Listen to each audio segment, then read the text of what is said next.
Order à l'ordre.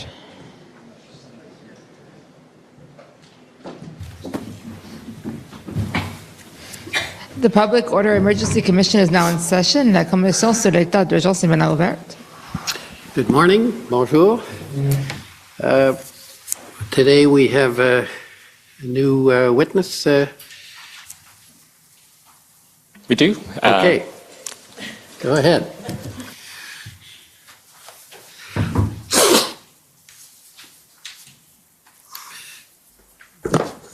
Good morning, Commissioner. Good morning. It's Frank Au, Senior Counsel for the Commission. Our next witness is Deputy Chief Ferguson.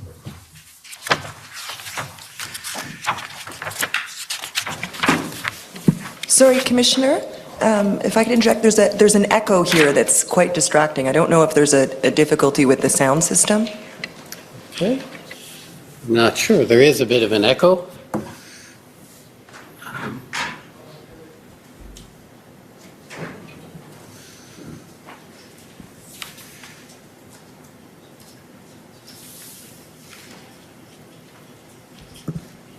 Okay.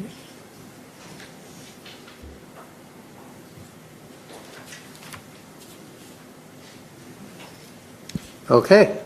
Is that better? Okay. Deputy Chief Ferguson, will you swear on a religious document or do you wish to affirm? I'd like to swear in the Bible, please.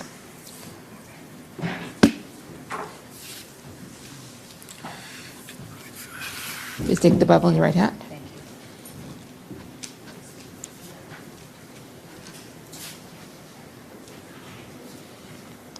For the record, please state your full name and spell it out. Tricia Ferguson, Patricia Ferguson. Do you swear that the evidence to be given by you to this commission shall be the truth, the whole truth, and nothing but the truth, so help you God? I do so swear.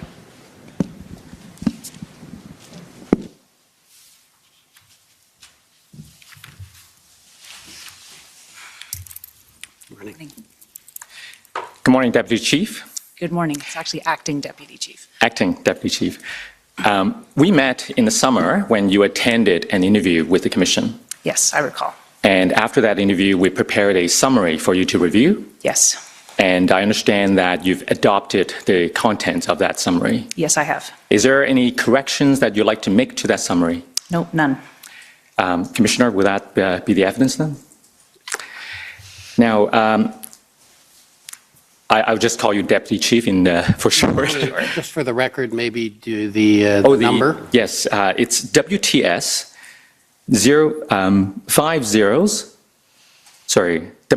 6 zeros and 23. Now, Deputy Chief, during the Freedom Convoy protest back in January and February, you were the executive responsible for community policing. That's correct. And in that role, you supervised the Specialized Policing Directorate. Yes, I did. And that directorate includes the Special Events Unit, which was responsible for planning before the arrival of the convoy. That's correct. And just to get a sense of the top executive level at the Ottawa Police Service, at the top there was the former Chief Slowly. Yes. And then he was assisted by two deputy chiefs. That's right. You were one of those? Yes. And the other, who was the other deputy chief? A Deputy Chief Stephen Bell. And he's now the interim chief of the Ottawa Police Service. Yes, he is. What portfolio was he responsible for back in January last winter? We refer to it as the 3 I's: information, intelligence, and investigations. So whereas you had strategic oversight over planning as part of the community policing, Deputy Chief had strategic oversight over intelligence. That's right. Now, you've told us during our interview that you first learned about the Freedom Convoy, the fact that they were traveling to Ottawa during the week of January 17th. Is that right? That's correct. And yesterday, the Commission heard evidence that the OPP started sharing intelligence reports related to the Freedom Convoy with the OPS as early as January 13th. That's my understanding. So I want to explore with you the extent to which that intelligence was shared within the OPS?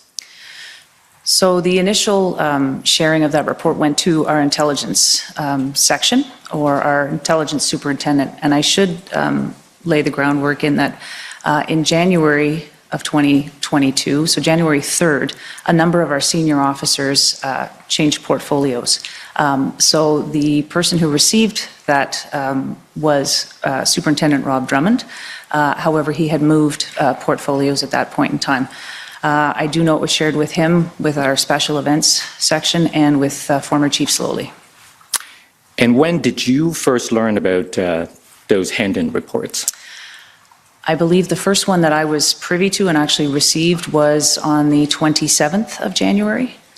Okay. Or the 28th of January, in and around then. So after the convoy was well underway. Can I call up the document number OPS 30-14479? If we go to page 26. Now, Deputy Chief, so this is your notes. There's some reference, I believe, to February the 1st.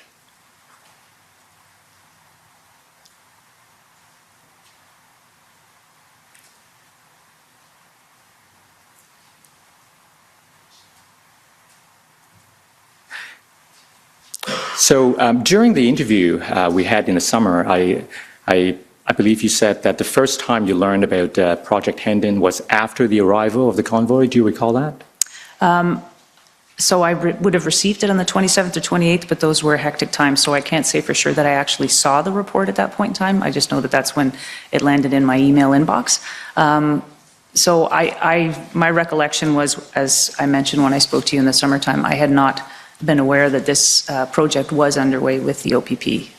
Okay. And if you received the report as of the 27th, what did you do with it since you first learned about it? I don't recall. I expect I probably would have seen it at some point in time in my inbox, but it was a chaotic time, so many things were going on. Now, you had your team started planning for Project Hendon, started planning for the arrival of the convoy sometime before the 27th. Do you know the extent to which they were privy to those intelligence information? The special events planning team, I can't say. I believe that our intelligence, some of our intelligence officers would have seen it prior to the convoy arriving, but I don't know the exact date of that. And my role was really at a strategic level, so the plans were being developed, and they're developed with intelligence, open source information, police liaison team information. Tell us about the usual process for the OPS in planning for a major event like these convoy protests. What's the expectations in terms of information sharing as between the intelligence unit and the planning unit? It's generally fairly smooth. I would say that the bulk of the information for demonstrations prior to the convoy was not intelligence-based, it was information. And so it was, open source, whether that is, for an example, if we have a concert coming into town, the special events unit will look at what kind of, music it is, what kind of crowd it draws. They will speak to places where that band has played before, and they will develop a plan that is, commensurate with what they've seen in other places. And so for the convoy, they did their usual, where they looked to, determine as much as they could, reached out to other police services where the convoy was traveling through, getting information from them, trying to get an assessment or an idea of numbers that we were looking at, and what kind of behavior they were engaging in along the way in their cities. And up until that point, we were hearing that, they were cooperative, they were providing lanes of traffic across the prairies. And so our special events team was alive to those issues and continued to gather that right up until the day they came into town. Now, yesterday we heard from Superintendent Morris that the intelligence that was available strongly suggested a long-term event, meaning weeks, not days or a weekend. Did your planning team take that into account? I believe what our planning team did was assessed all of the information that they had, and perhaps there was some information saying that some factions of it would be staying for longer. I think what they did was they developed a plan commensurate to the experience that we've had for over 2.5 decades in this city, as far as I know, on what demonstrations generally look like, how long they last, and the type of behavior we see. And so I believe they planned, taking into account all of that information, and developed a plan that we had. Now, were there not signs that this protest was going to be different in the days or weeks leading up to the arrival? I believe what was fluctuating for us was the numbers, the actual volume of trucks, and the money that they were collecting. I think towards the last few days, we were seeing that there was a big spike in the GoFundMe money being raised. So that was different than most of the demonstrations that we see. Did that tell us specifically that they were planning on staying for a long time and that when they got here they would engage in the behavior that they did? It did not. And I think what we've learned is that there's a lot of misinformation, disinformation, and false information surrounding this group. And so they were trying to assess as best they could, but they relied generally on the experience that that seasoned planning team had. Now, let's take a look at some of the documents that we know were available to your team. First of all, the initial plan that was developed by the OPS, that was written by Staff Sergeant Kevin Kennedy, right? Yes. And it was then approved by Inspector Lucas. That's right. And they both reported to you, right? They reported to Superintendent Rayon and then to me, yes. Right. They reported to you through Superintendent Rayon. Yes.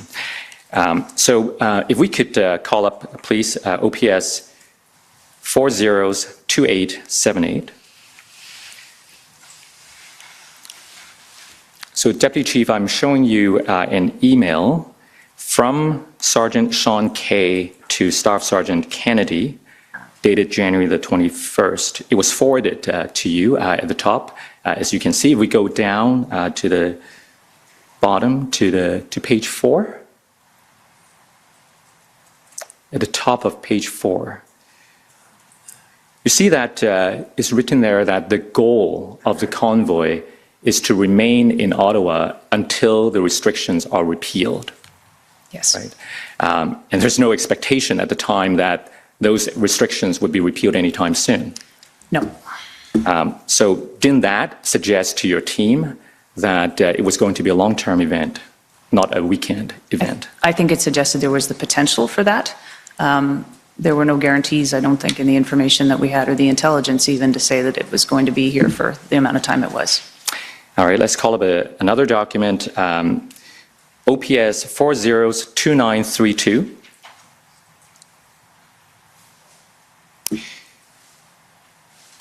I expect this will be an email dated January the 24th from Sergeant Louis Cavallo, and it was forwarded to you. If we go to page 1 near the bottom,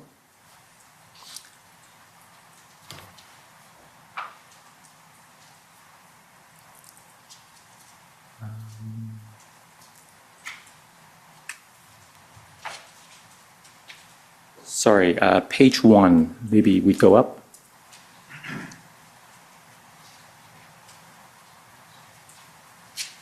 Oh, sorry, I let's find it. I'm looking for the reference where it says different groups now getting on board. Let's scroll down again.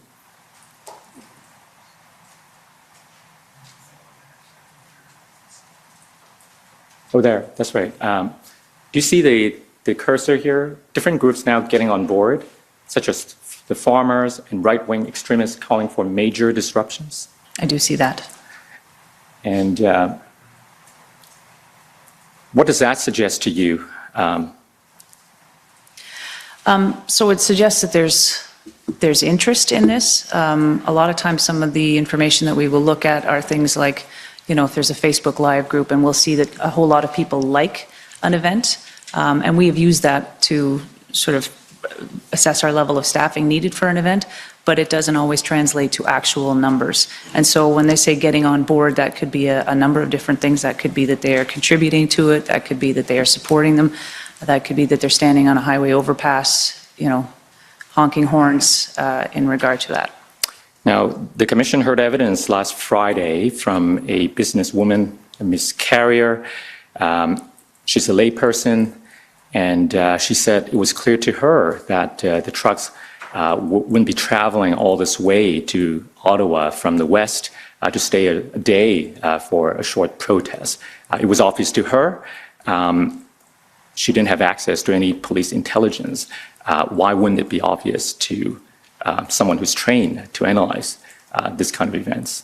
Well, I think we're trained to analyze a lot of information, and so that was part of the information that formed the planning that was going on.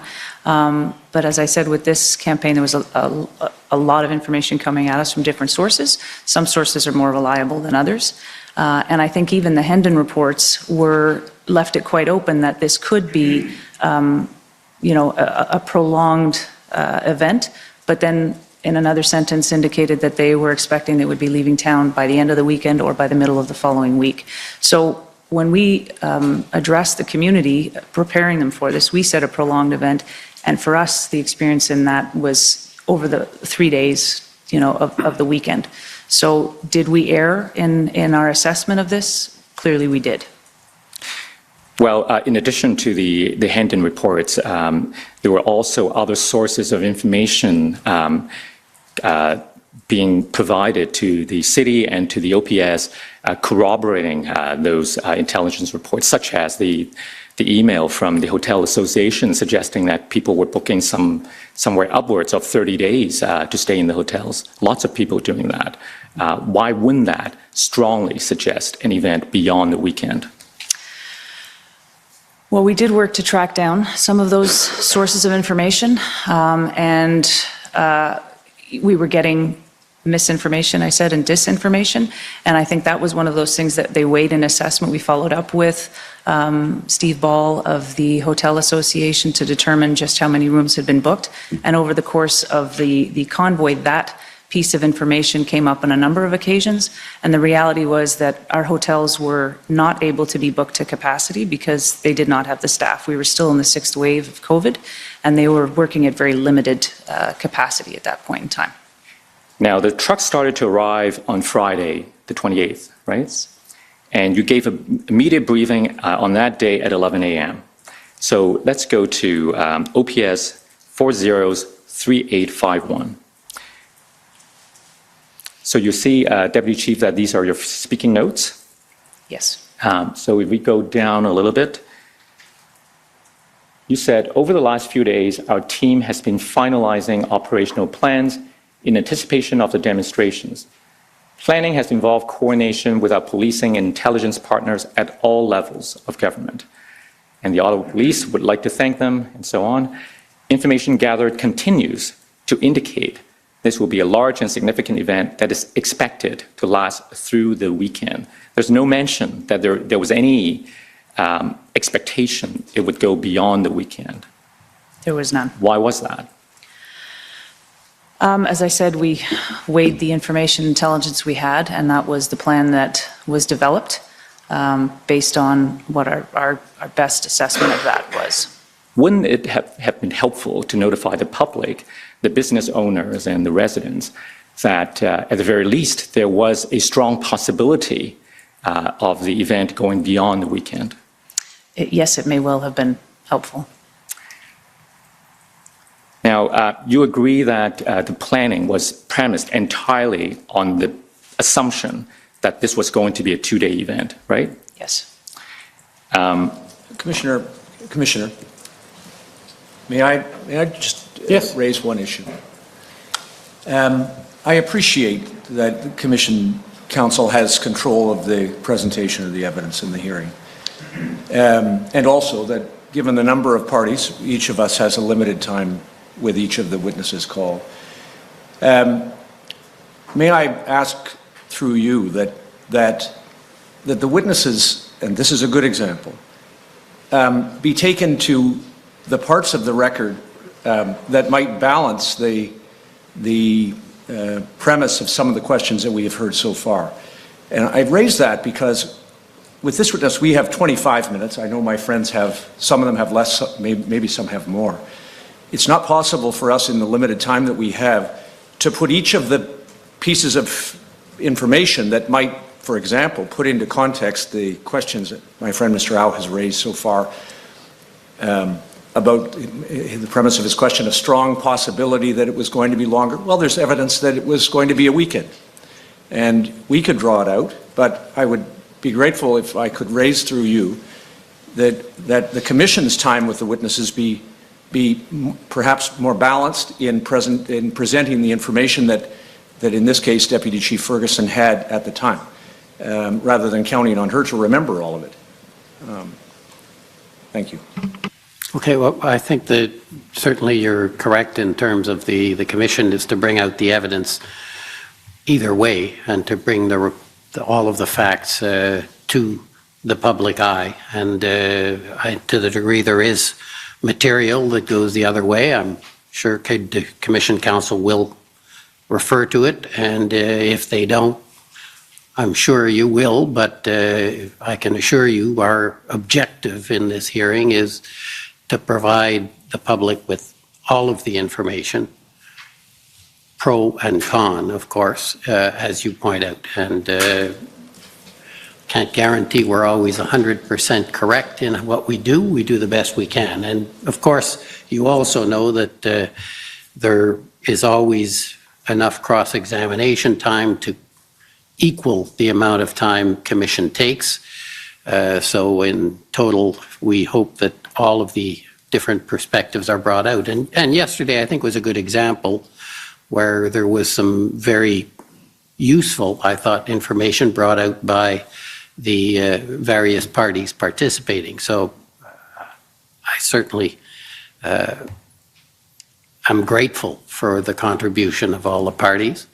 So your question is noted, your concern is noted, and I'm sure Council will take it into account. Thank you, Commissioner. Now,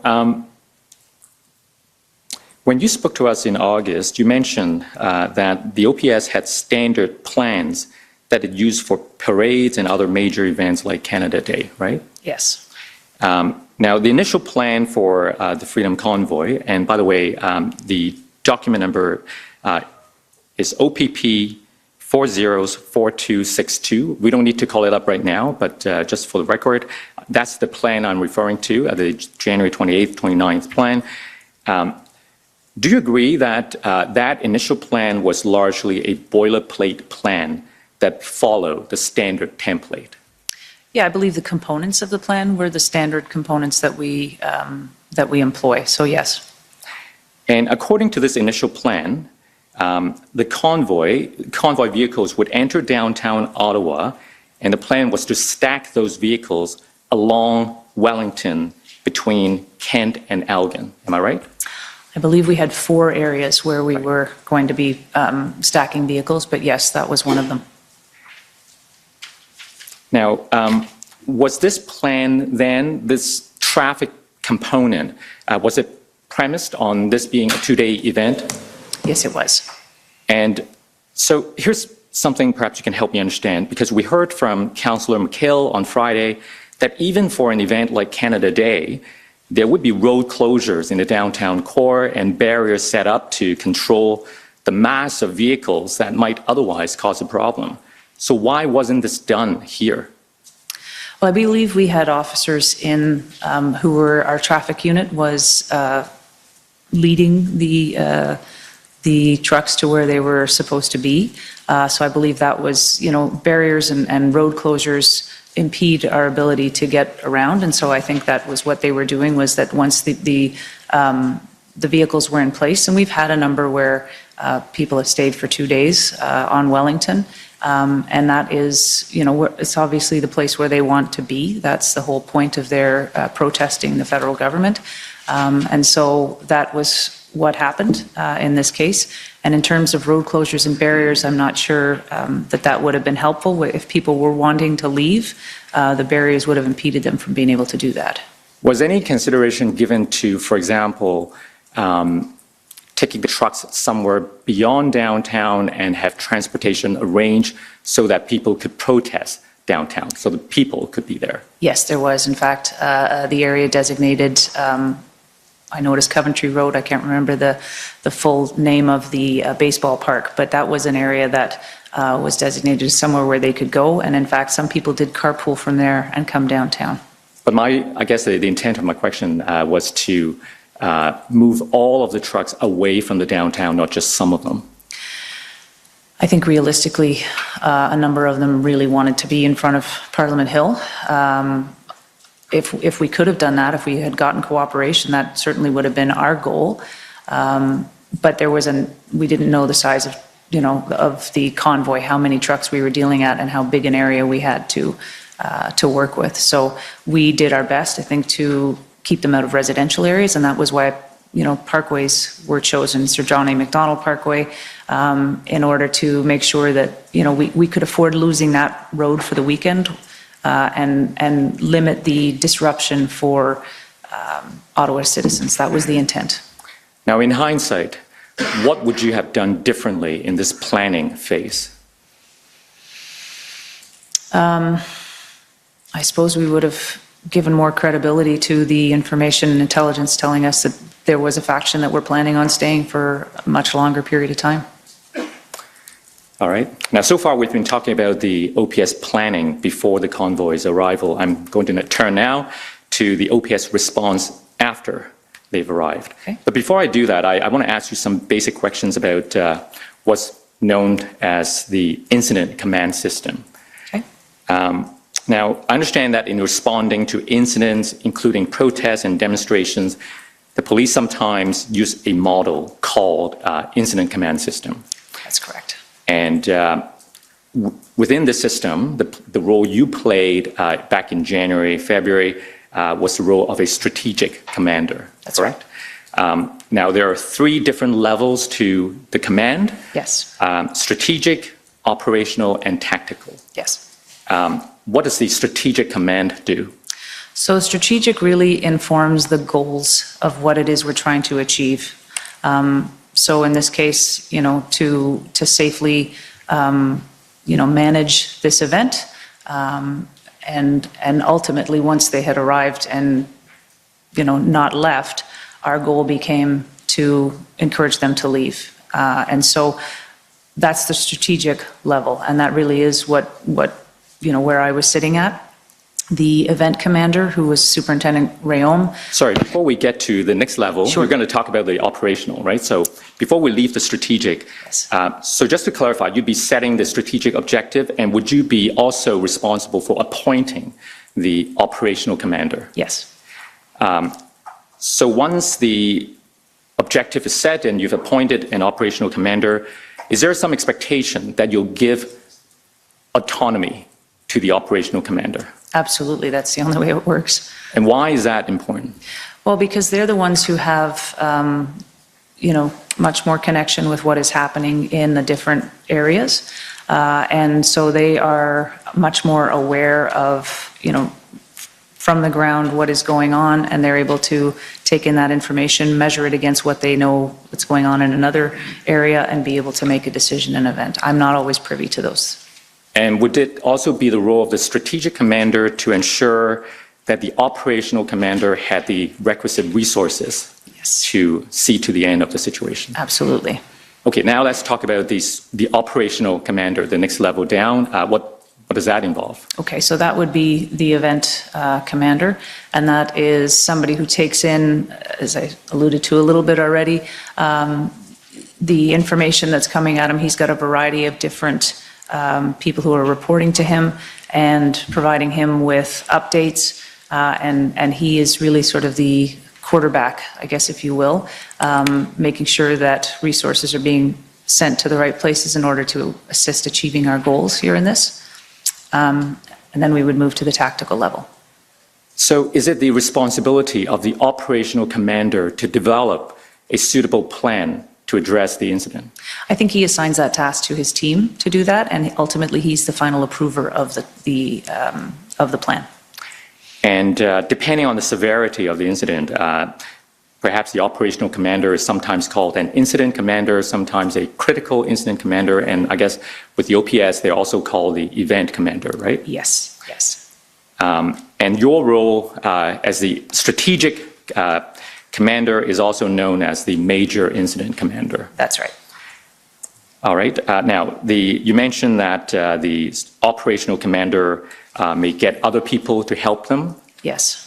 Would these be like subject matter experts in specialized policing areas? Yes, and he would work at his level, so with other superintendents, so let's say the intelligence superintendent or the investigation superintendent, to make sure that they are feeding into, that their people are involved in the plan, in the aftermath, in carrying out whatever needs to be done at the time of the tasks. And some of these specialized areas that I expect we'll hear about include the public order unit. That's correct. And the police liaison team. Yes. Okay, let's talk about the next. Actually, before we leave this, we're going to be hearing from Inspector Lucas and Superintendent Bernier next week. Would they be operational commanders? So Inspector Lucas was the incident commander, and Superintendent Bernier was the event commander. And they would both be at the operational command level, right? No, Superintendent Bernier was at the, operational, and I believe that Inspector Lucas was more in the, you're right, sorry, he would be in that operational phase, and the tactical one is more the POU, PLT, traffic. Right. Yeah. So they would both be reporting to you back in January, February? Yes, they would. So finally, the tactical level, what does that involve? So that involves the specific units, and their tasks are very focused on, as I said, the traffic unit. They came up with their plan on how to, and this one was very much a traffic related incident or event. But we also had our public order teams, our police liaison teams, we had intelligence teams, we had investigations, we had our communications team, we had logistics, staffing. And as the event grows, you build out the pieces that you need. Finance, for example, HR was involved. We were swearing in other officers from other jurisdictions. So as that progressed and grew, so did our table. Would it be fair to say that the tactical level of command is responsible for executing the plan that is developed by the operational commander? Yes, it would. Let's talk about the two specialized units that I put to you before. The PLT, or Police Liaison Unit. What are they? So that's a group of specially trained officers who, when we have demonstrations, before, during, and after, they're engaged in reaching out to organizers to build rapport with them, to find out what it is that the group is trying to achieve, to work with them to help facilitate what they are looking to achieve in town. And so, part of that is if a group would like to, have a march down Albert Street at 8 o'clock in the morning, we might try and speak with them and say, maybe, how about we did it at 10 o'clock, that might be. So those types of conversations happen. They look to, as I said, build rapport and relationships with the people who are involved, so that when they get here, that relationship is already established, and they can have conversations with them about what is acceptable behavior by the people of their group, where their charter of rights end, and perhaps criminal charges could be, or disobedience and civil disobedience type of things will occur. And in the event that something is going on during the event where there may be an agitator or an antagonizer, then they would speak to that person that they already had the relationship with and let them know what the consequences are, or that this behavior is problematic and we'd like for that to cease, in so much as it really is about negotiating and trying to change behavior through conversation. So if disruptive behaviors occur during an event, would it be the role of the PLT to engage in order to try to de-escalate the situation? Yes, it would. What about the Public Order Unit, or POU? So Public Order Unit, we refer to them, you might see in some of the documents as ESU, Emergency Services Unit. They have a twofold sort of, when we have a missing person, they will go out and search an area. They're trained in those types of things. Again, we have about 100 officers, both sworn and civilian, mostly sworn, who are trained in being able to, whether it's crowd control, crowd management, those types of things. And so they are the ones who ultimately we saw take the streets on that weekend that moved forward with moving people out of the streets. So if you think of it in the way of a triangle, the incident commander is at the top of the triangle, and on both opposite corners you have the ability to use force should your PLT and negotiations break down. Right. So in responding to the Freedom Convoy after they've arrived, was this the model that the OPS used to address the incident? Yes, to a certain extent. I think we failed in certain areas regarding PLT, and I think they struggled as a result. But that was what we were hoping.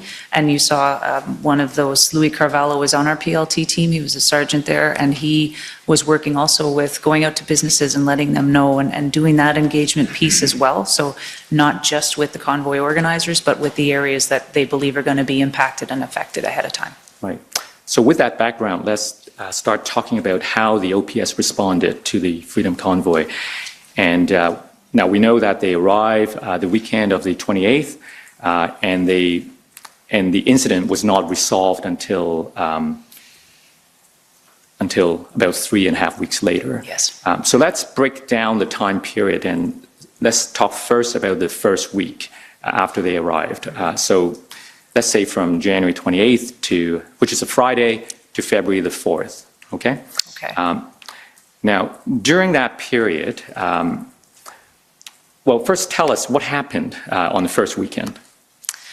So as they arrived into town, we were monitoring numbers where was safe. Safety obviously is always our first priority, and so we were monitoring that with that lens for sure, and we were starting to see, they were pulling into the areas that they were sent to or steered to. And then we started to see it was I would qualify it as a bit of a party atmosphere, sort of festival-like. People were very excited to be there. Myself and Deputy Bell walked around in the downtown core and saw some of the people that were there. And it wasn't those first few days, not as I would say as disruptive as it got to be. When the weekend came and went and Monday morning arrived and they were still in our streets, at that point in time, Ottawa Police was in a situation of, okay, we've got to pivot. We have to reassess what we've got here. We have to evolve our plan. So began starting to, strategize and brainstorm as to what actions could be taken, what did we have available to us. I know that, at the command level, we had considered an injunction with the city. We had spoken to other policing partners.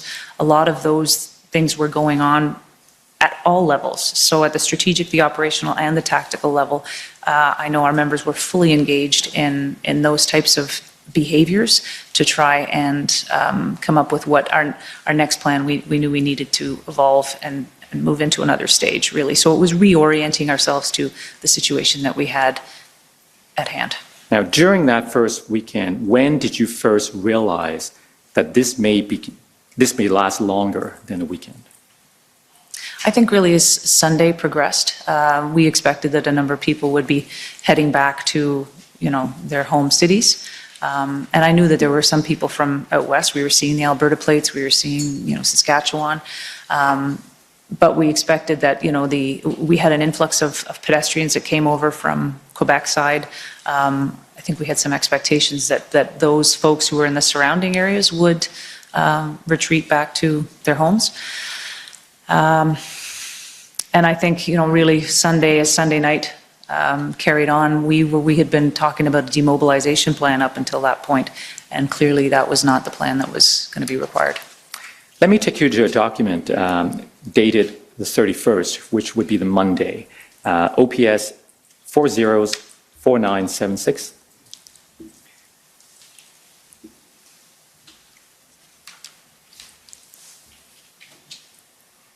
This will be an email from Robin Milbank. Who's Robin? Robin is my executive assistant. Okay. I expect this email will is a kind of minutes for an executive briefing at 8 a.m. Is that correct?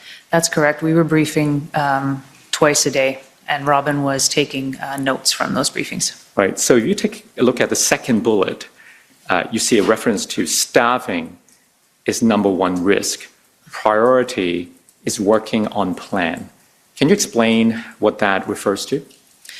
Why was staffing the number one risk? The state of the Ottawa Police at this stage was one of very poor staffing. We had been in that state for, I would say, a number of years. Prior to becoming the Deputy of Community Policing, my position was the Superintendent of Frontline, and so it was a challenge every day to make sure that we had all the shifts covered. The pandemic, obviously, like any other workforce, had a large impact on our people. We had some high sick levels. At this point in time, we were in the sixth wave of COVID, and so what we had done to try and mitigate that was, and it had been quite successful in the early days of the pandemic, was to establish a reserve staffing. So a group of officers who would be healthy at home, should we have an outbreak where we have an entire platoon taken out, we are able to upstaff. Another measure that we took was to limit we have 6 platoons generally. We cut it down to 4 platoons. So if you think of 30 people per platoon, when we divided one in half, then we had 45 members on each platoon to up our numbers a little bit to try and mitigate that. And that was going into the convoy.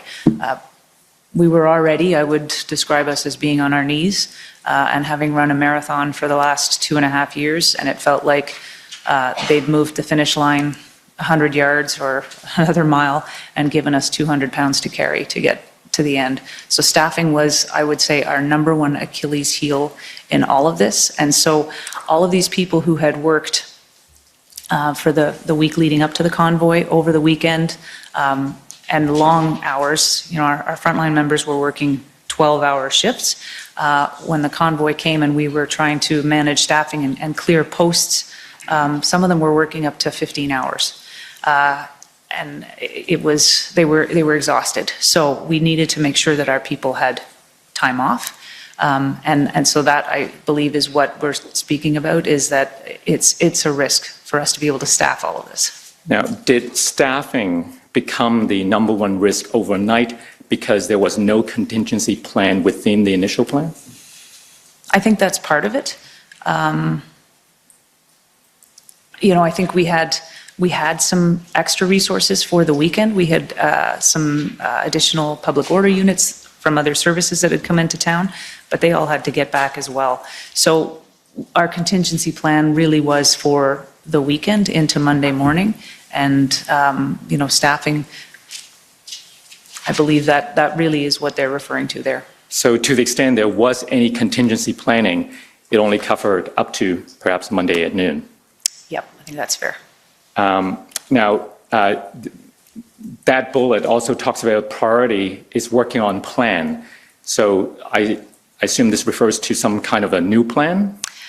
Yes, or evolving the plan that we have, depending on what the planners determine. If they're saying it's an entirely new, we're starting from scratch with a new position now with the situation we have on hand. So what's the vision now for the new plan? What was that going to look like? Well, I think ultimately we wanted to move the truckers out of the downtown core and to limit the impact on our residents, and always to keep in mind public safety and our officers' safety as well. All right. If we scroll down a little bit, go down. Okay, do you see the bullet, the third bullet from the bottom says no longer a protest, but an occupation now. Need to move away from the operational plan and reset. New plan needed to go forward. Now, whose view was it that this is no longer a protest, but an occupation? I believe this was Chief Slowly. And what makes it an occupation as opposed to a protest? I think at this point, because they weren't leaving, they had, expressed that they wanted to protest. Protesting, generally is a limited window, as in our experience. And so the fact that they were now no longer leaving and the behavior that they were engaging in, I think was what really upped that temperature to making it an occupation. That they were settling in, they were starting to put up tents and, really begin to entrench themselves.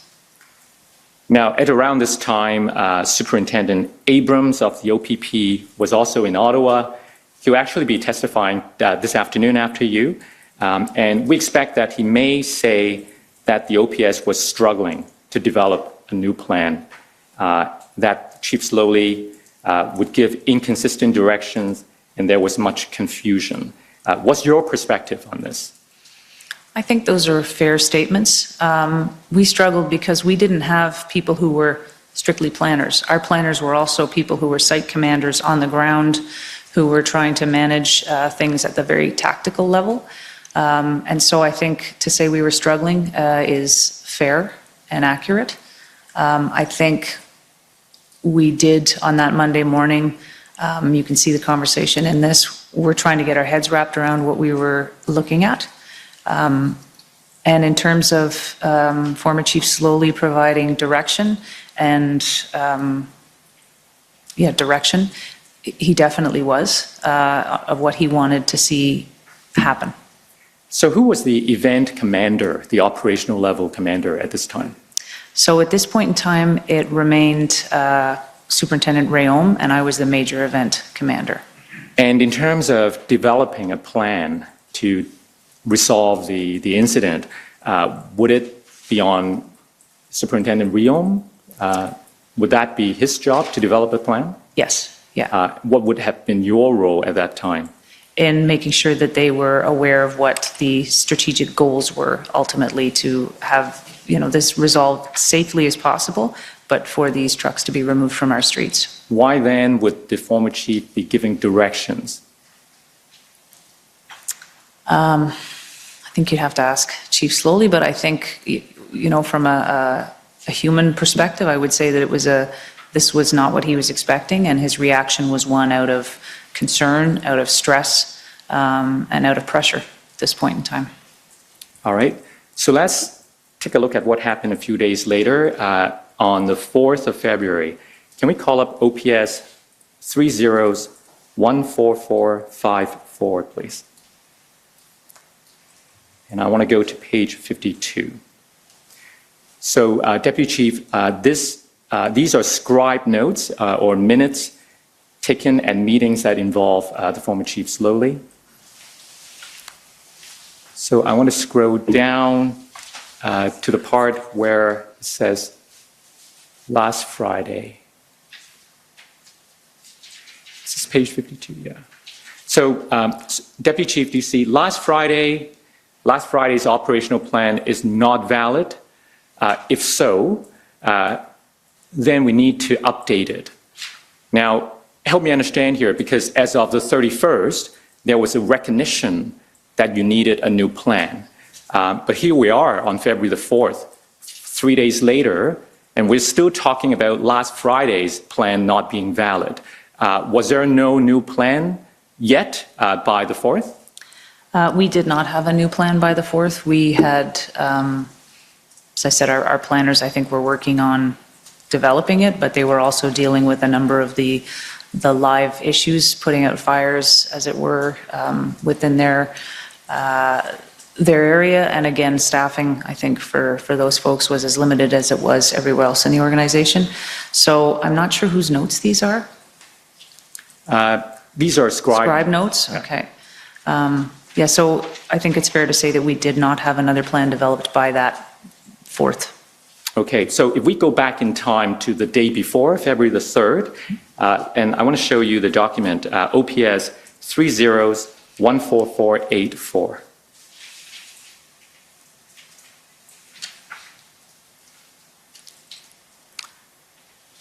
So this looks like an email that the former chief sent to himself with respect to a meeting that he had with you and Deputy Chief Bell. So if we go down to page 3,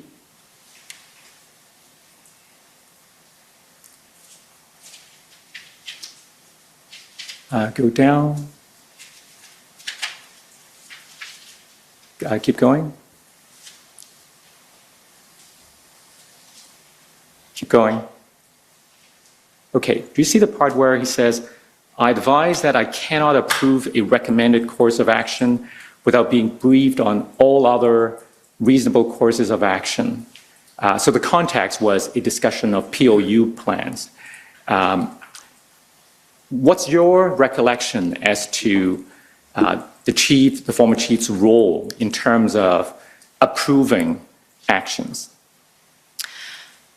So it was generally felt, and because of statements like this, that he was the final approver of plans.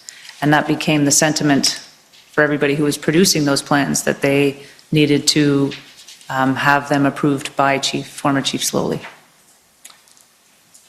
Now, are these not operational or tactical decisions involving the POU? They are. But at that time, is your understanding that he was directing decisions at this level of command? Yeah, he was directing a staff sergeant. And did you feel any need to intervene and perhaps speak up and say, hey, we have the incident command model here to run. Each one has their role within the model. Did you do anything like that? We did speak to him about not directing operations, and reminded him of what role he played in it on a number of occasions throughout this time, because there were a few incidents where he would engage with constables, or he would, engage with the event commander outside of the chain of command. I think you see in this email or notes to himself, I was working with Staff Sergeant Stoll and the group to try and get a plan, and indicated that we would like to see them, and the former chief wanted him to present to him. He wanted to see specifically a public order plan. And a public order plan, it just forms part of the larger plan, but he was fixated on this one. Okay. So as of February the 4th, there was no plan. Let's move to the next week, roughly from February the 5th, which was a Friday, to February the 10th, which is a Thursday.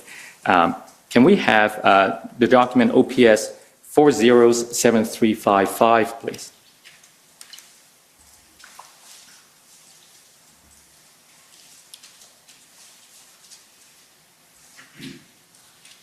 So this is an email from the former chief to you, Deputy Chief, and I'll give you a moment to look at it. Can we slowly scroll down? So this seems to be about a meeting that he was having with the command team at 8 a.m., and he set out some priorities. So for example, here, you see 3 general priorities listed: search, contain, and enforce. The second being, close everything, in brackets, roads, bridges, highway, off-ramps, as early and as long as possible. The third priority being to shut down a number of things: shut down the funds, the fundraising, shut down the fuel, shut down the fund. The bouncy castles and so on. So these are the general priorities, and then some specific priorities with respect to locations are set out, and we see 4 here. There's the Confederation Park being one. The Rideau, we've heard some evidence about the Rideau-Sussex intersection. I assume that's what this is referring to. Yes. Wellington, is that the Wellington? Yes. Okay. And then SJAM is Sir John A. Macdonald. That's Highway, right. Yeah. Do you recall the substance of this meeting? Yes, I do. Now, was this an outline for a new operation plan? It certainly seemed that way. So who set these priorities? This would be former Chief Slowly. So it is not the operational commander setting these priorities or developing a plan. No, it isn't. And was this outline developed into a fully operational plan? We took portions of this. The surge, contain, and enforce had been announced the day before, and that was something that he wanted us to be doing in the neighborhoods that were most affected. And he talked about flooding the areas and having a cop on every corner, which in concept is a good idea to try and address some of that stuff, but in practical reality, we did not have the staffing to do that. He had some good ideas, but to implement them was very difficult given the numbers that we had. So some of these things did form what we call the concept of operation plan, which I believe we had dated on the 9th of February. Oh, we'll get to that. Yeah.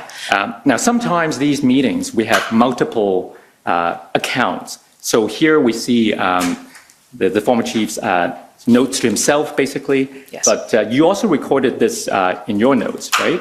So I want to show you the document OPS 144. If I might interrupt just for a second, sorry to my friend, but I just wanted to let you know that Deputy Chief actually has a hard copy of her notes in front of her, so I just wanted to let you know of that, and also in case there's a specific page you could turn her to, she could actually turn it up in her notebook. Very good. I think it would still be helpful for everyone else so that we can look at the same document at the same time. I only, unfortunately, recorded the electronic record page number. So this is your notes, the document number being OPS 14479. And I want to take you to page 43, which is the electronic record number. Okay.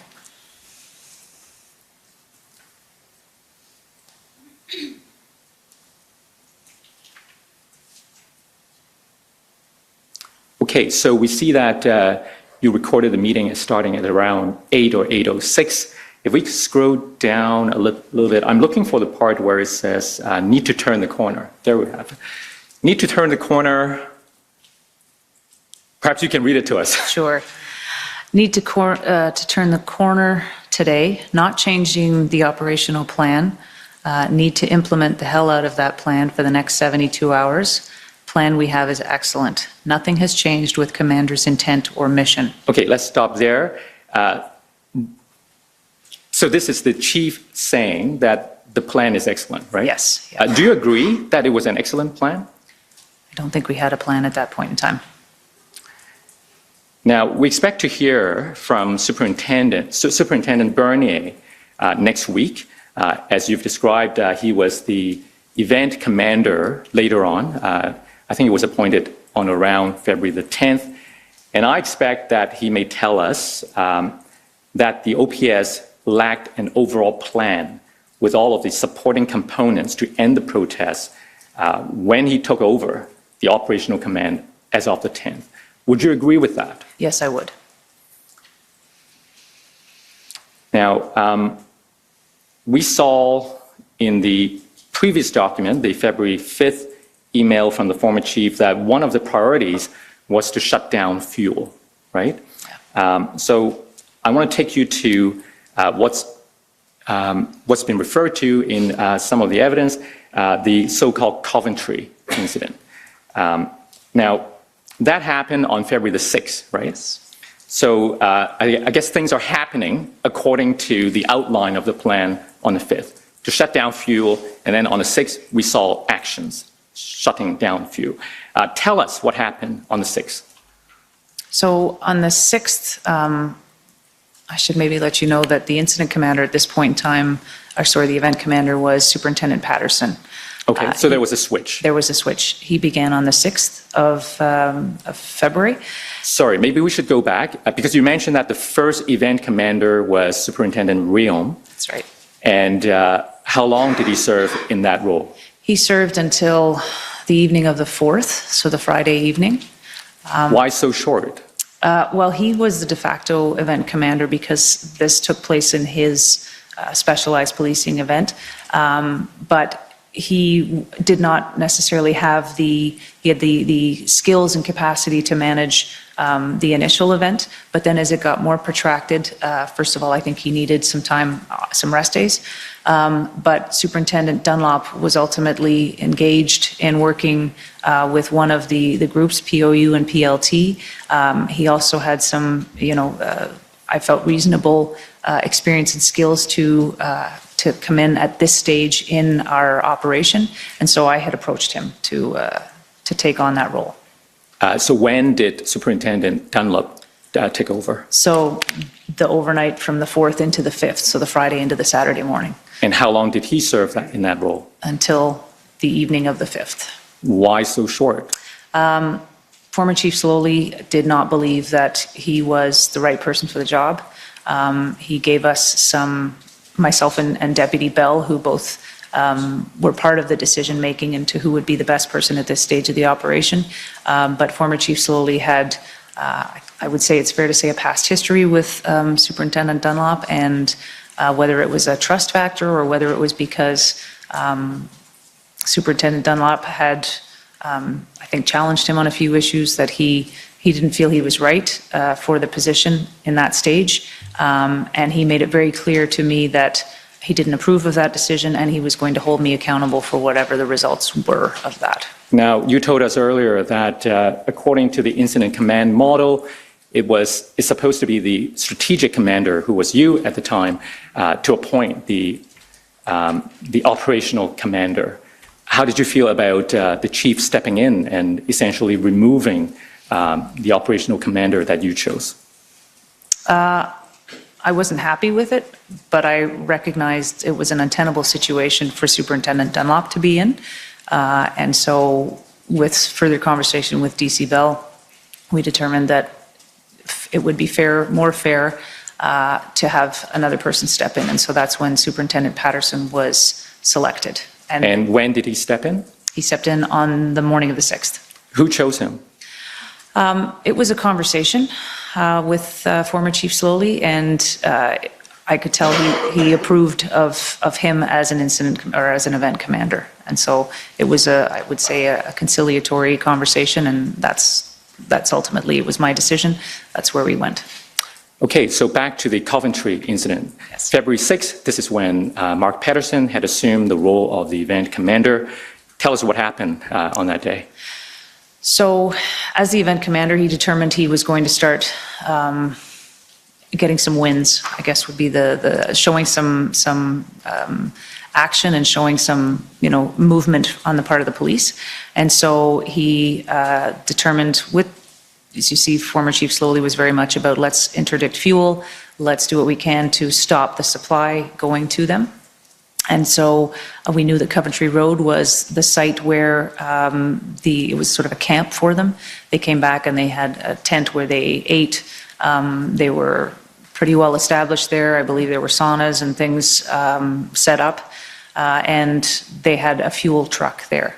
So we were aware, and I believe our PLT team had been working with people on that site to engage, to establish a rapport and a relationship. And Superintendent Patterson set up to do what we would call an action and engage the public order team and wanted them to go in and seize the fuel and stop the source of fuel. So that's what took place on the evening of the 6th. Now, when you spoke of engagement by the PLT team earlier, are you referring only to the PLT team from the OPS? No, I should have clarified that. The OPP PLT team was assisting our team throughout, both as being a backup, if you will, or an increase in numbers, but also as being sort of sounding boards and guidance. They had a lot of experience in dealing with longer-term protests. Specifically with respect to the Coventry location, what was the PLT team's objective at that time? I think they were trying to reason with the organizers and there's always a give and take with the PLT approach. So if we can agree with something, that you get something, we get something, that was what they were trying to establish, I believe, without being in the weeds of that, but that was the relationship they were working on. They were looking for small wins for everybody. Yes. And now you spoke earlier about this command triangle with the operational commander at the top of the triangle and then the two sides being the PLT or negotiation and the other one being the kind of enforcement actions on. What is how are those two sides in the bottom supposed to work together? In concert with each other. I mean, I think what has to happen is that the PLT team needs to be given the time to actually affect some change, and they need to be given the room to do so and the authority to make decisions. And that, I believe, was not happening. That's not in concert. That's the incident commander, the event commander. The public order team understands that they have a role to play, and so oftentimes they will be waiting in the wings until they're given the, go ahead, we've done everything we can, we have cleared as much as we can, and now these people have been advised that they're no longer welcome, and if they don't leave, that they will be arrested, that type of thing. Right. So because when you described the role of the PLT earlier, you talked about how they were the first point of contact, they were supposed to engage and de-escalate and to show the protesters what the lawful limits are, right? That's right. So is the idea then that they will make contact and then see if, it can be successfully de-escalated before hard actions is enforced? Yes, I think in the Coventry example, there were some things that were concerning in that there was fuel on site. The fire department they have a house right across the street. They were seeing some things that they were worried about for safety reasons for the people involved there. So I think that's the approach that they took, was that we're concerned about some of these things and we want to make sure that you're all safe and it's upsetting the residents in the area. Right. So those types of conversations, but they take a while to happen, and it requires patience on the part of the event commander. And how important was it then that these two arms, the PLT and the POU kind of, the enforcement part, that they coordinate a coherent strategy in terms of the timing? Because you said you need to time it so that there's sufficient time for the protesters to cooperate, right? Yeah, it's very important. And what happened in this case? Well, I believe in this case, and I am not 100%, I think Inspector Lucas could probably provide you with more details, but Superintendent Patterson requested that the public order team arrive at the location at Coventry, and I believe there was some back and forth that they did not feel that was that should have happened when it did. They felt that PLT should have been given more time, and ultimately Superintendent Patterson was very frustrated by that they were not engaging in when he wanted them there. I do believe that they did eventually attend, but the resulting action was that it really damaged the relationship with our PLT team, with the OPP PLT team, and with the event commander. That was a fractured situation after that. And just so we understand, when the enforcement action started, was the PLT team even notified that this was going to happen? No, they were not. So were they caught in surprise? Entirely off guard. As much as the protesters? Yes. And when you spoke of a sense of betrayal, what do you mean? Is it? I think they had been experiencing frustration that whole week in terms of being able to negotiate with the convoy organizers. They had established fairly reasonable relationships and open lines of communication, and there was some back and forth leading up to this event, and they were not empowered to make decisions, to be able to get those quick wins. One example was porta potties. That the organizers had asked for those to be delivered into the red zone, and the direction from the event commander was, we're not giving them 1 inch. So they will have to they'll have to try and come up. It was basically a win-lose scenario. If you leave, we'll let you go. That was sort of where they were given direction, that there was nothing beyond that for a period of time. And I think they were really frustrated by that. And I think the OPP team were frustrated as well. And there was some, I received emails saying that they're going to walk. They've had enough, that type of thing. Now, before this unfortunate incident happened, the PLT team actually had some success earlier that week, right, with the Confederation Park. That's right. Tell us about the Confederation Park. So Confederation Park is a location that happens to be right across the street from City Hall. And we were getting information, I can't recall the exact date, but that people were setting up in Confederation Park, and they had actually set up a food preparation area, like a little kitchen in a hut, and they had propane, and they were really, setting up for being there for a while. And so this caused, obviously, the mayor and a number of people concerned that this was going on. They were concerned for the safety of having, fuel and those types of things.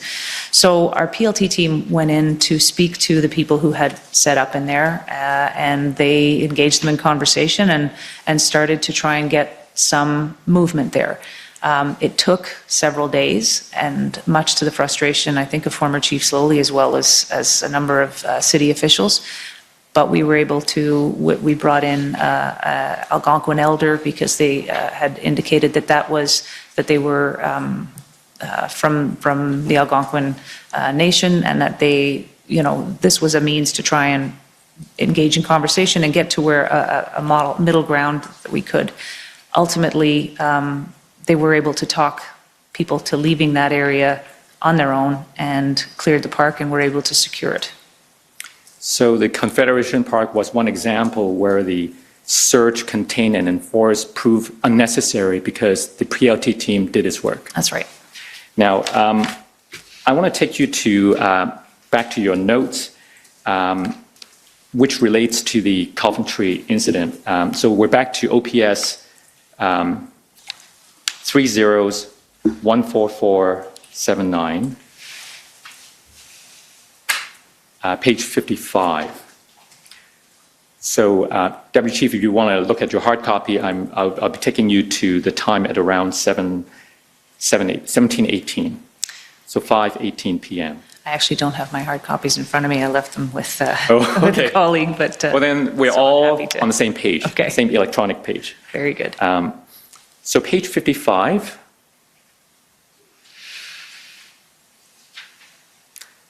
Now, do you see conversation with Deputy Chief Bell regarding the operation at Coventry Road? And then if we go down, weighing all options, Yes.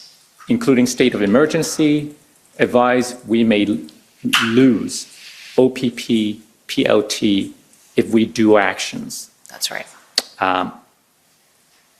So that's what you were just describing to us. Yes. Right? Yep. And if we go further down, the next page, 56, please. I want to take you to the part that says, PLT is pissed. OPP has left. Set up back. Could you read it to us? Is it set up? Yeah, set us back days or a week on or a week. Our PLT is demoralized, and Marin is very upset. Patterson was not there. Okay, set us back days or week on PLT. What do you mean by that? Any ground that they had gained, any relationship that they had made at that point in time had been damaged significantly, and it would take them days or weeks to reestablish that rapport. The person who is very upset, who was that? That was Inspector Marin, who was working with Staff Sergeant Stoll and the public order team. And what do you mean when you said Patterson was not there? That he was not at the scene, I don't believe. At the time when At the the time. enforcement action? Yes, happened. yeah. I see.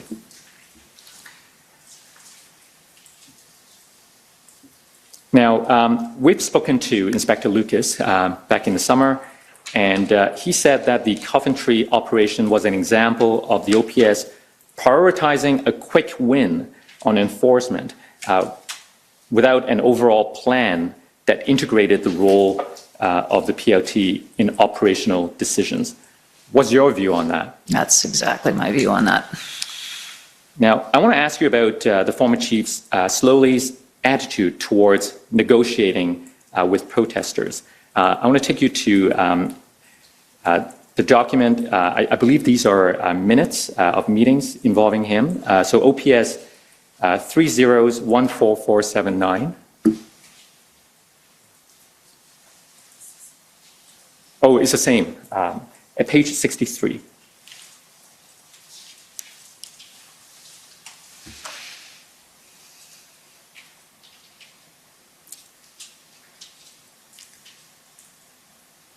I want to take you to the part where he seems to have asked the question. So the question, why negotiate with unlawful protesters? Do you see that?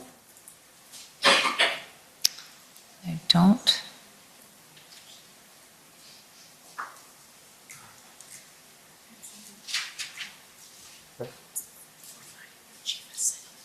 Right, okay, so sorry. So it's Chief has said he does not know why we would negotiate with unlawful protesters. Do you remember this kind of sentiment being expressed by the former chief? I do. Can you tell us more? So I don't think that the chief, I know he had some former public order experience, but I don't think he had used PLT as much as we were, experienced here in Ottawa. We have had people trained on this for a number of years, and it has served us incredibly well in a lot of demonstrations, and really taken the temperature down and been able to get us, longer term wins, but wins where people walk away safely, where they feel like they were heard and that their goal was met. And that is part of it, because we want to make sure that, we're not creating a situation that they will be coming back again. So our PLT, I knew had that capacity. I was familiar with the program. I was involved. I was a superintendent when we had a previous demonstration that shut down a major intersection not long before this, and we used the PLT quite successfully in that. But after that event, they came to me and said, we need more people. We need a little bit more importance placed on this, because it really is an amazing tool. And so they convinced me, and they said they were, would like to get more people trained, and I approved that, and that did happen. And I'm glad we did have a number for this protracted event, so we were able to rely on them. It also creates great goodwill with other police services. And so in this case, the OPP stepping in to assist us in this bolstered our numbers that we were definitely needing. And it means that you have to be able to work in an integrated manner. I don't believe Chief Slowly was familiar with the framework. There is a national framework that has been developed on police response to demonstrations, and this is born out of a lot of Indigenous, protracted Indigenous demonstrations, and the OPP obviously have had a number of experiences with that. So what they brought to the table was very valuable to our team. And I believe, as you cited Inspector Lucas's assessment of Chief Slowly, and I think Superintendent Patterson as well was on that page, was that we were needing to demonstrate to the community that we were taking actions. And I understand the pressure and stress that they both felt. I felt it as well. But I also felt that we were going to be judged on this, and here we are all these months later, on our coming out of this with as few people hurt as possible, as much goodwill as possible, that we haven't burnt any bridges with our community, with other policing agencies, and with anyone really. So I felt that taking a longer term approach and potentially getting a bigger win at the end was the way to go. And I was receiving information that crowds, generally 80% of people are law-abiding, and they want to follow laws. And if you give them the opportunity to have a win, they will often go on their own. And so those were some of the things that I felt we needed to give that a really good try. And I don't believe Chief Slowly, at this stage in it, was feeling the same way about it. But surely we can understand the pressure that the chief was under. Absolutely. We heard from the residents last week that they were feeling abandoned, basically, by the police. They felt helpless and very frustrated. Is it fair to say then that within the OPS there was disagreement as to the most appropriate way to approach the situation and to resolve it? Yeah, I think that's fair to say. Commissioner, just before my friend moves on, would it be possible just to indicate the date at which these notice of meetings are occurring so that we can keep track of it? Yes, thank you for that suggestion. I believe this is February 6th, but let's scroll up so we don't have to guess. Let's keep going up.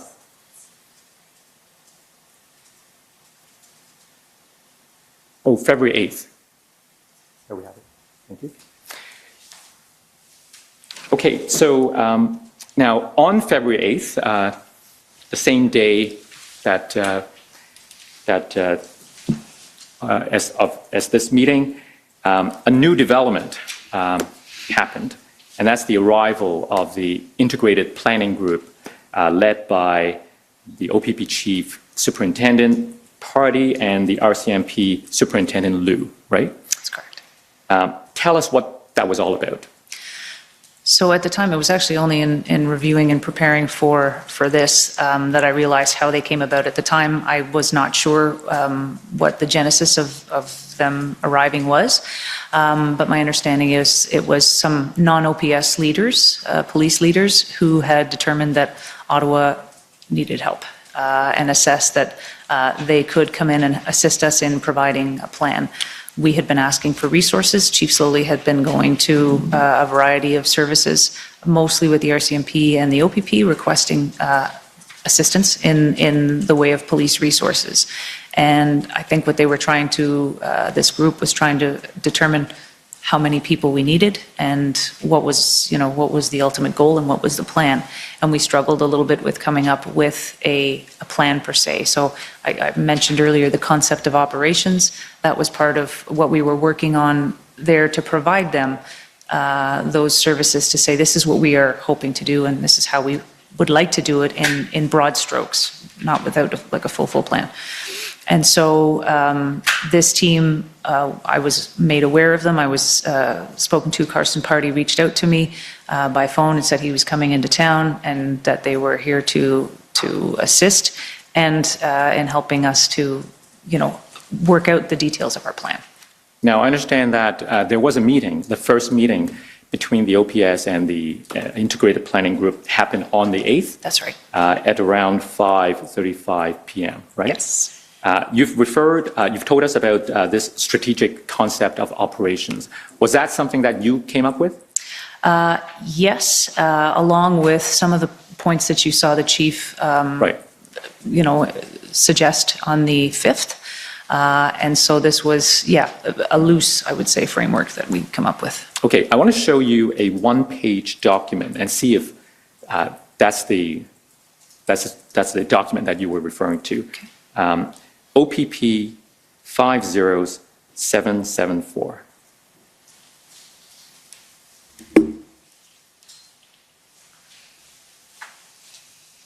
Not OPS, OPP.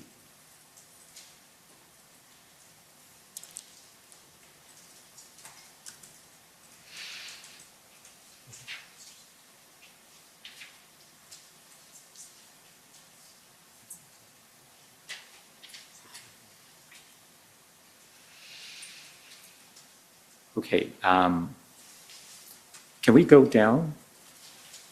Oh, I see. Do we have the picture?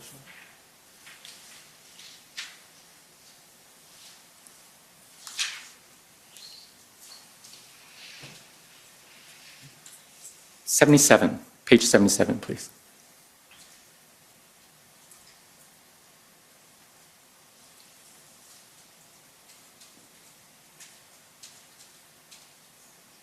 Is there a way for us to rotate the view? No? Okay. All right. Now, I want to, it may be a little challenging, but let's see if we can read the mission statement. So it's near the top. The Ottawa Police Service is in a collaborative approach with other police agencies, federal, provincial, and city partners. Sorry, missing the last word on this. So I think help is on the way, Commissioner.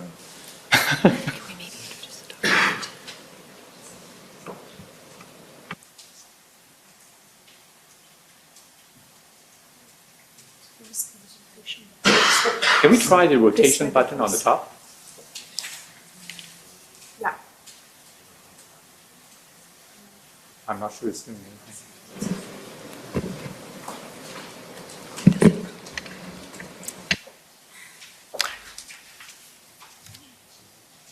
Okay, so federal, provincial, and city partners, community organizations. I'm sorry, I wonder if I could interrupt for a second. I don't know about the witness, but I can tell you it's nearly impossible to read from where I'm sitting.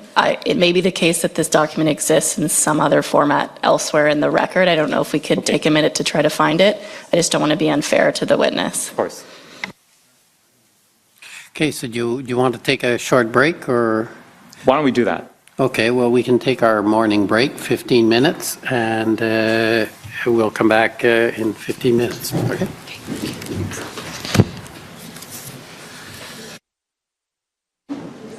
The commission is in recess for 15 minutes. La commission levée pour 15 minutes.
Order à l'ordre.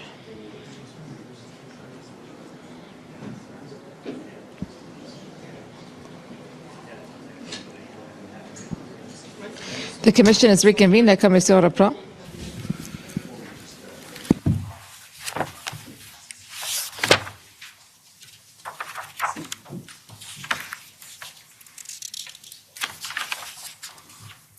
Go ahead. Thank you, Commissioner. So during the break, we managed to resolve the technical issue. The document that I read out the document number of previously was an OPP document, but there is a duplicate provided by the OPS, and the document number is OPS 408518. And so we're now showing the OPS version of the same document, and this one is easier to read. So if I could take you, Deputy Chief, to the mission statement. This is the strategic concept of operation that you've developed. And the mission statement says, the Ottawa Police Service, in a collaborative approach with other police agencies, federal, provincial, and city partners, community organizations, and event organizers will provide a safe and secure environment in the city of Ottawa during the Freedom Convoy 2022 event. The primary goal is to end the protest peacefully. This may be achieved through proactive engagements by all officers, including police liaison teams, facilitating communication, de-escalation, and negotiation as means to achieve a peaceful resolution. So there is an inclusion of the engagement process and specifically the police liaison team here. With that in mind, I want to take you to now. So before the break, we were talking about this meeting, initial meeting with the integrated planning group at 5:35 p.m., right, on February 8th. Yes. And was it at that meeting that you presented this strategic concept of operations? I'm not sure if it was this document per se, but I believe we had the same points Right. established. Now, about 2 hours after this meeting, at 7:30 p.m. the same day, there was a command team meeting. I want to take you to the minutes of that meeting. This is OPS 30-14454 at page 124.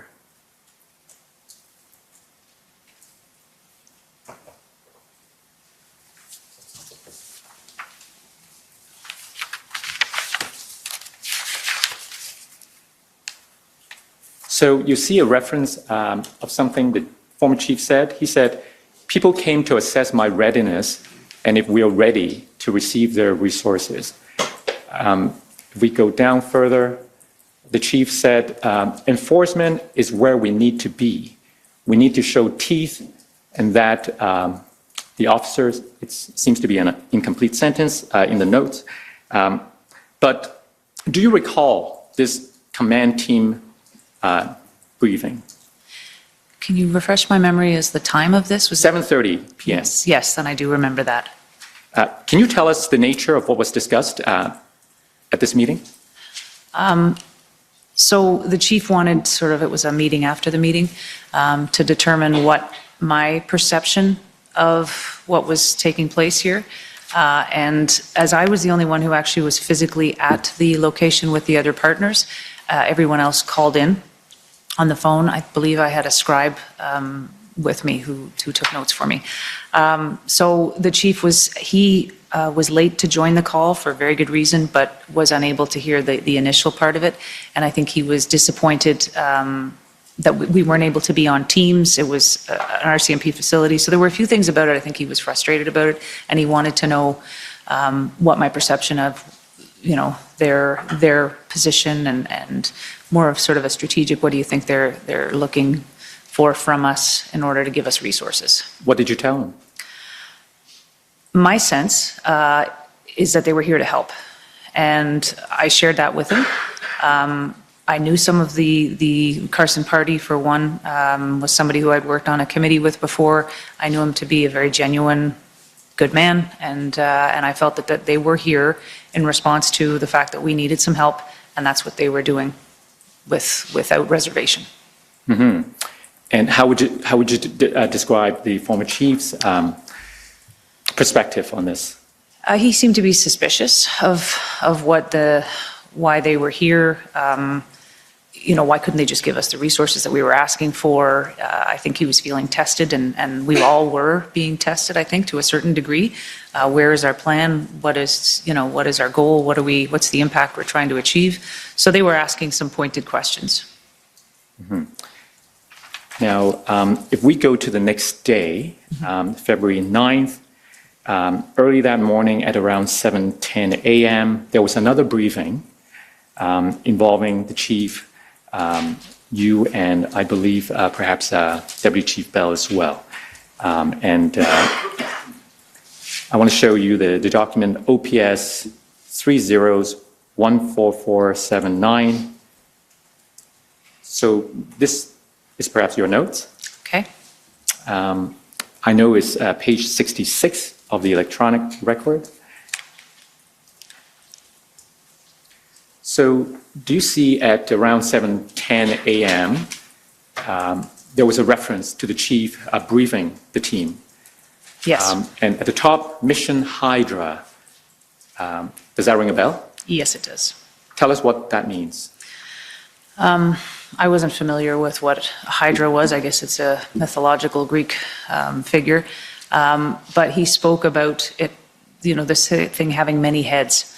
And so, we needed to, as I wrote here, cut off and cauterize the head. So as we were able to take control of a situation, then we held that position. I think that's what he was referring to as cauterizing. It was a term that I've not used in event planning before. So just to help us understand, what did you understand the many heads to be an analogy of? So I think this was his 7 points strategy. And I think each of them was one of the means that we would be able to use to bring this to an end. I see. Carry on. Okay. So he had called us all in there, I think in response to the meeting of the night before and my assessment of things that I don't know that he necessarily agreed with, or I might not have instilled the confidence that he was hoping to hear. So he set out to all of us to meet and then to actually put this plan into some form of a visual documentation, which you saw. That was one of our very adept planners, who was our project manager, who was able to come up with that visual that you saw that we shared with them, with each of the different points and how we were going to go about affecting those actions. Now, you made a note about, like in the middle of the page, very aggressive posture, language throughout the whole briefing and mission statement. What's the next sentence? Asked if anyone Right. needed clarifications. So what do you mean by very aggressive posture? So he was very much at this point in time, I would say, frustrated by where we were at so many days into it. And I think he was, I would say, having challenges not allowing that to show. And so he had us all in a room, made sure that everybody came in at 7 o'clock, and that we were all going to be part of this meeting, and all hands on deck. We were going to get this written up, and here's what it's going to look like. Now, the plan that this Mission Hydra, the plan that the former chief wanted to carry out, we have a document that I believe is the one he referred to, and I want to show it to you to confirm it. Okay. Can we call up OPP 30-1889, please?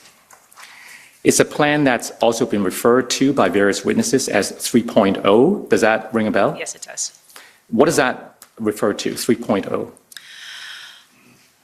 Generally, what happens is plans develop and you have versions of them, and for everybody's sake of ease, when you are sending a plan around for people to see, you put the most recent version of it. So I think that's what the 3.0, and I think we dropped the Hydra. I don't think that was necessarily a plan name we wanted to go with, so I think this is what replaced that. Okay, so are you able to confirm then that this is the plan that the former chief wanted, that the one that he spoke to you about on that morning at 7:10? I believe so. If we could just scroll up beyond maybe the first page or two.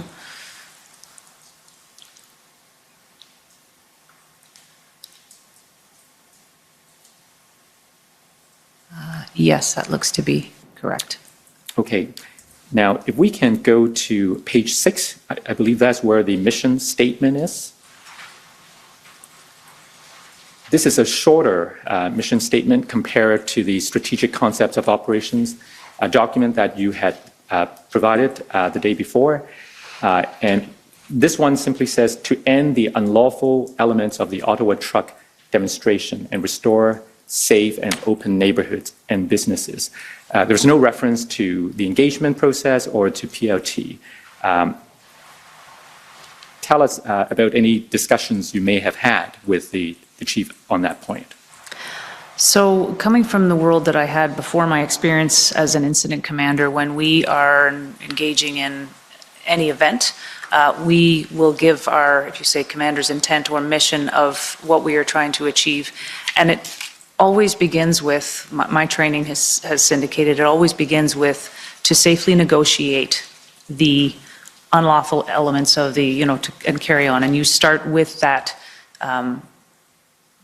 really focus on negotiation as a starting point.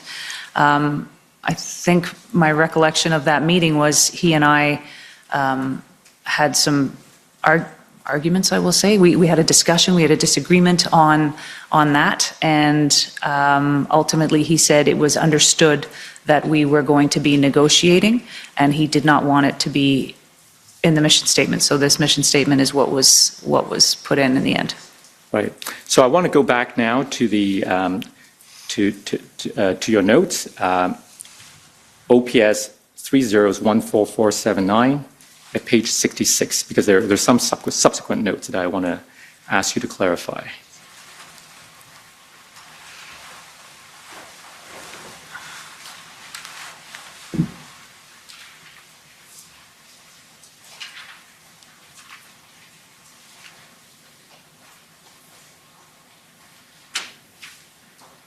So do you see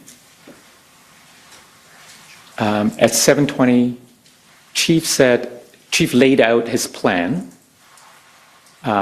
omitted negotiations, and when I brought it up, he reacted angrily, saying, "We're not negotiating."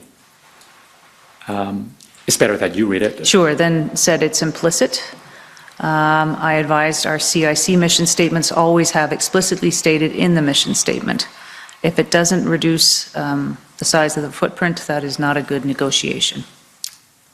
So that was the exchange. Yes. And that was at 7:10 a.m. And then later that morning at 9:15 a.m., there was another meeting with the chief had with you and Deputy Chief Bell. This is at the next page, page 67. Okay, that's okay. Sorry, go up.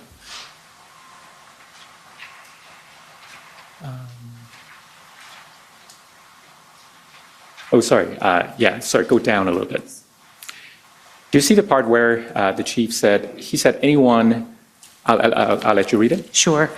Anyone who undermines the operational plan, he will crush them. And I wrote in brackets that he said it twice, and I noticed that his chin was twitching. I was kind of aghast at the comment, and that anyone who executes the plan will be supported. Takeaway was, don't bother arguing with anything that Patterson offers. Chief and he are in communication, and whoever gets in their way will be crushed.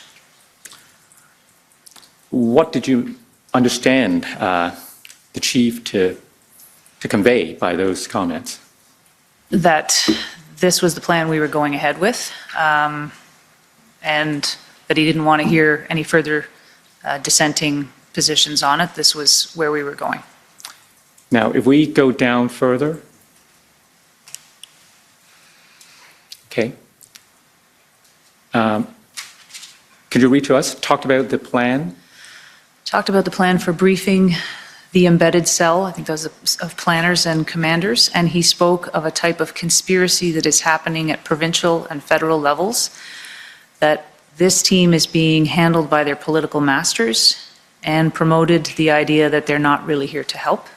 So before you carry on, the cell or the team, is that the integrated planning group that just came to Ottawa? Yes, it is. The one that you met with the day before? Yes, and that we were planning to meet with that same day around noon with this plan. Okay. So do you remember this conversation? Very well. What did you understand him to mean by political masters and so on? I believe he thought that this was all very politically influenced.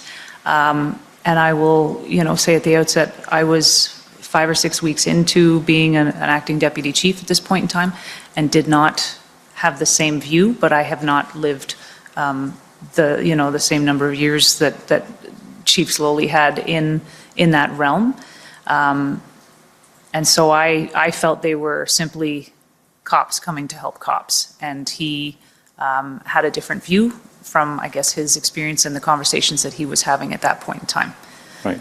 Now, so these are your notes, right? Yes. But this meeting is also being recorded as a form of minutes by other people. Yes. So I want to take you to another record. This will be OPS 30-14454. And I want to take you to page 130, please.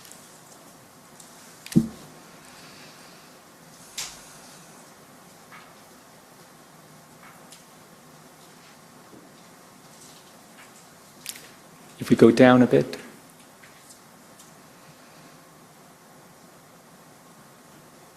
Keep going.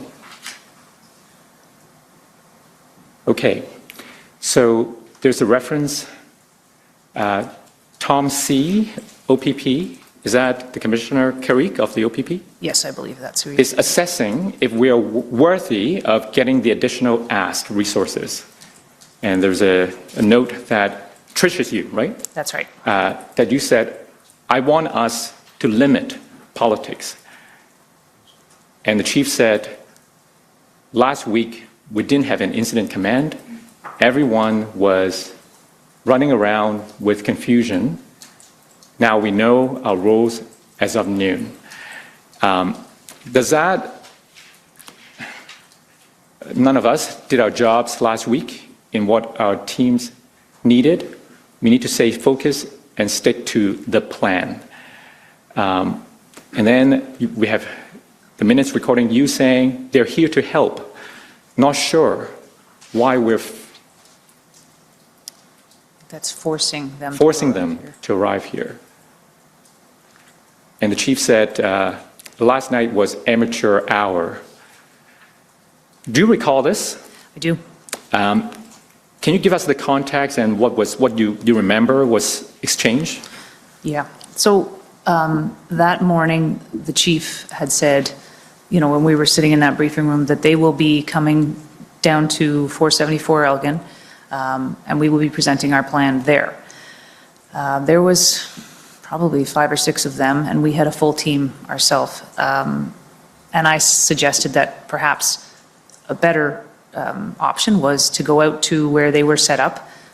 They'd come in from out of town. Some of them didn't know Ottawa, but they were already out at the one of the RCMP stations, and that we could go out there, present. There was plenty of room. I had just been there the night before. It was set up.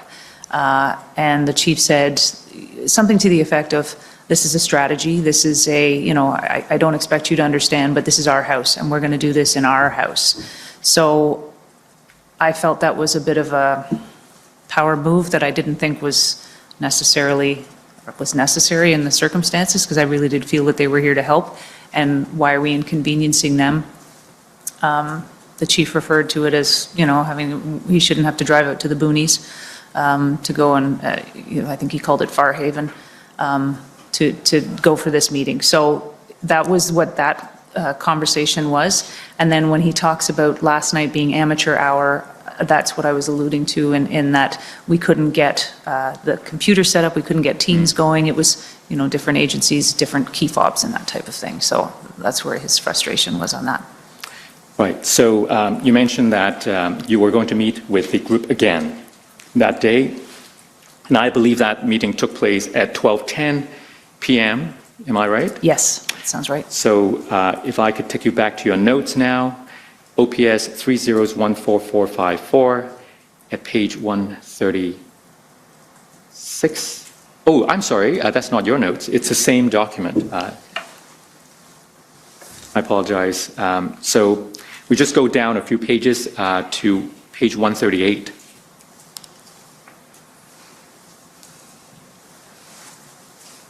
If we go down further.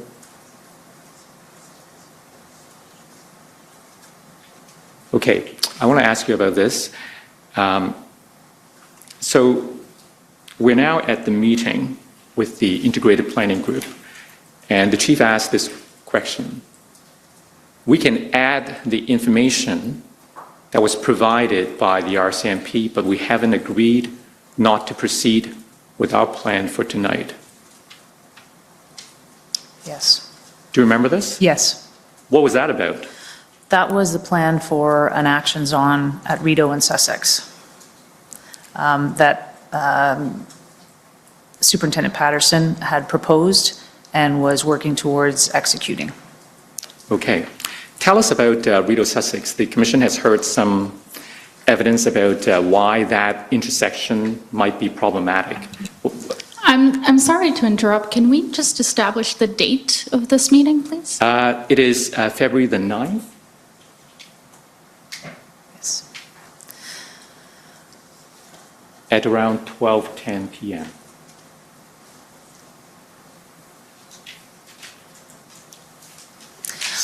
So Rideau and Sussex, from the start of the arrival of the convoy, was a contentious and volatile, I would describe it, intersection. The people who were there, the protesters or the people who were there were, they seemed to be operating mostly on their own. They were known to us as the Farfadas. I believe they were a group that was originally mostly from Quebec, from the Quebec area. I'm not sure exactly where. And they were, I would say, the ones that they were antagonistic over the course of the convoy. When people were trying to leave, they were the ones, I would say, intimidating people, saying, hold the line, you're not going anywhere, those types of things. And because of the location where they were, that was a major intersection that we were trying to gain back. And their presence there certainly contributed to the Rideau Centre being closed, which was obviously one of our major businesses in the city and was suffering as a result. And we were trying to open that intersection up to be able to get, there's obviously access to Quebec that comes with that and the Byward Market. And what was the plan that was discussed at that meeting? So they were planning on, and it wasn't so much, actually, I think it was discussed at this meeting. Superintendent Patterson presented his plan after I gave a presentation on our concept of operations. And he described how he planned on taking that intersection. And it was involving public order units. A number of troops, or a number of sections, as they're called, were going to be employed in taking the area, making arrests, and then holding that area consequently. Now, we're going to hear from Superintendent Abrams later today, as I said, and we expect he may say that he was quite critical of this OPS plan. He thought it unsafe.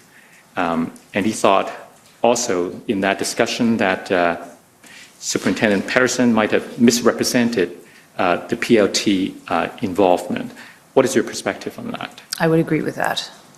I believe he told the team, or the people at that meeting, that they were engaged when Superintendent Abrams specifically asked him, are they aware, have they been engaged to this point, and have they exhausted all other measures? And I believe Superintendent Superintendent Patterson's response was yes, they had. Right. So that meeting between the OPS command team and the integrated planning group took place at around noon. And then at 1:40 p.m., the OPS command team had a debriefing. You remember that? Vaguely. So if we go down to the next page, 139.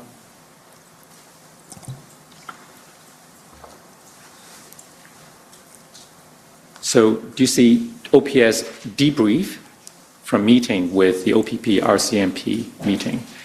And it recorded the chief as saying, as far as I consider, keep going. Nothing has changed until I hear something different coming from the RCMP and OPP. So I just want to be clear here because at that meeting, right, at the meeting with the integrated planning group, there were at least two things being discussed. One was the degree of integration.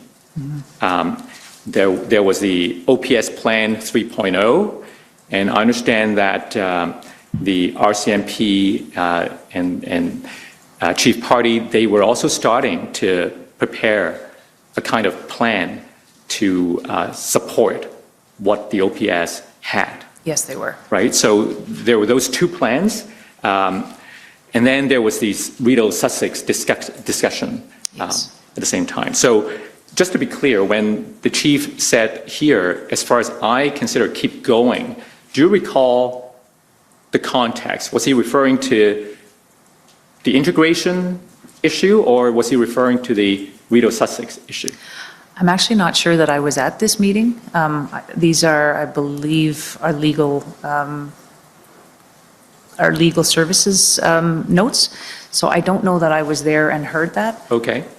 So it may not be fair for me to comment on what it is that he was saying. If on the face of it, it looks to me like he's talking about that action that we were planning. Okay. All right. Now, moving on to the next day, February 10th. At 11 a.m. Now I can take you back to your notes, and that is OPS 3014479.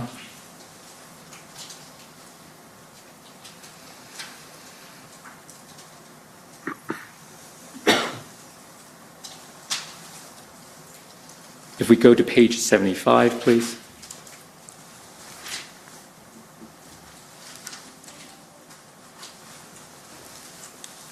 So do you see the first bullet? Patterson said the OPP want to make sure this stays in Ottawa and had no interest in resolving this. They only want to negotiate and not do any actions on. And then the next line says, I disagreed. Yes. Tell us about that exchange. So this was in relation to the actions on at Rideau and Sussex. And this was our daily briefing, so there was a number of people on that call. And this was, Superintendent Patterson had not got the plan approved, and it had not been carried out in the overnight hours as they were hoping. And so he was updating the team as to what happened and his perception of what the OPP's, I guess, ultimate goals were. And at the same time, there were things happening across the province. Now, when we spoke about this day during our interview back in the summer, you said February 10th was probably the worst day in your professional career. That's correct. Why was that? So this meeting, this was, as you were showing here, this is a series of discussions that I'm having with both the event commander who is reporting to me and former Chief Slowly about the approach that I felt we needed to be taking. And as the major event commander, I was trying to drive in that direction and was continually getting pushback. Some of it very public and some of it, behind closed doors. And this was a meeting when we got to this point Superintendent Patterson was also very frustrated, and he was, presenting his point to the group. And so there was a comment made during this meeting where he, in my estimation, maligned one of our most seasoned critical incident commanders on the decision that he made not to approve this plan. And he chalked it up to him not being involved and not knowing enough, and that's why he didn't approve it. And so at the end of the call, once we did all the checks that we did on these briefings, go through communications, through, what's the update, how many people on the Hill, those types of things. Once that was completed, I had asked for a number of people to stay on the call. So, our corporate communication folks would have dropped off and some of the other players. But the chief was on, Superintendent Patterson was on. I don't know all of the people who remained on the call, but our legal, Christiane was on that call as well. And I started by saying I want to clarify the role of the incident commander in this case. It was Superintendent Burnett, who had not approved the plan that Patterson put forward for actions at Rideau and Sussex. And he had his reasons for it, and a lot of them related to safety of our members. And it was involving POU teams from other police services who had also expressed their concern about the safety of this action to Superintendent Burnett. And so I wanted to clarify that and to say that I didn't believe that these types of actions were going to, that they were a good move at this point in time. If we had said we were going to negotiate, which is what we agreed to with the OPP just yesterday when we presented, or was yesterday when we presented that plan, then that's what we had to commit to. And I didn't feel we were doing that, and I felt we were doing a disservice to everybody involved, and not to mention, putting pressure on and putting our members at risk. They had been swarmed by protesters at this location before. We knew they had that potential, and so this, of all of them, was probably the most dangerous of all the intersections that we would take on. So I expressed that, and then you probably see conversation back and forth between myself and Superintendent Patterson, and the chief weighed in. And then at one point in the meeting, Superintendent Patterson asked here, and you see in my notes, if Christiane who is our legal, our lawyer, was on the call, and she said, I'm here, and he said, I want this for the notes. And then he made, I would say an attack on my integrity on behavior that he felt that I was engaging in that was unethical. And at that point in time, I, indicated that I didn't think that no one said anything, so I said, I don't, I think this is going to really be difficult for me to move forward in this position. I feel like I'm a fly in the ointment that's going on right now, and that I'm fighting on two fronts, and that I wasn't willing to do that anymore. So I said to the chief at that point, if you need to remove me in order to be able to go ahead and carry out your plans, you're going to have to do that, but I fundamentally disagree with the way we were going, and that I couldn't put our members at risk in that way. So that was pretty much the end of the conversation, and the meeting ended at that point. And what decision did the former chief make after that? He came to see me, and we discussed the situation, and in his defense, he didn't know me very well. He didn't know my history. He's come to the organization as an outsider, but I assured him that the behavior I was being accused of was not in fact what was happening, and it involved, myself and my husband colluding. My husband at the point was working with the PLT team, and that I was getting, information that I shouldn't have been having at that point was really the accusation. And so I suggested to the chief that if he really believes in the direction that he is suggesting, then I'm not the person to be the commander of this event. And so he said he would think about it. And at the end of our conversation, he ultimately said, I will keep you as the event commander, but you must promise me that you are going to take some days off, that you need a couple of days rest. Not event commander, strategic commander. Strategic commander, yes. And at that point in time, I had been working a number of days in a row. It felt a little bit like I had gotten emotional, and he walked into my office right at the tail end of that meeting, and I was frustrated and I was angry. So it felt a little bit like he was saying, you know, you need to go home and get some rest. He was probably right, but I was a little bit frustrated by that, and I'm frustrated in hearing that it sounds like I was sent home because I was on the wrong side of things. As Chair Deans said yesterday, that was not the case. I think it was out of concern for, you know, for where I was at. Certainly I was angry, frustrated, and upset. And he said, Deputy Bell will take over for a couple of days, go home, get some rest, because I need you healthy for the long run. Right. So you did take some rest I did. on the 11th and the 12th, That's right. and then you came back on the 13th. Yes. Now, when the chief made the decision to remove Superintendent Patterson, who stepped in? So at that point in time, it was Superintendent Bernier who was requested to come in.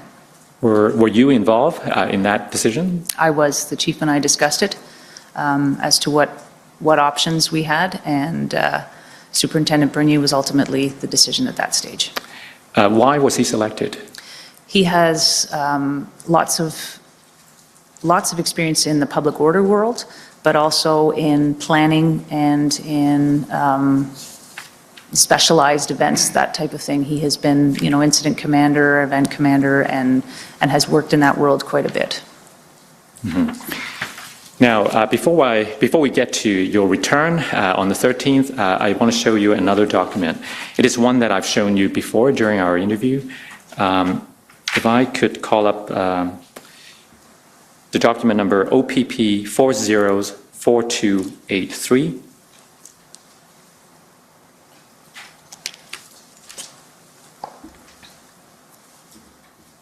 If we can just look at the whole first page. Can we do that? So this appears to be a draft document prepared by the Integrated Planning Group. And these are the services involved, right? The RCMP, OPP, TPS is Toronto Police, YRP, York Regional Police, and what's PRP? Peel Regional Police. All right. So this document is a draft dated February the 10th. Can we go back to the title, please? SMEAC proposal. What is that? SMEAC is a term that's used in both military and policing, and it's basically situation, mission, execution, and the C can stand for command or communication. But Now, if we go to Section 3.1 of this draft proposal, it appears that the group was trying to get a sense of where things were at as of that time on February the 10th. It seems to be an assessment of the current situation that the OPS had to confront with. And these are, well, we see the list. Can we go down the list? I don't mean scrolling down, but I mean, Deputy Chief, can you tell us, look at each bullet and tell us your perspective on whether this list accurately reflected the state that the OPS found itself in as of the 10th of February? so not intelligence-led.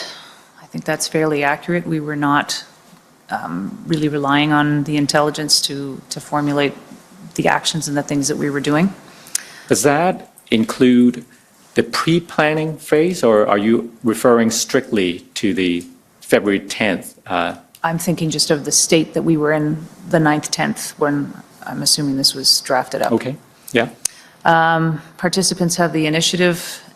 This was, in fact, something that was becoming, we were becoming aware of this. There were retired police and military members in the protest, and they knew a number of our, police tactics, and they had a chief of security, and they were really, keeping themselves in those types of, command. So I think that is true. Reactive, tactical, aggressive and taking risks. I would agree with that. Some of the actions that they were seeing us doing, whether that was the interdiction of fuel, those types of things that the chief was hoping for us to make some headway there. Would that include the Rideau Sussex POU action? Yes, it would. Poor communications, no communication strategy, I think that's fair. There were some good communications, and I shouldn't paint everybody with that brush, but certainly I know that our intelligence folks who were working with OPP members and that there was communication going on there, and some people were more effective at it than others, but I think it's a fair assessment step. Unclear and vague command and control. I think we had a system in place, but we had players who were, jumping up or jumping down our incident command structure. Unqualified trained leadership. We had lost a lot of our subject matter experts in the 4 or 5 years leading up to this. We used to be really, really strong, and our response to, when I think of what happened here in 2014, the shooting on Parliament Hill, we were subject matter experts and we had leaders in that area, and a lot of that had gone with retirement. And because we hadn't had any big events, with COVID, with no presidential visits, none of those things, we hadn't flexed those muscles. And so this was obviously unprecedented in terms of its size and the type of thing we were dealing with. So I don't know whether unqualified is fair. I would think there's some people in that chain who would say that they very much are qualified, but I think from an OPP or somebody looking in maybe would see that. No or poor partner collaboration. I would agree. What does that refer to? Well, I believe at the strategic level, the relationship was strained. And whether that was chief to chief or chief with some of the city partners, some of the political people who needed to be involved. We did have, I would say, good collaboration. Kim Ayotte and I spoke fairly regularly in terms of, what are your people seeing and what are you experiencing? How can we support? How can we help? Those types of conversations were going on fairly regularly. But at certain levels, we were not seeing that same level of collaboration. Focused on local issue only, I believe that that statement that Superintendent Patterson made was right, and I also recall former Chief Slowly saying, I don't care about what's going on elsewhere. Ottawa is where I need to, have my focus, and from his perspective, I could understand that, but we did know that when we took actions here, it had ripple effects across the country. These were very connected, reactive people. Only maintenance and not resolution. And I believe that OPS focus, that was our focus, and a lot of that had to do with simply the realities of our staffing situation. The boots on the ground are officers who were at posts and who were taking on those roles, and I think fairly accurate to say low morale. They were frustrated. Some of them were left out for hours in the cold without the ability for them to be freed up or provided meals. Lack of leadership, confidence in command, no clear direction. I think we did hear some of that, especially from the PLT folks. Physical and, I'm assuming that's mentally exhausted, poor decision making. I'm not sure what the longer is referring to, but I think obviously we were not our best selves at that moment and maybe weren't making the best decisions. And the information sharing is incomplete and unknown command structure, and the operational plan not being signed off. Okay, let's take that a bit further. Information sharing, incomplete and unknown command structure. Do you agree with that? Yeah, we use different command structures than the OPP and the RCMP. And so I think they were looking to see us following true models. They vary slightly, but I do think at points we were not following the command structure. And I believe that, as I alluded to before, we had people who were jumping chains and maybe getting down into areas they didn't need to be, to try and speed things up, I think was probably the... And in terms of information sharing, did you see that as an issue between OPS and external agencies, or was that an issue within the OPS itself? I don't think I experienced that myself, that there was a lack of information sharing internally, but I'm assuming if they are, no, I can't make that assumption. I don't know what they're referring to specifically. Do you recall when we interviewed you back in the summer, you described some challenges to us in terms of this sharing of intelligence within the OPS? Yes, yes. Tell us more about that. So our intelligence unit gets all sorts of information, obviously, and they go through it, and there is an analysis piece that takes place with the information, the intelligence that they get, and they will determine often who that relates to. And sometimes it's one of those things that is a nice to know, and we will hang on to that and do up a report, and sometimes it's something that needs to be actioned by somebody. And I think we were still relying at this point in time, we have since evolved, but we were relying on them being the keepers of that information and it being shared on a need-to-know basis.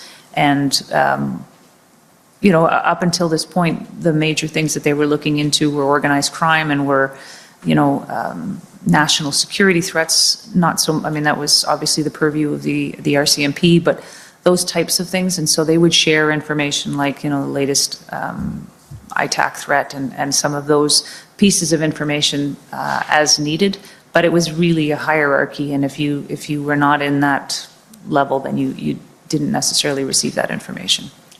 Do you think those barriers that existed back in around January, February, impeded the degree of integration of the planning and the intelligence in preparing OPS for the arrival of the convoy?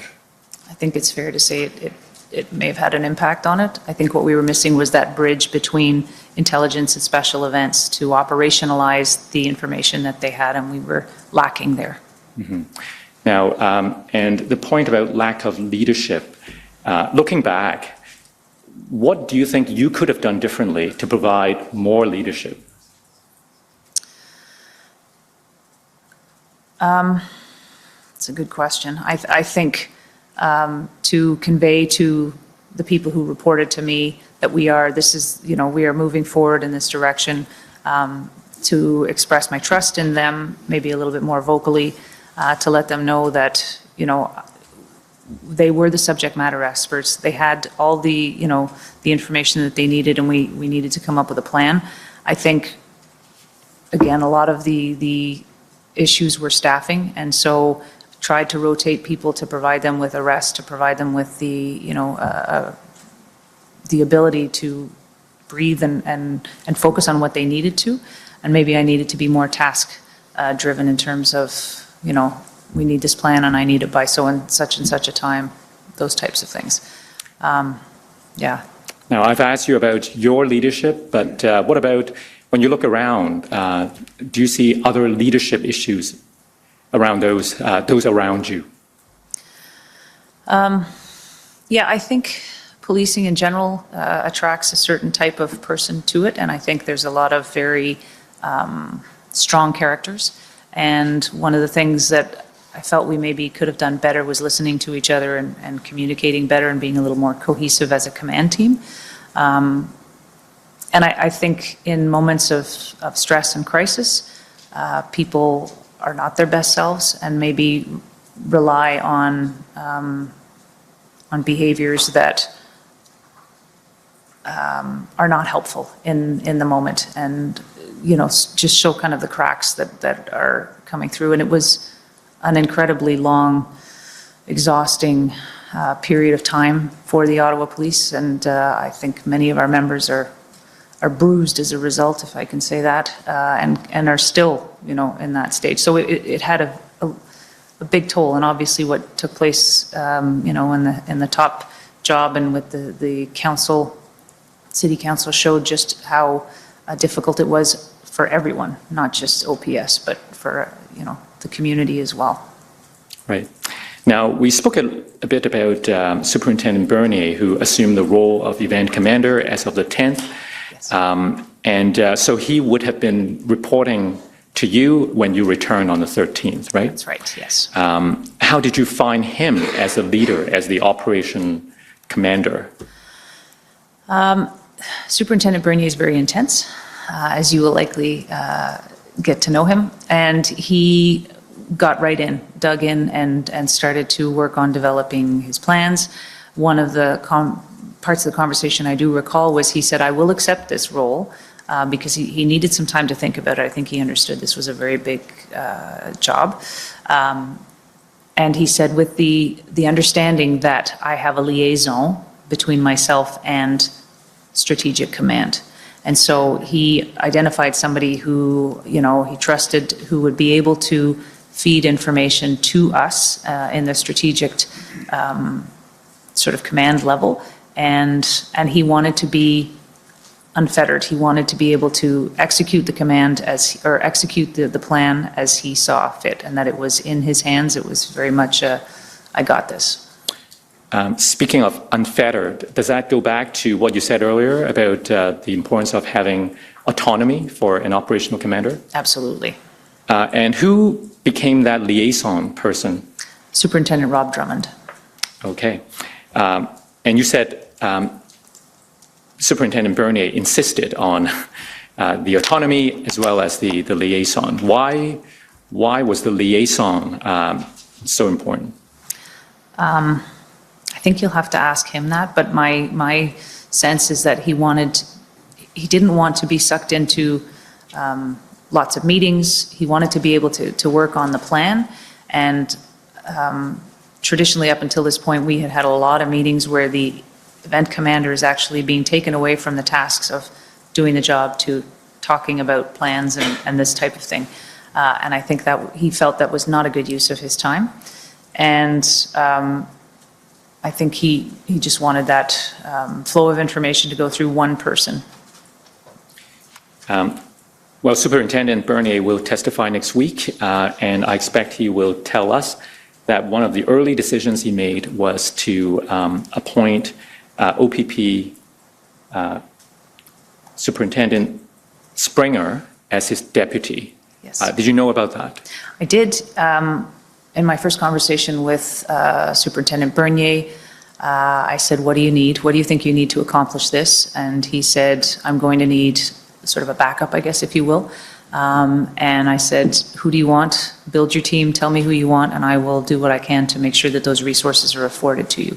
So he identified Dave Springer, who I knew as well, and said, can you see if he will do it? And in speaking with, at the time, Inspector Springer, he agreed. I had a phone conversation with him. He just said, can you please, give my boss a call to make sure that they're okay with it, which I did. And he joined the team at that point in time. Right. Tell us about the degree of integration in the days after your return. So you took 2 days off. Yes. And you came back on the 13th. What did you find when you come back?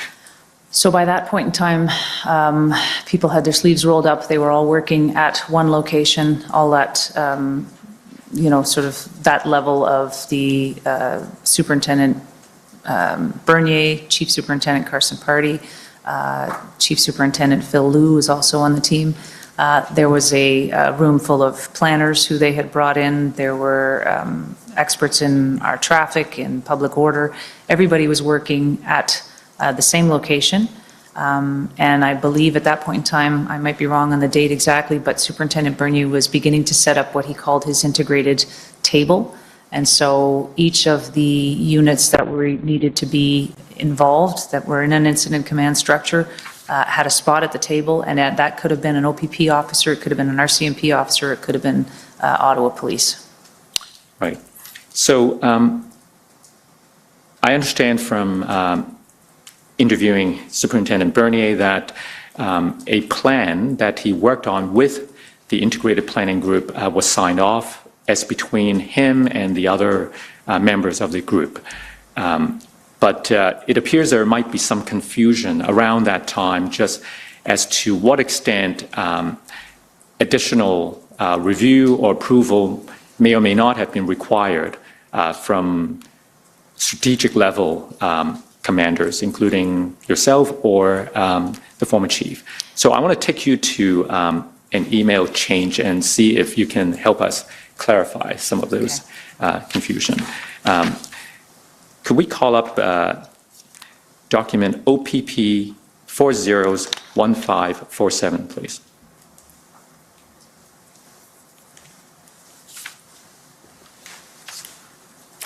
So if we go down to the very bottom, to the beginning of the email chain, so Deputy Chief, you see that this email began with the former chief sending you an email, is a request. He said, please send me the latest version of the operations plan that I approved on Wednesday, February the 9th. Now, which operations plan did you understand him to be referring to? I believe this was the 3.0. The 3.0. And then he also asked, also please advise if the plan has received all official approvals, signatures, etc., as there seems to be some concerns about this from the RCMP. Tell us about this. So I'm not sure if this was at the chief's level, whether it was Commissioner Lucky or where the concerns were coming from within the RCMP, but we did have Superintendent Bill Liu from the RCMP involved in our plan at that point in time. I do know that in Ottawa there's the national policing side and then there is the operational policing side for the RCMP, and so I don't know if there was a disconnect there in terms of that communication, but Superintendent Liu had been working on the plan. The plan was moving forward and had been built out from what we had supplied of the 3.0. That's what they had been working on from that date forward, from the 9th of February to the 13th on these plans, and Superintendent Bernier was receiving these plans, reviewing them, and then approving them. So in this one email, he seems to be referring to two different plans. Yeah. Okay, so if we go further up, we see your reply at 5:58. Now, by the way, in between the request and your reply, did you speak to anyone that you remember? I don't recall. Okay, so let's take a look at your reply. Good evening, Chief. In checking with Rob Bernier, he finally had a chance to review the plan from the integrated planning team and has sent it back with his comments. He would prefer that it be completed and signed off, and will then share the plan as he is the final approver of it. As for 3.0, Ottawa Truck Demo 22, February 9th, 22, it looks like you attach that 3.0 plan. So were you responding to both requests and trying to, I'll let you tell us what you were trying to do. It would appear I'm talking about two different plans, and I don't believe I had seen the integrated plan, not before Superintendent Bernier had signed off on that. So I think what I'm saying is he's had a chance to review the plans. It's a large document, lots of pages involved in details, and Superintendent Bernier wanted to go over all of them. And he's obviously done a first review and sent it back with his comments to the people who were developing the plan. And he's saying he would prefer that he's had a chance to really make sure that it is tight and he's happy with it before sharing the plan. As he is the final approver, and I was making that point to say that it is up to him to approve the plan. Up to? Up to Superintendent Bernier to approve the plan. Okay.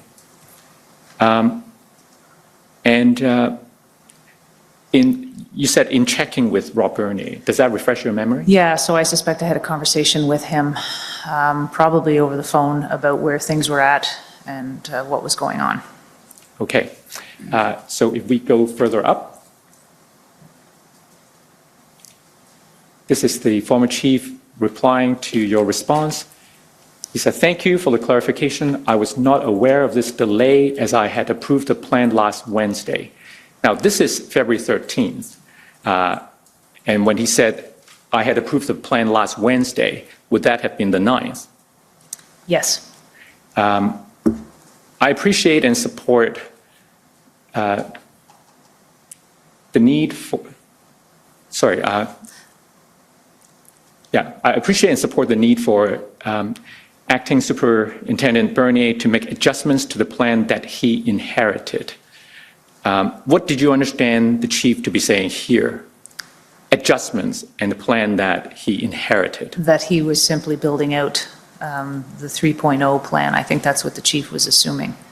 So were you left with the impression that, what did you understand? Because we started with you explaining that there were two plans. What did you understand the chief to mean when he said this? I think the chief was looking for what the plan was, and that it was based on that plan that we had presented to the integrated. The 3.0. Yes. So he appeared to suggest that there were adjustments made to the 3.0. Yes, when what I think Superintendent Bernier was doing was tasking the planners with, give me a full, robust plan, which we eventually see is the demobilization plan that we worked off of. So while Superintendent Bernier was asking for action on the integrated planning group plan, he wanted to have it move ahead. The former chief was asking about the 3.0. I believe that's what's going on here, yes. And then he said, that said, please ensure that the plan is fully signed off as the earliest possible opportunity, as this is a priority need expressed by our integrated partners. The plan in this third paragraph or fourth paragraph, to ensure that it's fully signed off, what did you understand which plan he was referring to now? The 3.0 or the integrated group plan? I believe it was the integrated work plan, the one that Superintendent Bernier was working on, and that, as I had alluded to, Superintendent Bernier wanted to, he'd made some comments, he'd sent it back, and when it came back to him the way he wanted it, he would sign off on and approve that plan. So help me understand here, were there simultaneous work being done on two plans as of the 13th? I don't believe so. I think the chief was under the impression that 3.0 was being worked on, but it was not. It was concluded, and I believe that's what I sent him, was the final document with his signature on it that was from the Wednesday prior. And what I knew was that Superintendent Bernier was working very hard, tasking his people to come up with plans, traffic plan, public order plan, PLT plan, all of the plans that form his ultimate demobilization plan. Now, when you were responding to the chief's request on this day, have you seen the integrated group plan yet? No, I have not. Right. So his last paragraph to you, as such, please communicate via email to the OPP and RCMP the reason for the delay in the approval ID, the current plan, along with the timeline that they will receive the approved plan. Copy Christiane and I on these emails. Christiane is the lawyer, right? That's right, yeah. What did you understand his request to be? Was he asking that the integrated group plan be actioned on? I think he wanted the final plan to be sent to the RCMP and the OPP, and to make sure that he and Christiane were copied when that was done. And I'm not sure if that was because he wanted to, take a look at it as well and have Christiane look it over, because that had been his practice before. He had asked for legal services to look over plans to make sure that they were meeting, that they were legally sound, I think would have been his thought process on that. So I think he wanted me to make sure that our OPP and RCMP partners were provided the plan as soon as it was signed off on, and that he also wanted to have a look at it. But I don't know, he said once the plan has been approved. So I think he understood at this point in time he was not the approver of the plan. Okay. And you speak about the lawyer reviewing documents as a practice, but we're talking about an operational plans here. Correct. So the practice includes having legal review of operational plans? It did for former Chief Slowly. It doesn't in the ICS model. It's not part of the approval. And in your experience, at the executive level, was that the practice of other chiefs? No. What did you understand to be the significance or the reason that he wanted to have these kind of legal review?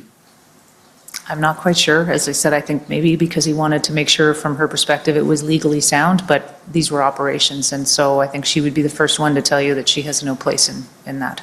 And was it understood that the plan could or could not be actioned on before the review, legal review was completed? That I'm not sure. I'm not sure. Okay. All right, can we go further up?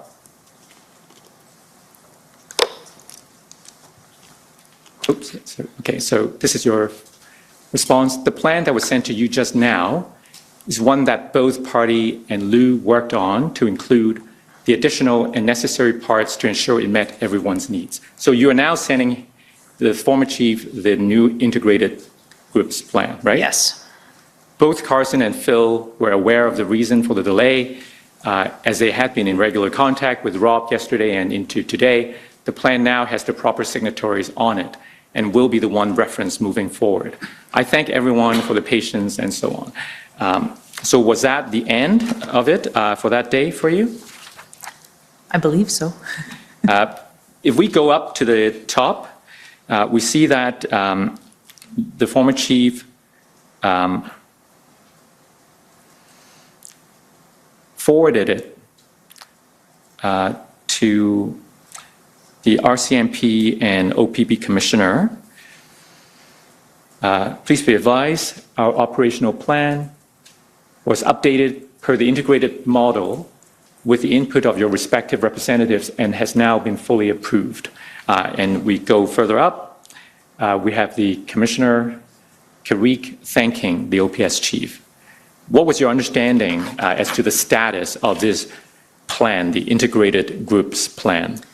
That at the operational level it had been signed off, and this was simply a notification to the strategic level that this was the plan we were going forward with.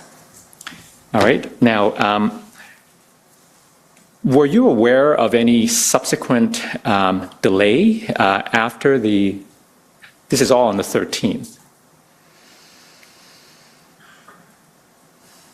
I think there might have been some further conversation about it, but I don't have any independent recollection of exactly what that was right now. Okay. How am I doing with time?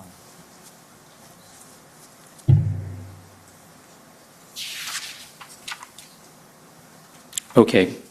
If I could now take you to the plan that was signed off on the 13th.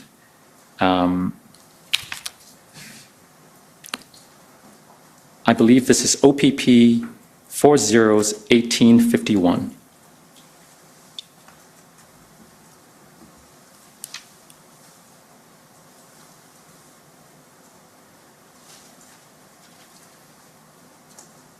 If we go to page 22, please.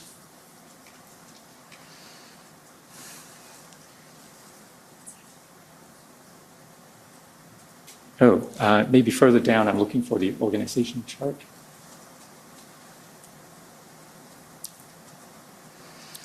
Okay, now this is a document that you didn't see until later. Well, I guess on the 13th you had it, and you had an opportunity to review it.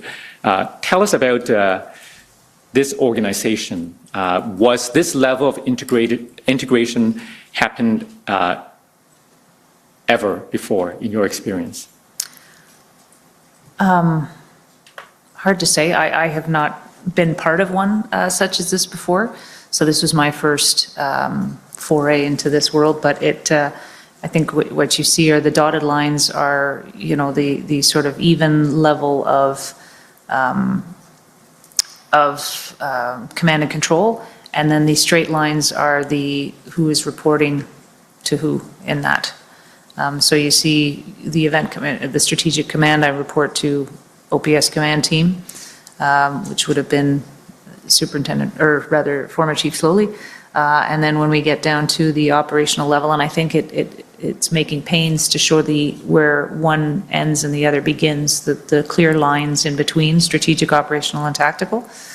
And so Then you see, Superintendent Bernier as the event commander with support from both the OPP and the RCMP, but ultimately that the Ottawa Police Event Commander is the lead on the command.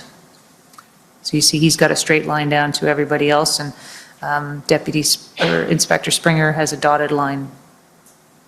Right, and we see in one of those blue boxes an executive liaison, Acting Superintendent Drummond. That's what you talked about, right? That's correct.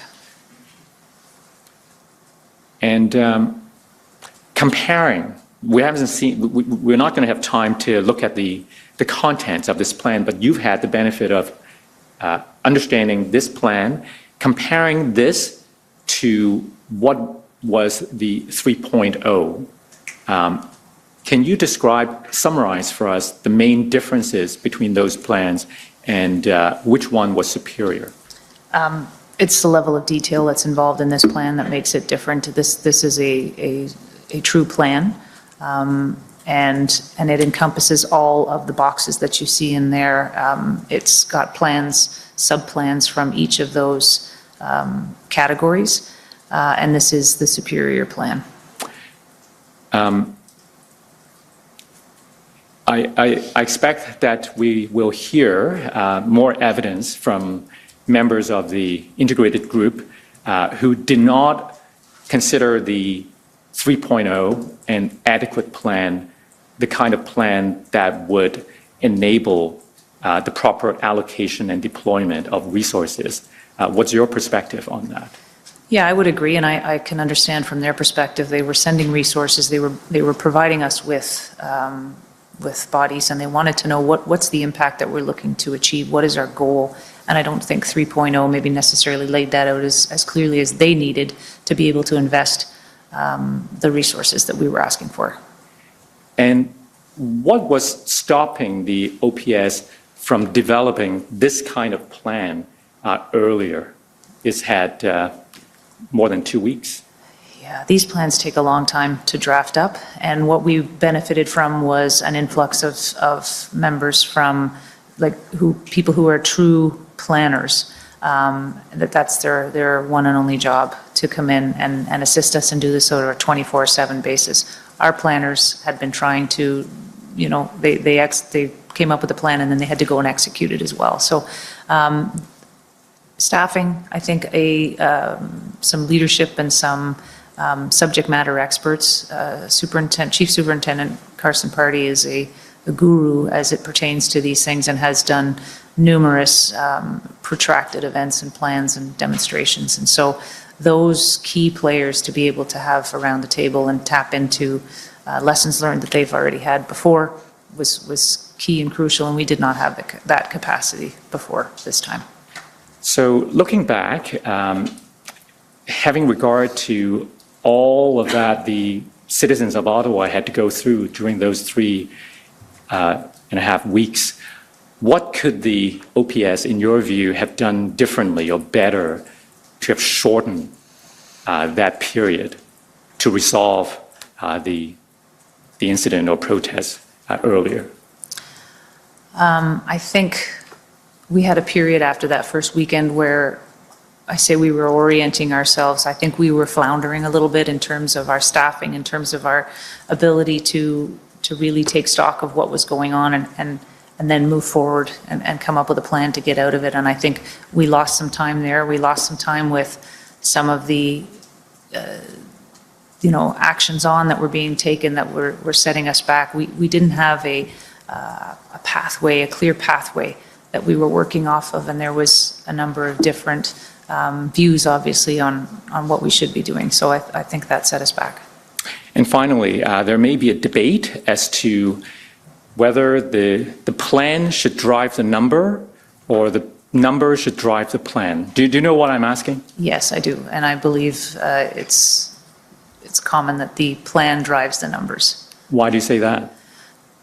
Well, because you are identifying what the outcomes that you want to achieve, and then you work back from that. How do we then build a team that's going to assist us in achieving that? And I think when you start with just a number, then there's no strategy involved in that. And this does really need to be laid out in saying that we need, 10 public order sections to achieve this goal. So how many is that? That's 50.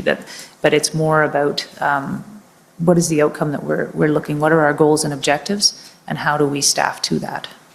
Okay, thank you. Those are my questions.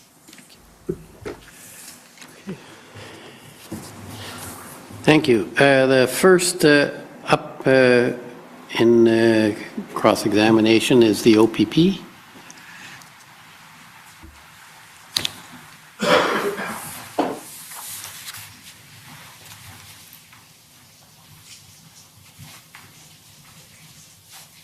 Thank you, Commissioner. I'll set my clock here and try my best to stay within my allotted time. All right, good afternoon, Superintendent. My name is Christopher Diana. I'm counsel for the OPP. There's a few areas that I want to ask about just to get some more clarity to your evidence. And I want to start with kind of what was known before the convoy arrived in Ottawa. And I want to start by the basic proposition that Ottawa is very experienced at dealing with protests and large events. This is something that OPS deals with. We've heard some evidence about the frequency, but this is not an uncommon event, right? It's not uncommon for us to manage protests. This was an uncommon event. Right, sure, sorry. And sometimes the events are large, sometimes they're small, Yes. sometimes they're predictable. For example, Canada Day and other large events often kind of follow a certain pattern where you kind of know what to expect and you can plan accordingly, correct? I would agree. But regardless of the nature of the event, whether it's large or small, the gathering of intelligence is really important to planning the proper police response, correct? Yes. And we heard from Superintendent Morris yesterday that intelligence has certain limits. Would you agree with that? I would. I believe he said that when it comes to numbers, for example, you never know exactly how many vehicles or how many people are going to show up until the day of the process itself, correct? That's true. And that's just something that's inherent in intelligence. There are no guarantees. That's true. But that, of course, doesn't mean that you don't plan. You make do with the intelligence that you have available to you. Yes. And in good planning, the intelligence that you have should drive the way an event is planned, correct? Yeah, I would say intelligence and information. Yes, of course, there's a Yeah. difference, and I don't want to get into that. No, okay. At this point, I don't have enough time. So when the Ottawa Police Service heard about the convoy leaving Western Canada, I expected the OPS would have immediately started planning for how to deal with it. Is that fair? I think that's fair.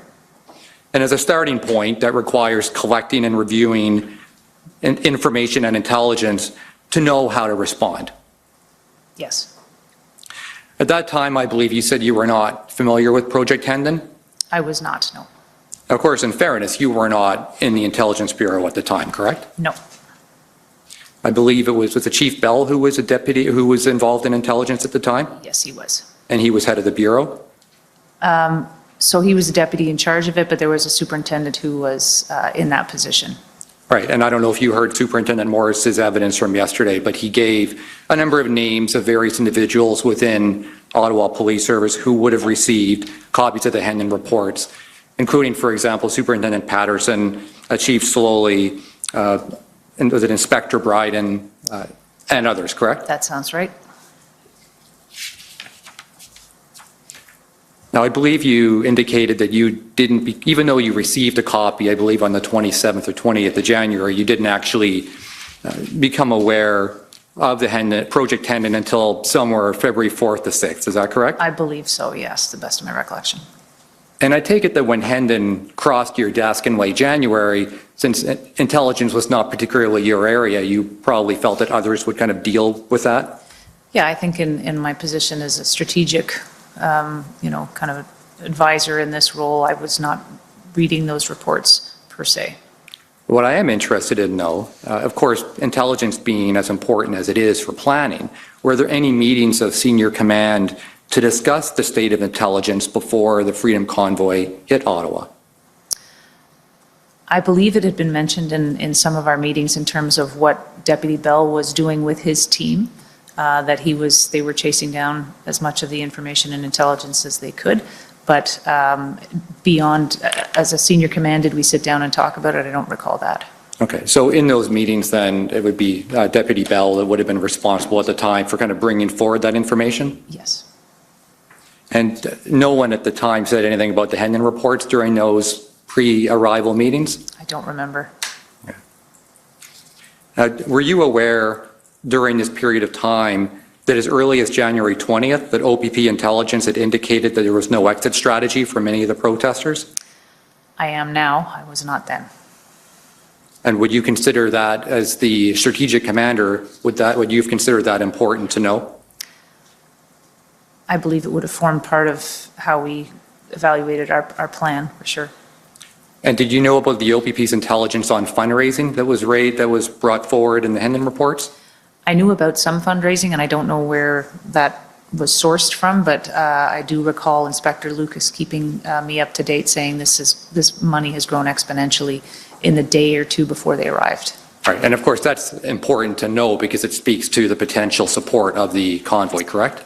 Yeah, I don't know that you can necessarily draw the conclusion that it means they're going to stay longer. I don't know what that money was laid out to do. It might have been to be funding other initiatives, so one could, make an assumption out of that, but may not be accurate. Right. Did you know that the OPP intelligence was reporting that many of the protesters will not leave until their demands were met? I know that now, but I don't believe I knew that then. And again, that would have been important for you to know as a strategic commander because it speaks to their intent. Yep. Did anyone at these meetings speak about heavy equipment being brought in?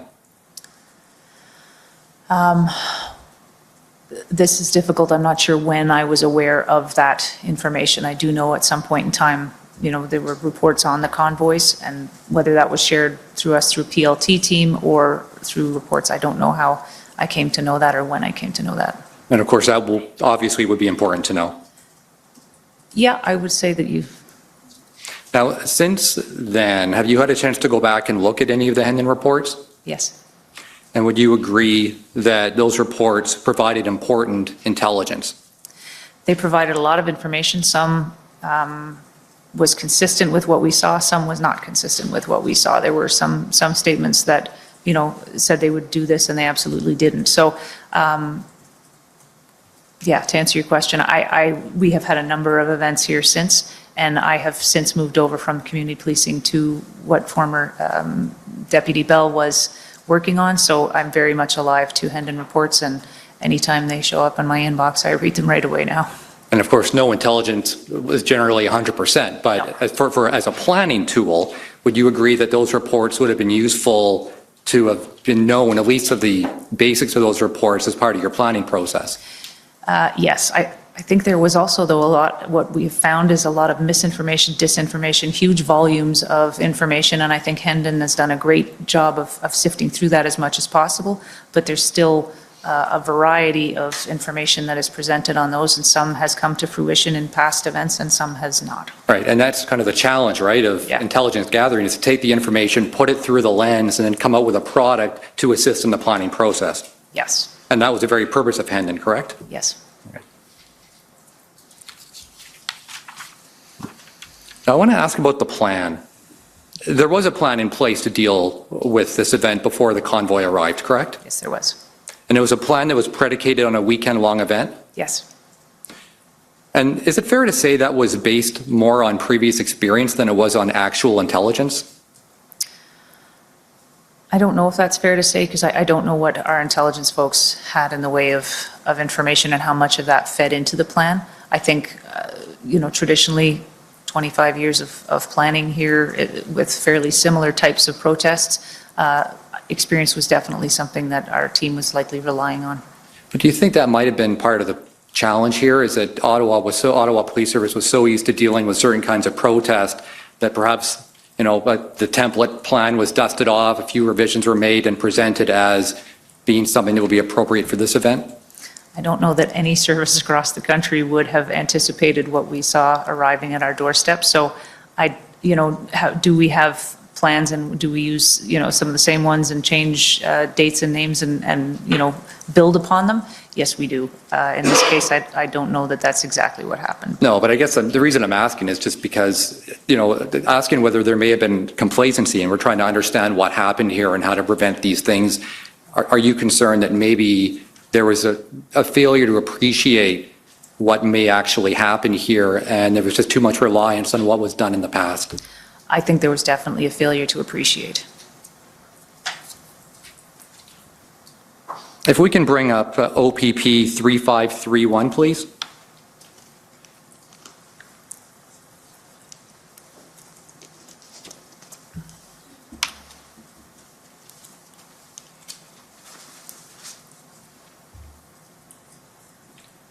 Actually, sorry, I think OPS 3531.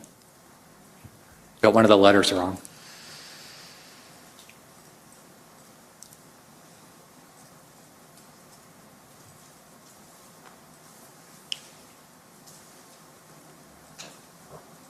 All right, so this is the operational plan, I believe, that you're aware of this document, correct? Yes. And would you have approved this document as a strategic commander? No, I would have seen it, but not approved it. Okay, can we turn to page 6, please? And scroll down where it says threat assessment. Do you see that, where it says threat assessment? I take it that's an area that would typically provide relevant intelligence to help guide the response? Yes. And would you agree that I'll put to you that there's no reference, obviously, to the Hennon reports in that assessment? Would you agree with that? Not from the portion you're showing me. I don't know if it goes on. Okay, we can scroll down to the end of that section, please.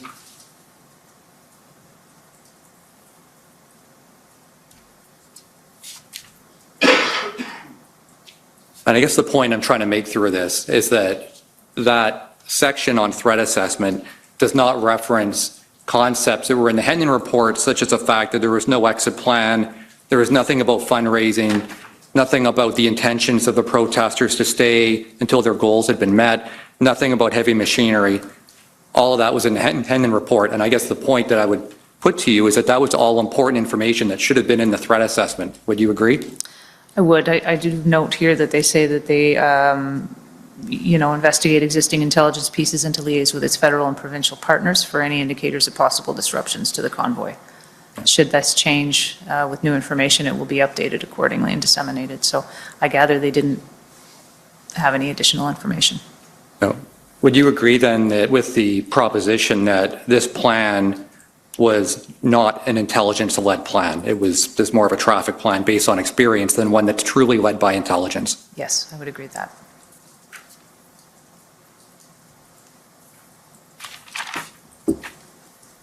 I'd like to ask about the integrated planning team that came to Ottawa.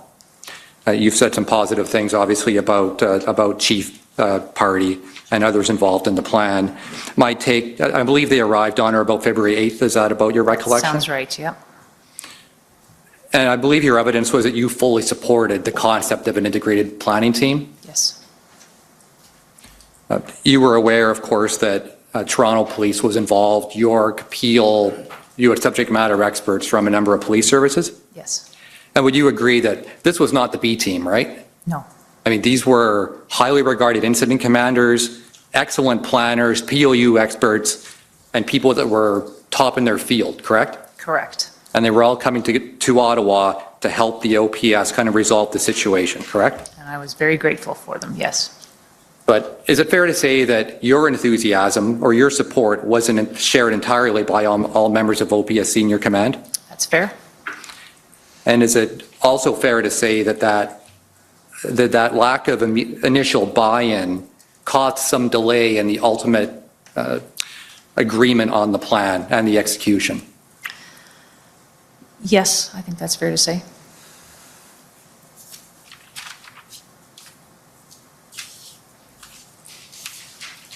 And it's problematic in the sense that the planning team was brought there to assist OPS, correct? Yes. With the Ottawa Police Service was a police service of jurisdiction, so unless and until OPS agreed with it, there was really nothing that the team could do, correct? That's right.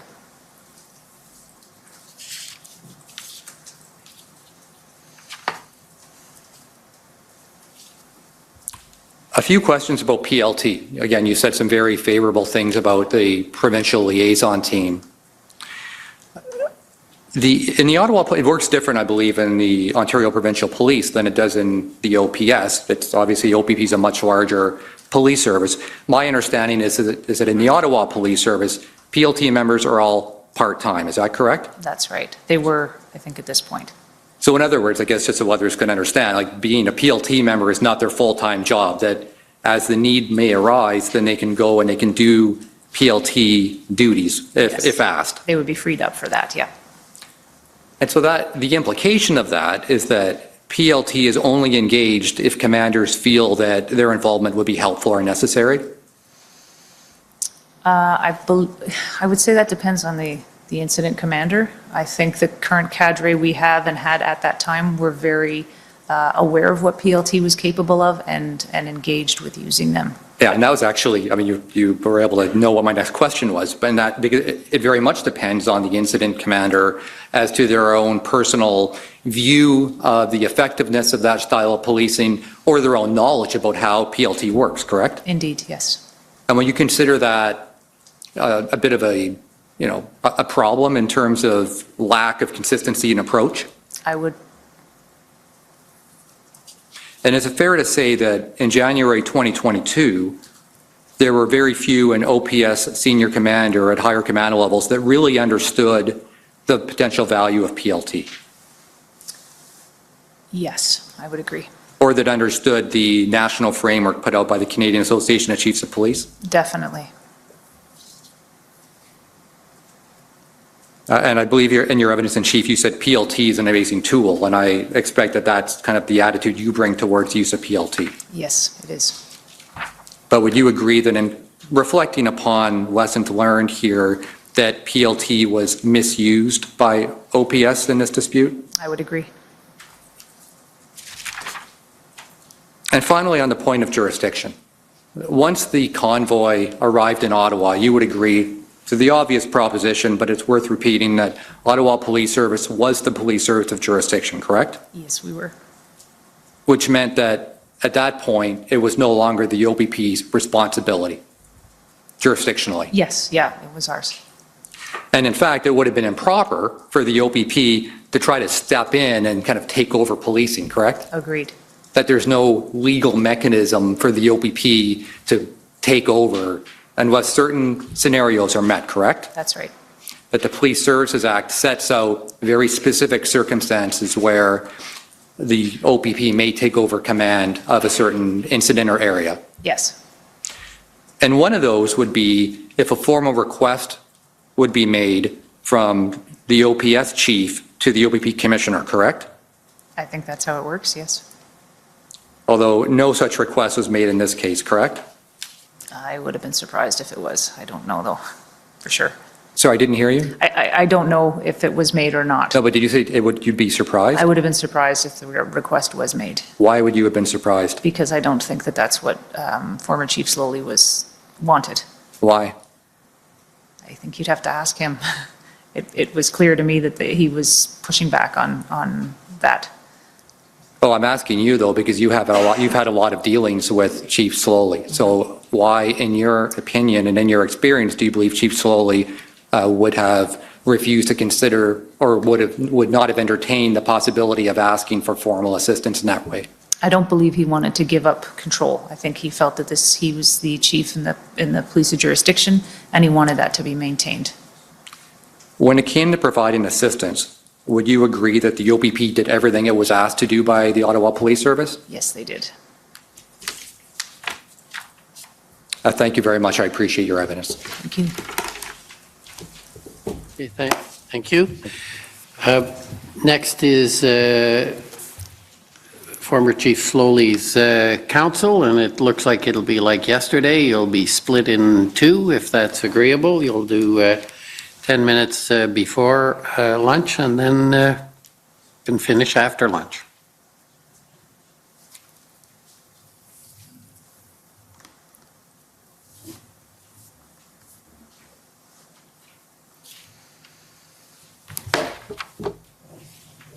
Good afternoon. Good afternoon.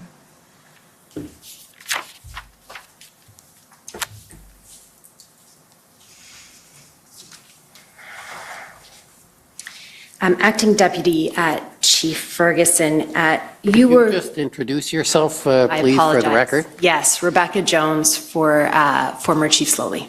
Thank you. Acting Deputy Chief Ferguson, you were the MIC for the Freedom Convoy, right? That's right. And as MIC, you had overall responsibility for the OPS's planning and response to the protests. Yes. And your testimony is that you weren't reading the Hendon reports, though you knew that they existed, right? As of the 28th of January, when I think I was forwarded one. Right, okay. And your role, though you were the MIC with the overall responsibility, you were working with Deputy Chief Bell, who had overall responsibility for intelligence, right? Yes, yep.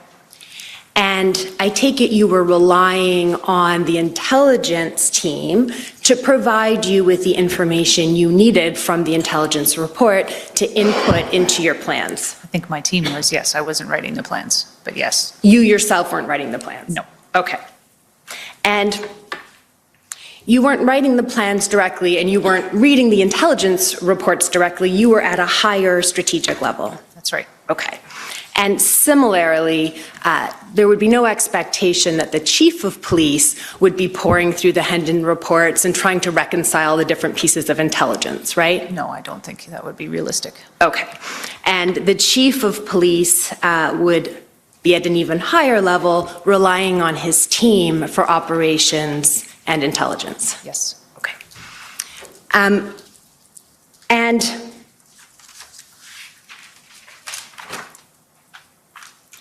one of the things that you noted was that you did not believe that the initial plan, the January 29th plan, was intelligence-led. And I just want to suggest to you that Chief Slowly's expectation for his command had been, from when he entered as chief, that all operational plans were to be intelligence-led. Yes. Now, for this initial January 29th plan, I take it that Chief Slowly's involvement in the process is as you would have expected. Yes. Okay. So he did not direct the planning unduly? Not at this point, no. Didn't interfere? Nope. And in fact, Chief Slowly did not even see the plan or a draft of the plan until the morning of January 28th, when it was provided to him for the first time, right? That's possible, yeah. Okay. And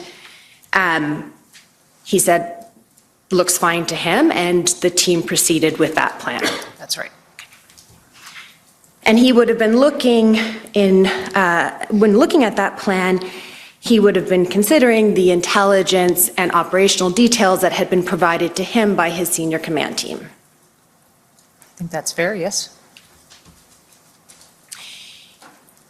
Now, if we pivot forward a few days to Sunday night, January 30th, at that point, your evidence is that it became clear to the OPS that the people were not going to leave. Yep.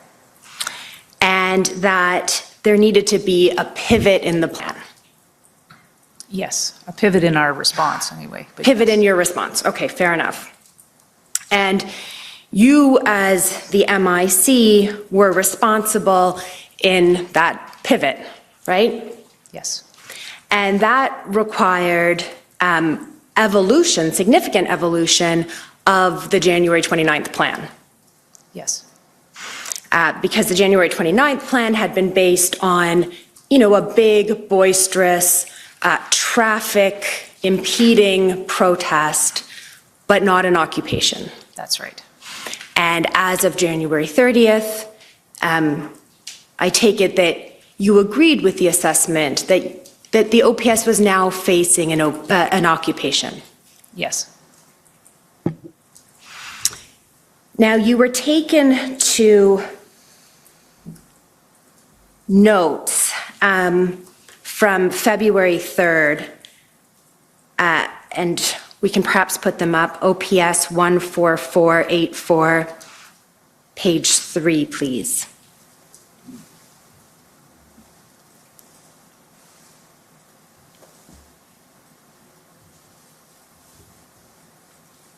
And for everyone's benefit, these are February 3rd notes of Chief Slowly.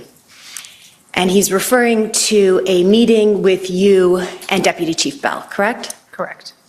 And he refers in the first line to, I've advised that we've had 2 days since the POU meeting on Tuesday. So that was a meeting that took place on February 1st, right? Yes, that's right. And Chief Slowly had made very clear in that meeting exactly what you said. There needed to be a pivot, and the plan had to be significantly evolved to deal with the situation. Yes. Okay. And at the point of this meeting now, 2 days later and 4 days after the determination that this was in fact an occupation that required a new plan, he had not seen a new, and I shouldn't say a new plan, I'll go back to what we have spoken about, an evolution of the plan. He had not seen an evolved version of this plan, right? Correct. Okay. But And- what he was looking for here was specifically a public order unit plan, not the wider plan. Okay, and that would be part of the evolved plan, right? There would be a Yes. public order component of the plan to try to figure out how we're going to resolve the situation with the people that were occupying the city. There would be a public order plan, there would be a PLT plan, there would be a traffic plan, there would be an investigations plan. All of those things form the plan, but he was fixated solely on this one. Well, the word fixated is a Sorry. bit loaded. So he was interested in a public order unit plan. Yes, in fact, I And- met with them in person. And met with him in person. But to be fair to your former chief, he also expected that there would be a traffic plan and a PLT plan, and all of those other plans were evolving at the same time. Yes, he just didn't meet with any of those other groups. I think he might have met with the PLT when there was some discord that he'd heard about and that they were unhappy. But this was the only group that he met with. I take it you're not being critical of him for not meeting with the other groups? No, not at all. Okay, because it's a bit hard to be Chief Slowly sometimes, I think, in terms of criticized for being too involved versus criticized for not being involved enough, For right? sure, yes. I Okay. understand that. So here on this day, you were taken to this document, but you weren't taken to the very end of the document. If you can scroll down a little bit more, keep going. Sorry, go up a little bit. End of this paragraph. The paragraph at the top of the page, I directed once again Acting Deputy Chief Ferguson to ensure that Sergeant Stoll, and he was Staff Sergeant Stoll, I apologize, and he was involved in the POU component of the plan, correct? Yes, he was, yeah. Okay. That he got the resources he needed to make the assessments/final recommendation, Yes, right? Okay. So Staff Sergeant Stoll, the chief wanted to make sure he had the resources he needed to make the inputs into this plan. yes. Okay. And now if we can go, please, to OPS 7355.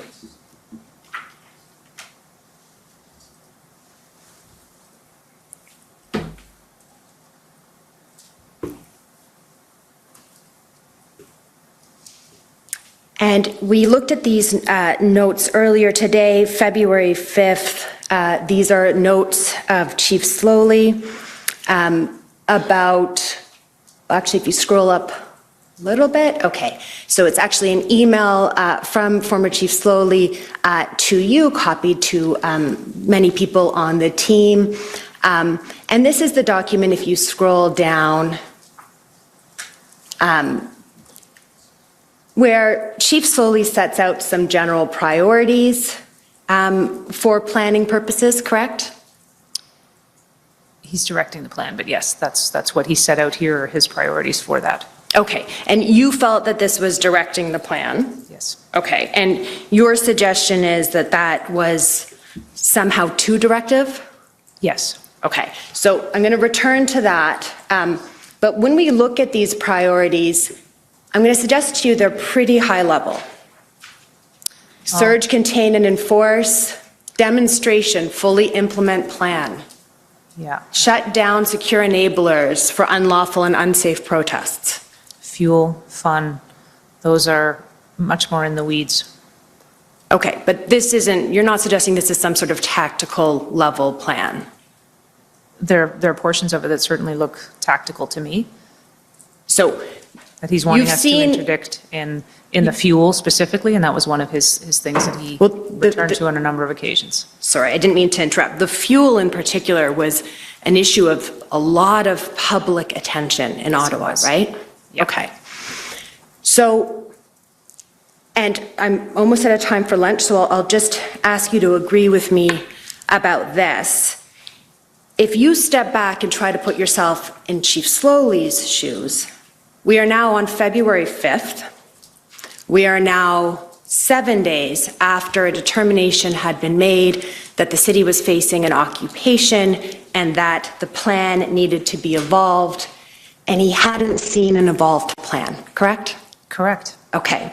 So when we talk about how involved you would expect a chief to be, or how involved how much autonomy you're supposed to be giving your team, this was an exceptional circumstance, right? Yes, it was. It was an exceptional circumstance, and he was trying to get his team to move forward with the evolved plan, right? But without the resources to do so. That was the impediment to us at that point in time for those 7 days. That's exactly what we were struggling with. I could not agree with you more, and we can return to that after the lunch break. Okay. Okay, so we'll take an hour for lunch and come back and continue this. Thank you. Thank you. Thank you. The commission is in recess for 1 hour. La commission est levée pour 1 heure.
Order à l'ordre.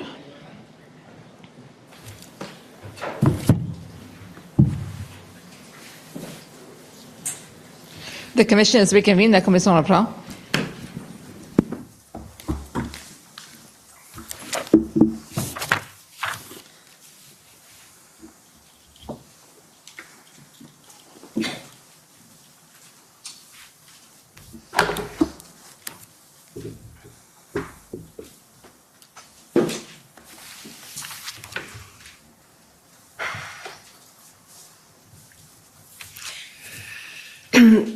I want to turn now, we will get to resources by the end of my cross-examination, but I'm going to turn first to the PLT, which is something we've heard a lot about this morning.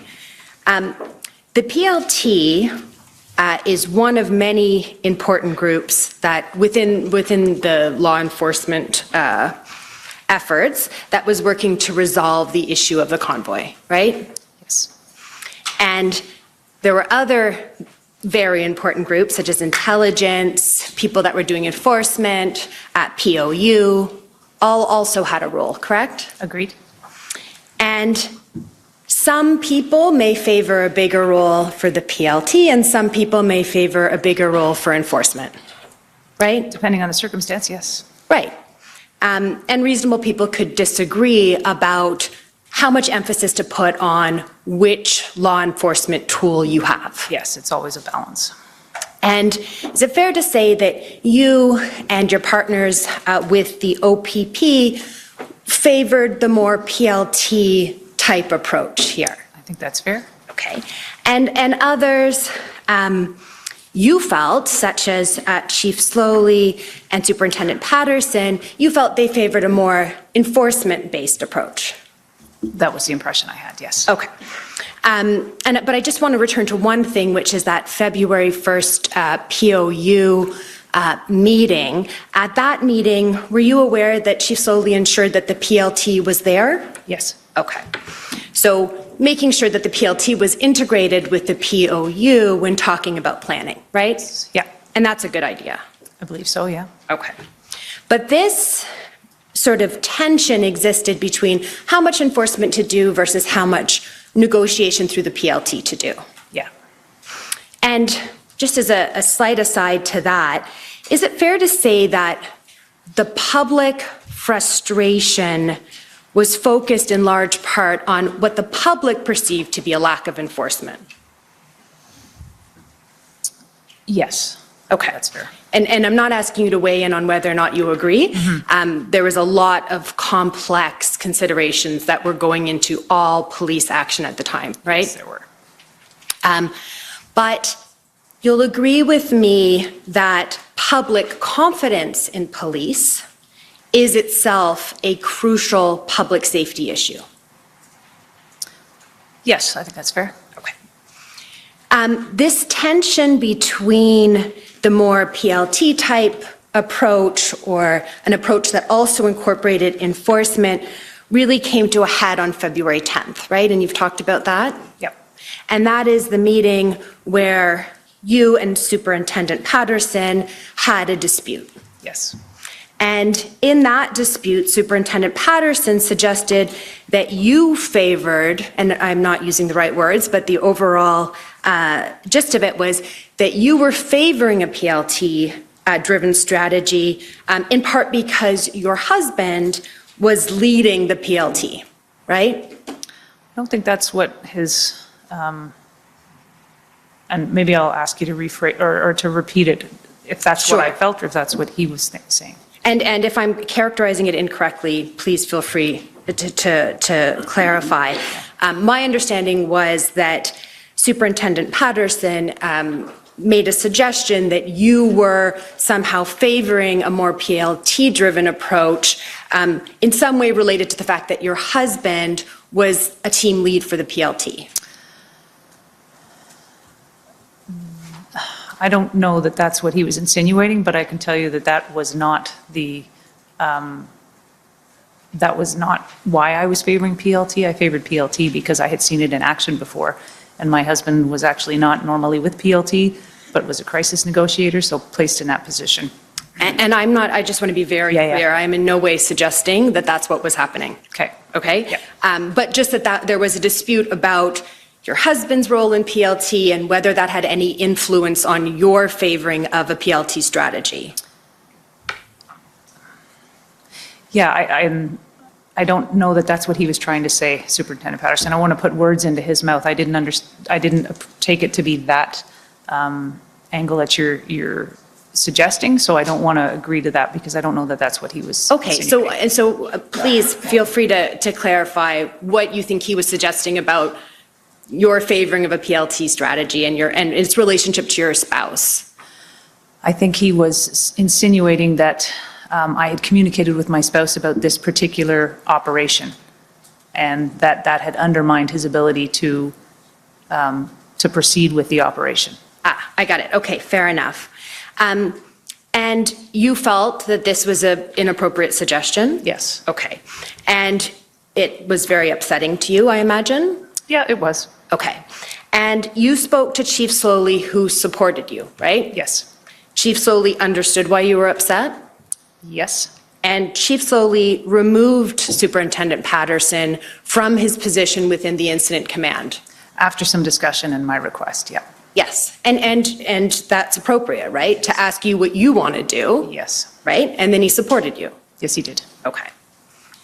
And this is just a very small point, but my friend spent some time looking at the mission statement of the February 9th plan. Do you remember that? Yes, yep. And I just want to be clear for everyone, the upshot of that was that you wanted the role of the PLT or negotiation to be stated explicitly in the mission statement, and Chief Slowly said it's implicit in the mission statement. Yeah, I wanted the word negotiation in Right. there, not necessarily mention of the PLT, but that we are doing this through negotiated methods. Right.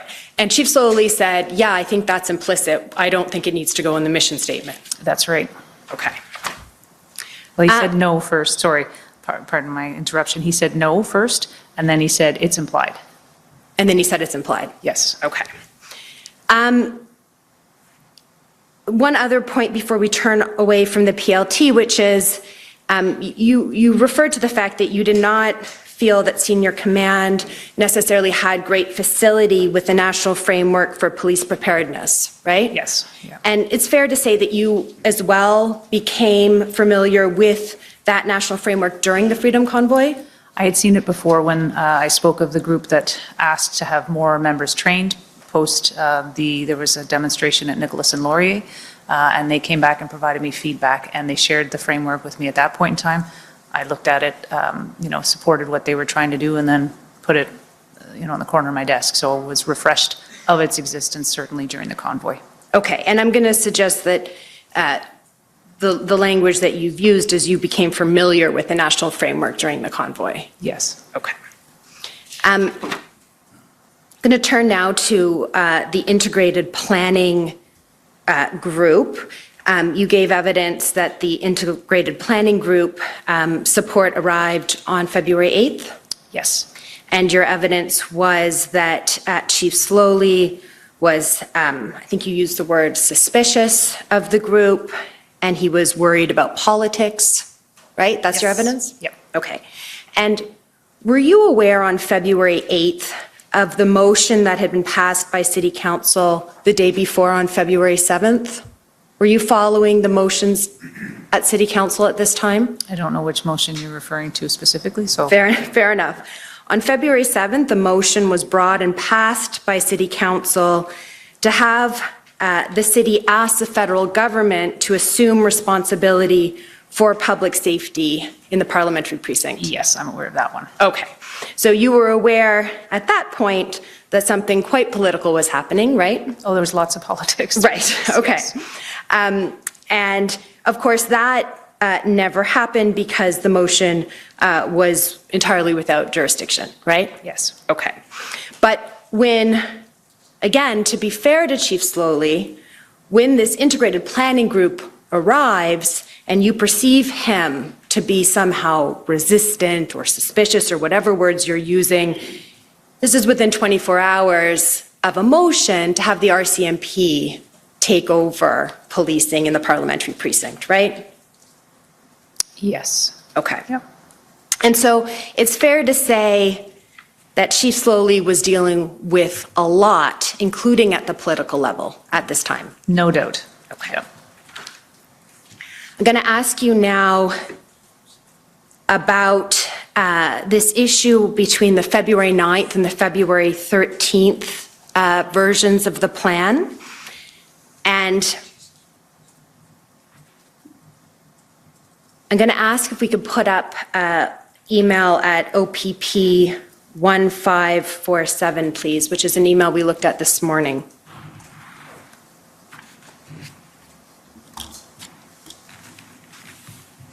If we scroll down to the bottom, please.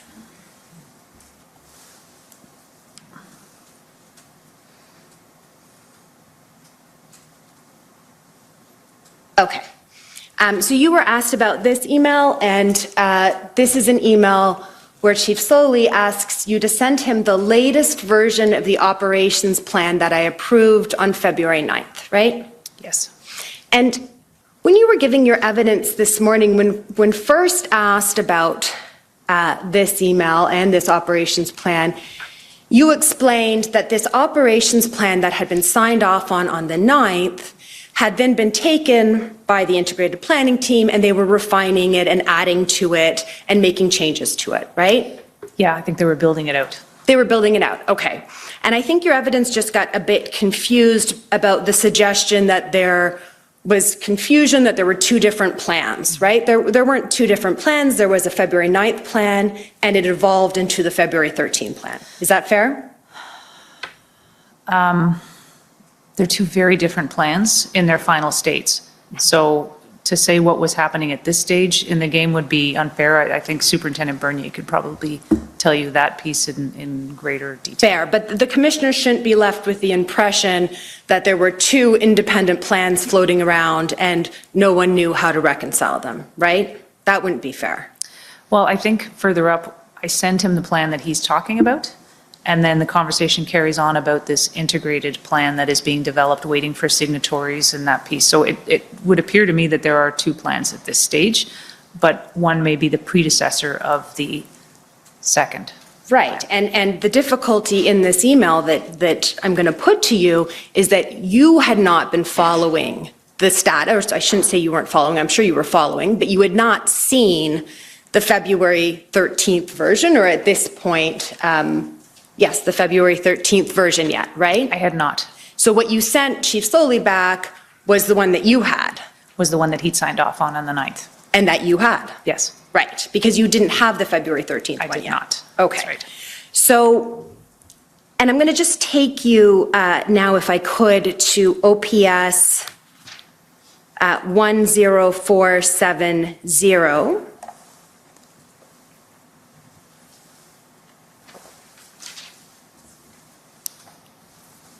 And if you scroll down, please. And this is, sorry, if you go up just a little bit, this is an email from Superintendent Liu, I believe it is, at the RCMP. That's correct. And Superintendent Liu refers to the fact that he is working on the plan, and in the second sentence, obviously this plan originated with your plan, which we examined, bolstered, and strengthened, right? Yes. And that was consistent with your understanding of what was happening? Yes. Okay. I'm going to turn now to the relationship between the police service and the board and council.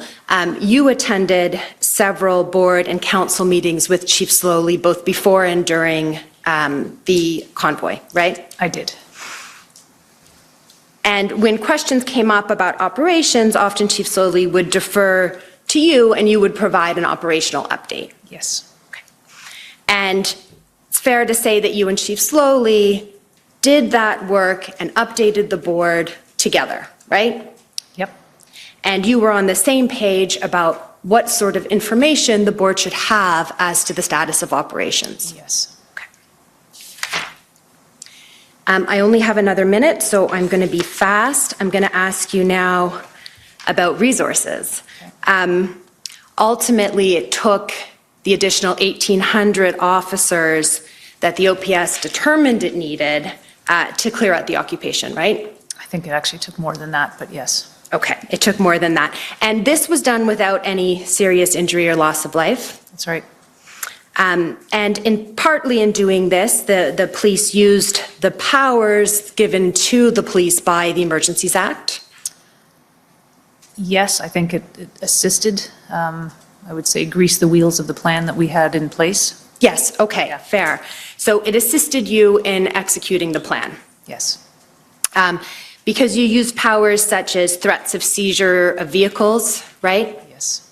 Threats of seizures of bank accounts. Yes. It helped you get tow trucks. Yes. It allowed you to prevent assembly in the red zone. Yes. So that things, I think we can say, fairly resolved more quickly and more safely because of those additional powers. Yeah, and Superintendent Bernier may have more details on this. I understand that we had secured some tow trucks, but I would say, you know, in terms of the plan that we had in place, it allowed us to move with further confidence than we would have had, say, without it. We may have seen more challenges later on in court, but we were going ahead with that plan anyway. Perfect. And before the over 1,800 additional resources arrived, you'll agree with me that the OPS did not have sufficient resources to end the occupation. Will absolutely agree with you. Okay, thank you. I have no further questions. Thank you. Okay, thank you. Next up are the convoy organizers.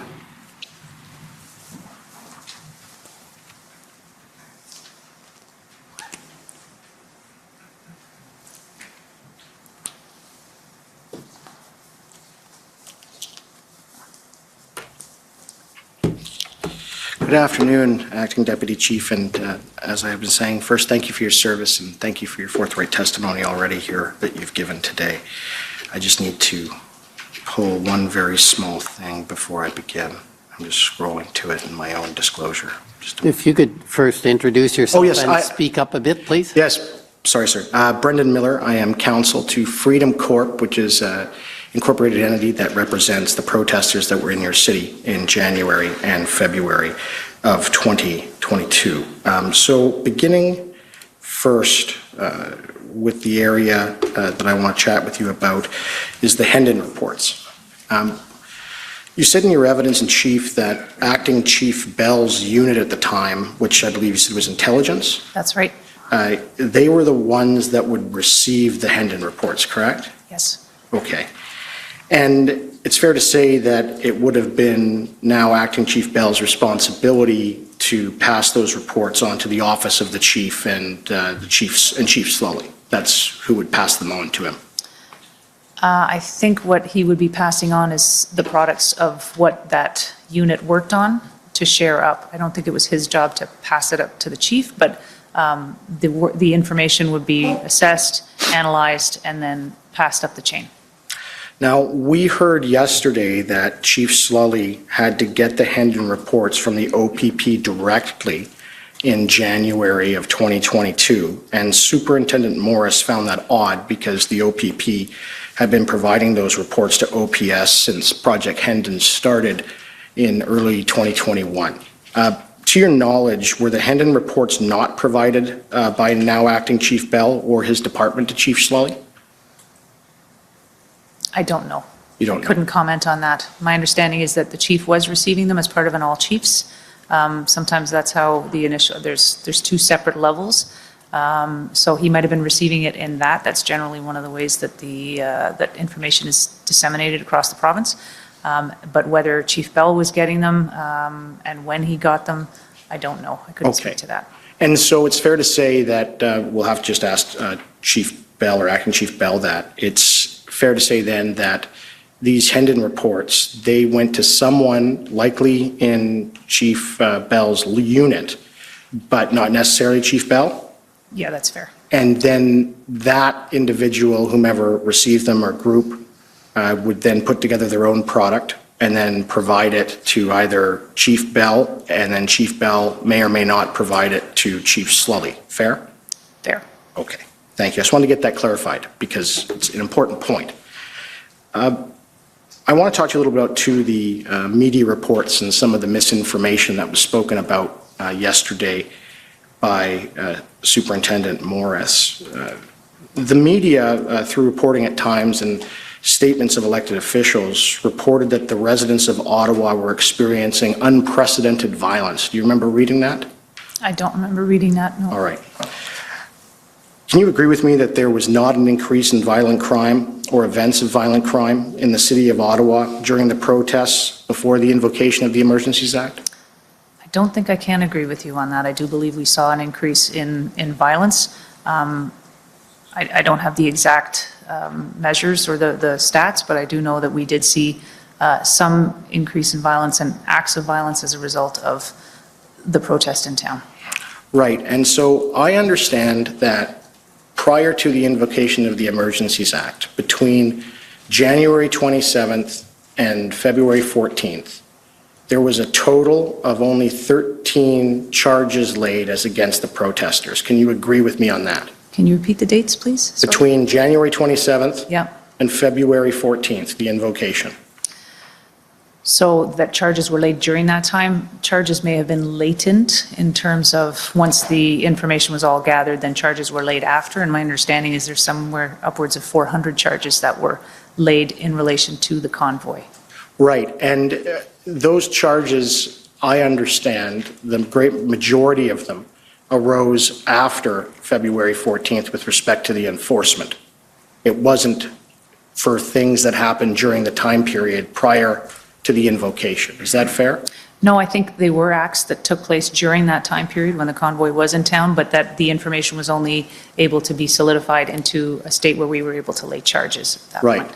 So would Acting Chief Bell be able to provide us an accurate number for this commission with respect to that question? I'm sure he could if he knows the question now. Okay, so, well, hopefully he's able to do that, because I believe that's an important point. Now, I take it that during the protests, of course, that the Ottawa Police Service, though they weren't at times enforcing bylaws or weren't enforcing provincial infractions, they were enforcing the criminal code in full force and effect, right? No, I wouldn't say that. I think we were struggling to be able to do that.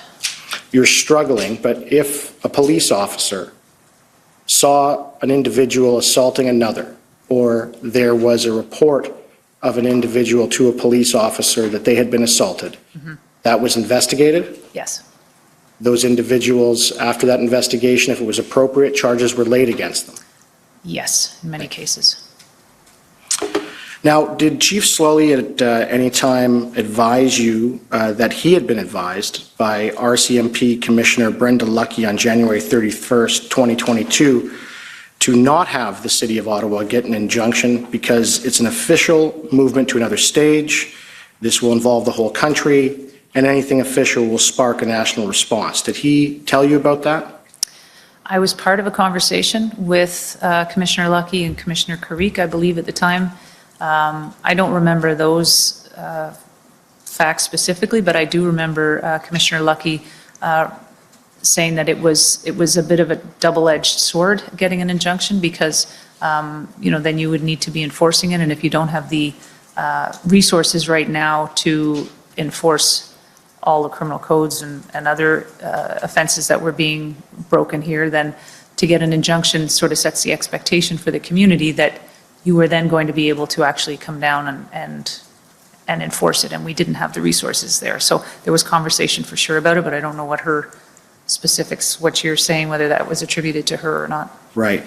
So I just want to go through again, you had mentioned in your evidence in chief and under examination from my friend's counsel, from Mr. Slowly, that there were certain provisions with the Emergencies Act order, the order in council that assisted removing the protesters. I want to deal with each. So first is the threat or the freezing of bank accounts, all right? So I'd like you to turn your mind to that. How many individuals whose bank accounts were frozen, to your knowledge, immediately exited the downtown of Ottawa? I don't know. All right. Do you have any information that these individuals who had their bank accounts frozen couldn't leave because they couldn't pay to get out of Ottawa? I had heard anecdotally through the media some of those stories, but I'm not aware of any specifics. Okay. So with respect to that, can you agree with me that it was only about 58 or 59 individuals who had their bank accounts frozen? I can't actually agree because I don't know those figures. I'm sorry. Okay. And dealing with some of the other enforcement provisions, of course, you can agree that the Emergencies Act order did not order an increase in officers for you to remove the protesters. No, what it did do was there were some legislative things that we were able to get our CMP members here without swearing them all in, which was a bit of an administrative hurdle for us.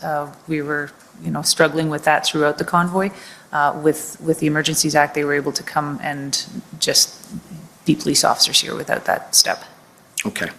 And so that is one of the things that sped it up. But can you agree with me that if there was an order, once you got the resources in place, if there was an injunction in place that had the terms of removal inside of it, that these police officers could have done the same thing, couldn't they? Yes, they could have. I think we had most officers across Canada here. Right. So I just want to touch on, and we've talked a little bit about misinformation. And, the evidence from Superintendent Morris yesterday was very interesting. He talked about misinformation in detail and misinformation in the media, and it was very enlightening. And of course, there's still some misinformation going around, and even we have misinformation. We don't know what's true and what's not. So I'm going to ask you some questions here. I don't know what the answer to this is going to be, but it may or may not be misinformation. Did you tell any of your friends and colleagues within OPS that at some time prior to you giving testimony here today, that you were approached by someone who wanted you to give certain evidence that was not true? No. Thank you. No.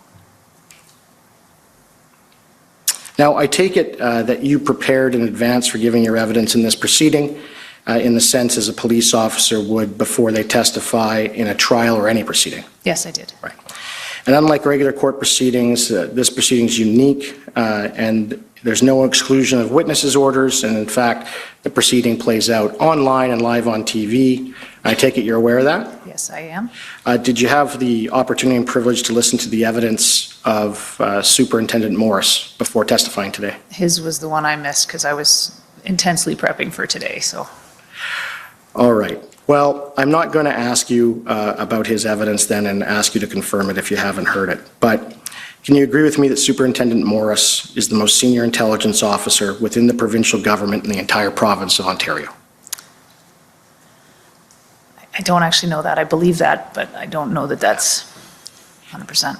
And you know he works hand in hand with the Canadian Security Intelligence Service, the Communications Security Establishment, and the Royal Canadian Mounted Police. You're aware of that? Yes. And if anyone in the province, within the provincial and even municipal apparatus, knows anything about threats to the security of Canada, it would be him, wouldn't it? I don't know how to answer that. I mean, I think that's speculative, but he's a very learned colleague in this regard, for sure. Yes.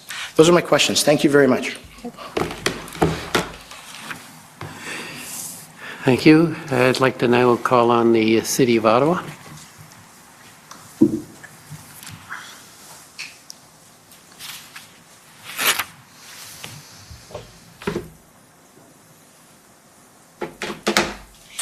Good afternoon. Good afternoon. My name's Anne Tardif. I'm one of the lawyers for the City of Ottawa. You were asked this morning, Acting Deputy Chief, why the Ottawa Police Service did not proactively lock down Wellington and the downtown core before the first trucks arrived. Do you recall being asked that question? Yes. In fact, I think you were asked it several times, in fairness to you. Are you familiar with the farmers' protest that I believe occurred in or around 2006? Peripherally, yes. Okay, and you're aware that certain large farm vehicles like tractors came up and protested on Wellington in front of Parliament Hill? I am aware of that, yep. And my understanding is they came and they left without incident. Is that in accordance with your understanding as well? Yes, it is. And I expect that we will hear evidence that Chief Raymer, and am I pronouncing that right? I am, think so. thank you. Chief Raymer of the Toronto Police Service, that he's indicated that using Ottawa, they locked down the city of Toronto, and that had Ottawa not happened, Toronto Police Service tactics would not have been accepted. And this was in relation to TPS's decision to lock down the area around Queen's Park after the convoy had arrived in Ottawa. Are you aware that Chief Raymer has said that? I am, yes. And in fairness to you, and the service, I should say, since the events of the Freedom Convoy, my understanding is that the police, working collaboratively with the City of Ottawa, have in fact locked down the area of Wellington, exercised their authorities to close streets, to prevent the event from recurring. Is that correct? That is correct. And I'm yes. thinking, for example, of Rolling Thunder. Yes, Okay. yep. And I think there was also a veterans event around Canada Day. You're familiar with those? I am, yes, yeah. Thank you. Now, I take it you're also aware that during the Freedom Convoy, community members in Ottawa were being harassed by protesters in areas such as Kent Street, for example. Yes, those are reports we received. Okay. And for those who aren't quite familiar with the geography of Ottawa, fair to say that Kent Street is on the periphery of what later became known as the Red Zone. Yes. And I also understand that while the city and OPS were generally successful in maintaining emergency lanes open and clear, there were some issues in that respect. Is that fair? There were, I think probably after the first weekend, we struggled with that, keeping them open. My understanding is that Kent Street never had an emergency lane open, No, it didn't. and that Wellington Street, the intended emergency lane, was in fact lost during that first weekend. Yes, it was. Obviously, that represents a public safety concern. You'd agree with that, Acting Absolutely. Deputy Chief? Yes. So I just want to get the overall timeline. Perhaps you can help me here. I think I've got it now. Let's start with the first weekend. So the first truck rolled in on January 28th, which was a Friday. Yep. And that first weekend, January 28th to Sunday, January 30th, OPS's plan, the police services plan, focused primarily on traffic management. Is that fair? I think that's fair, yeah. And you've described how on Monday, January 31st, when a number of the trucks did not in fact leave, the service pivoted and considered it now, the event that is, to be a critical incident. Yes, and an occupation. An occupation. In other words, not merely a traffic event. Right. And you've described this morning how by February 4th, that's the Friday of that first week, OPS still did not have a new or evolved plan. Is that correct? That is correct. I think I heard you say this morning that during that first week, there were times, in fact, when the service was floundering. That's the word you use. Is that fair? Yes, it is. And by February 6th, that's the date that former Chief Slowly, asked for 1,800 additional resources or officers. Is that correct? I know he made the ask, I'm not sure of the date, so if you're saying the 6th, then Does that sound about right? it does, yes. I think that's the evidence the commission has heard to date. Okay. And I think I heard you say earlier that, in fact, you believe more resources than that were effectively needed to end this convoy occupation. Is that correct? I believe in the end it was somewhere near 2,200. Okay.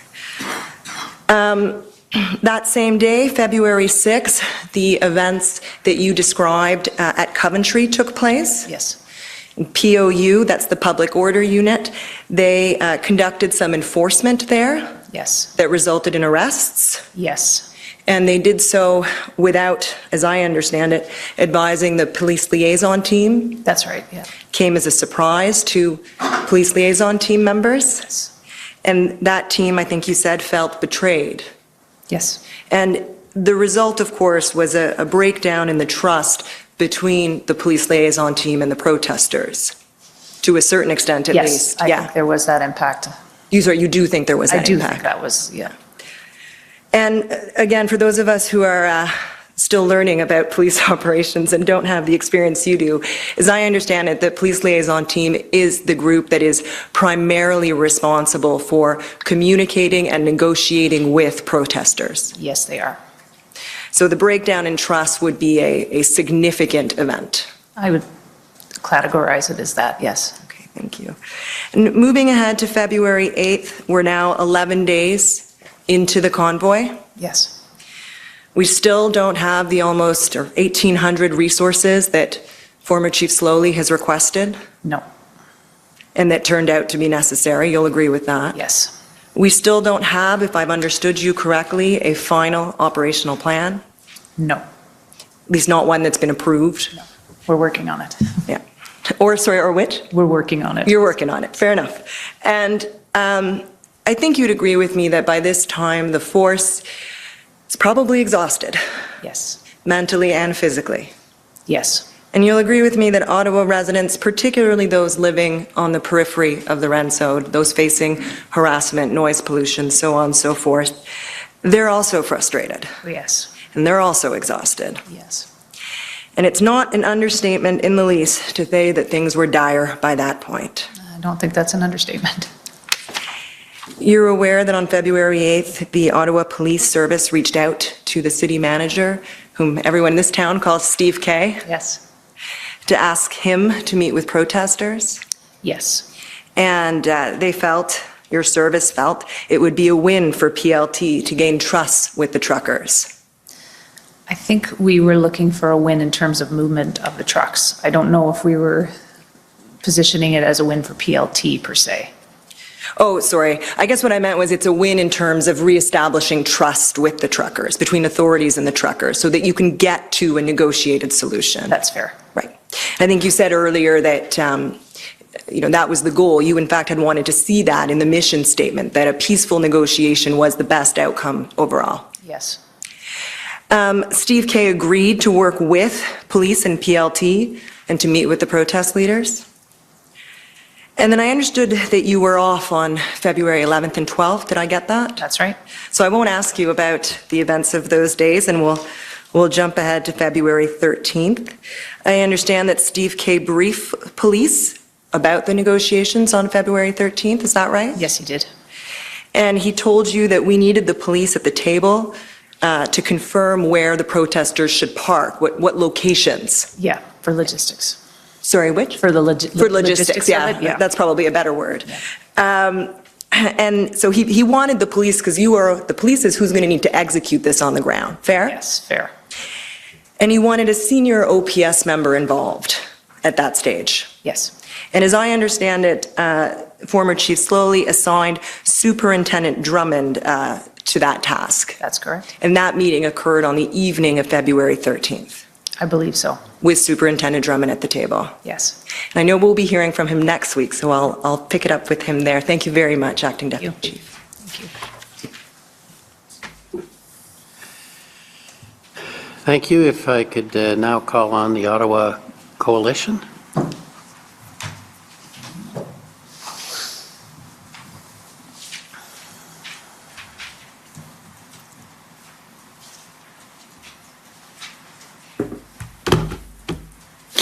Thank you, Commissioner. Good afternoon, Deputy Chief Ferguson. Good afternoon. My name's Paul Champ. I'm the lawyer for the Ottawa Coalition for Residents and Businesses, and want to thank you very much for coming today to answer some of our questions. Want to start, Deputy Chief Ferguson, asking you about the decision to allow the heavy trucks to come downtown right at the outset. Now, we've heard previous evidence from the city manager, Mr. Kanellakos, and the mayor and Chair Deans that the police were telling them that it was the opinion of the Ottawa Police Service that you could not prevent the heavy trucks from going downtown because of the charter rights of those truckers. Was that your understanding of what the Ottawa Police were telling the City of Ottawa officials? Yes. And was that a legal opinion that the Ottawa Police obtained? I don't remember if we obtained a legal opinion on that. I believe this was based on decades of past, experience in managing events, and that we have allowed it in the past, and we're going to again in this case. Notwithstanding the dramatically larger scale and the larger number of heavy trucks. Yeah, I think we have had trucks and, as previously alluded to, tractors in that area of the downtown. It's obviously the sought-after spot where people come to protest. And this idea of vehicle protests or vehicles associated with protests, you've told us the Ottawa Police Service has had some experience with that before. Has the Ottawa Police is sought input or guidance or expertise from other police services about how they manage large vehicle protests? Not to my knowledge. Now that's possible. I know there is a whole network of officers who go to conferences on public order things, and I have been to one of those, so there may be a network, and that might have happened already. There might be police services reaching out to OPS now after this event, yes, I'm sure. Yeah. Deputy Chief, on January 26, we know that you gave an interview to Global News, is that right? Do you recall that? That's possible, yes. And you made a comment to the media at that time, or Global News, that you expected the convoy protests could go on for a prolonged period. Do you recall making a comment like that? I do. And by that, I understand you're later suggesting that by prolonged period, you just meant like the long weekend. Yes. But isn't it true, Deputy Chief, that by that time, there were in fact all kinds of, I would suggest, glaring indicators that these protesters were coming here for a very prolonged period. Isn't that fair? So there were indicators. Was I aware of them at that time on the 26th when I made that statement? I don't believe I was, but prolonged in my experience, being, police officer in the capital for 27 years, prolonged was a weekend for a protest. But this one was different, Deputy Chief. You had a very, very large number of trucks that were coming from a long distance, right, from Western Canada, correct? Yes, and we'd had a similar one, I believe in 2019. Yeah, some of the same folks involved, Yes, I think. yes. We might hear about that later in these hearings, but nowhere near the numbers, correct? Well, the numbers were something that was fluctuating as they traveled across the country. And even right up until the 3 days prior to them arriving in Ottawa, my understanding is the Hendon reports had 3 different numbers. Somewhere in the high 400s, then 5.5, and then ultimately 1,300, I think was the last number that we had prior to them arriving here. This one was also different, I would suggest, Deputy Chief, because it was known and very publicly known that they had in fact raised an enormous amount of money to support this journey and perhaps more given the amount of money raised. That made it different, did it not? It did, without knowing what that money was going to be used for, whether it was going to support truckers who could no longer work because they couldn't cross the border, or whether we could speculate as to what that was for. We didn't automatically attribute it to being to support the people who arrived in Ottawa. Well, you knew from the GoFundMe page, it said for raising money for fuel and lodging and food for the protesters in Ottawa. You were aware of that? I didn't know that, no. Okay, that might have been the intelligence folks, might not have shared that. And also that the protesters had no exit strategy. You weren't aware of that at the beginning. No, not at the beginning, and to be fair, I think there were comments saying that they were planning on leaving after the weekend, and then other ones that said the 4th, I think, was given as a date, and then there was also information that there was no exit strategy for some of them, were planning to stay. But you would agree with me, Deputy Chief, there were some indicators that they were prepared to come here for a number of weeks, perhaps. I would agree, yeah. And at the time of the first weekend, at least at that time, unfortunately, the Ottawa Police Service did not have a contingency plan about how to manage that for several weeks if we had a few hundred trucks parked in downtown Ottawa. Yeah, we did not. We were crossing our fingers and hoping for the best at that point. And I know there's a lot of armchair quarterbacks at this stage, Deputy Chief, but it was a bit of a traumatic event for a lot of folks downtown. Now, at one point, Chief Slowly said this is no longer a protest, it's an occupation, and you've told us today that the protesters had begun to entrench themselves. And you mentioned they had set up tents, but they also were started creating wooden structures, correct? Yes. A number of them at different locations? Yes. There were kitchens that were set up? Yes. Outdoor kitchens. We know they had different fires at different locations to keep them warm, multiple locations? I heard that, yes. They had supply chains of fuel and food from the staging area at Coventry to bring food and fuel regularly downtown, correct? That's my understanding, yep. Well, the Ottawa Police was monitoring, I gather, those supply chains? Yes. And you were also aware that the convoy protesters had very strong logistics and experienced people managing those logistics. You were aware that they had retired military and police managing those logistics? Yes. So over time, it became quite clear the Ottawa Police Service was a serious problem, that they could well be here for a very long time. Yes.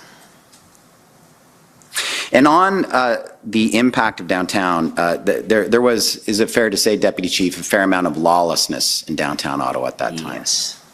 aside from just the bylaws, the parking, the idling, open fires everywhere at almost every intersection and so forth, correct? Yes, Fireworks were shooting off, binging off buildings and so forth. I've heard that, yes. Large numbers of propane tanks and jerry crowns were around downtown.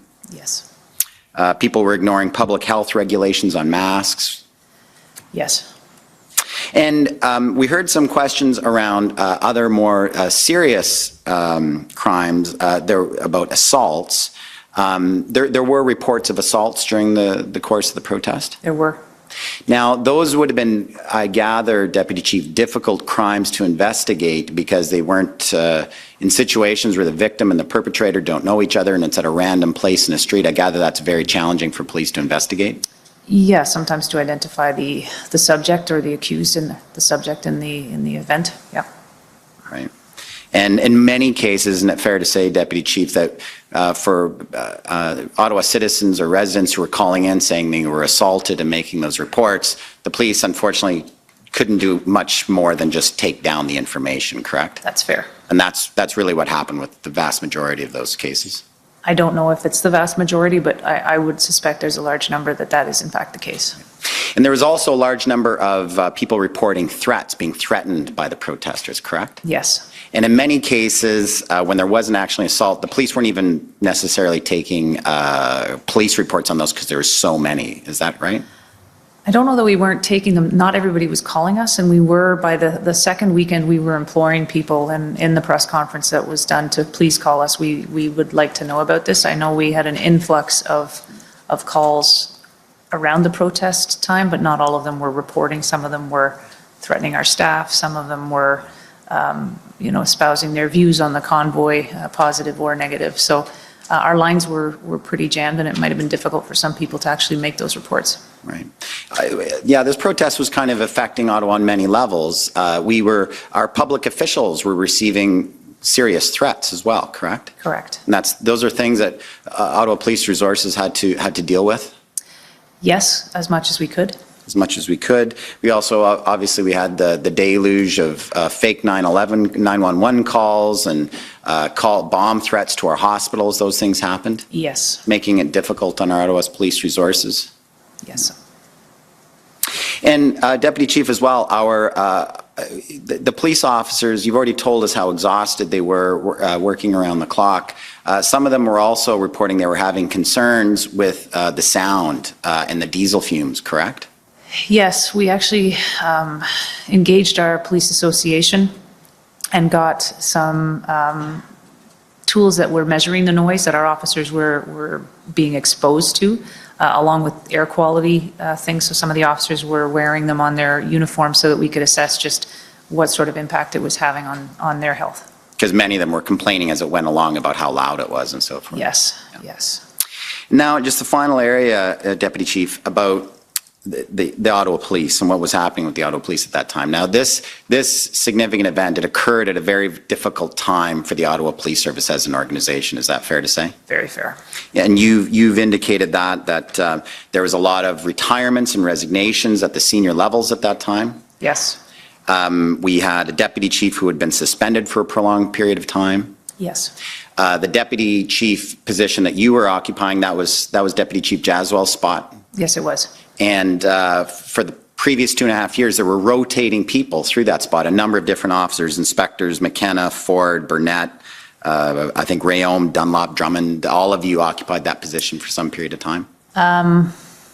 McKenna, Ford rotated back and forth over several months at a time for a period of, I think, probably about 18 months. And then, yes, Superintendent Dunlop was there. I think he was those were the only three. And other senior officers had resigned or retired at that time, so you'd lost some of the normal robustness that this Ottawa Corporate Police knowledge and subject matter experts, yes. Right. And there was also the issue, was it not, Deputy Chief, that there was a lot of people within the Ottawa Police Service who disliked the chief and were not very happy with the chief's leadership. Is that fair to say? There was definitely some dissension, and I don't know what all the reasons for leaving were, but it was a time where I would say we were pretty divided, exhausted, and I don't know, there was, as I said, a number of people who left, but they were able to, because they had their years in, and it was a good time with pandemic restrictions lifting. I think a lot of them went on to do, whether it was travel or do other things, so. Right.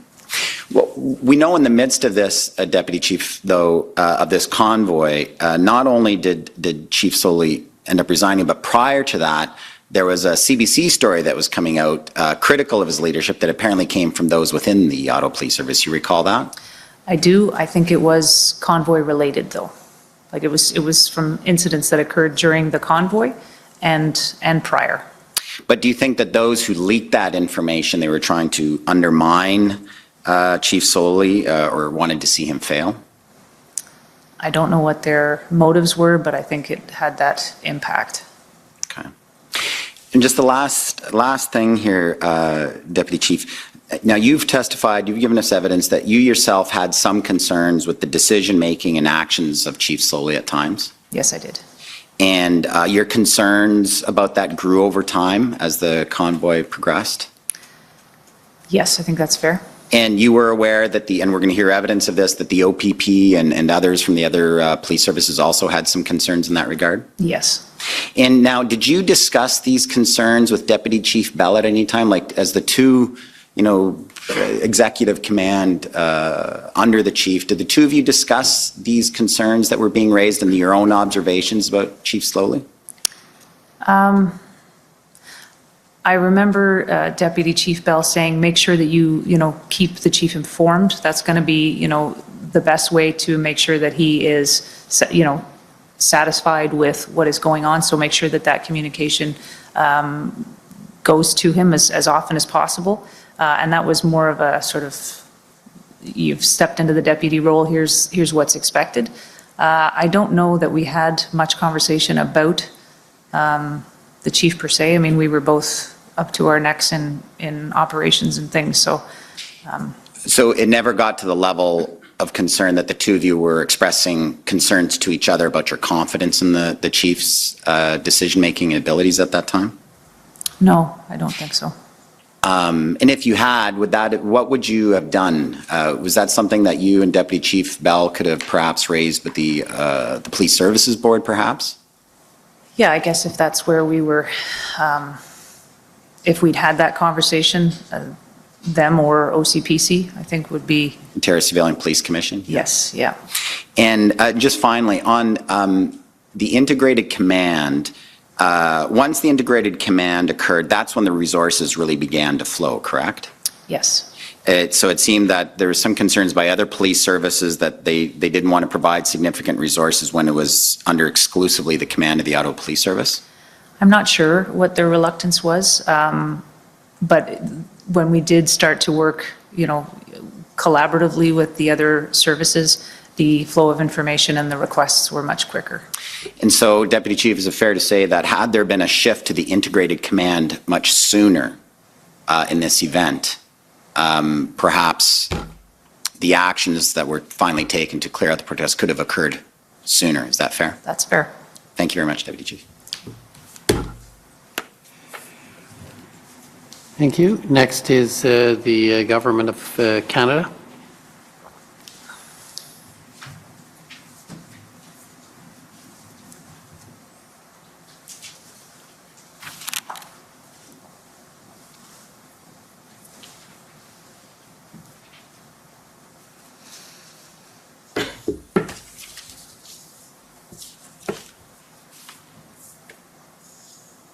Hi, my name is Caroline Laverdière. I'm one of the counsel for the Government of Canada. Good afternoon.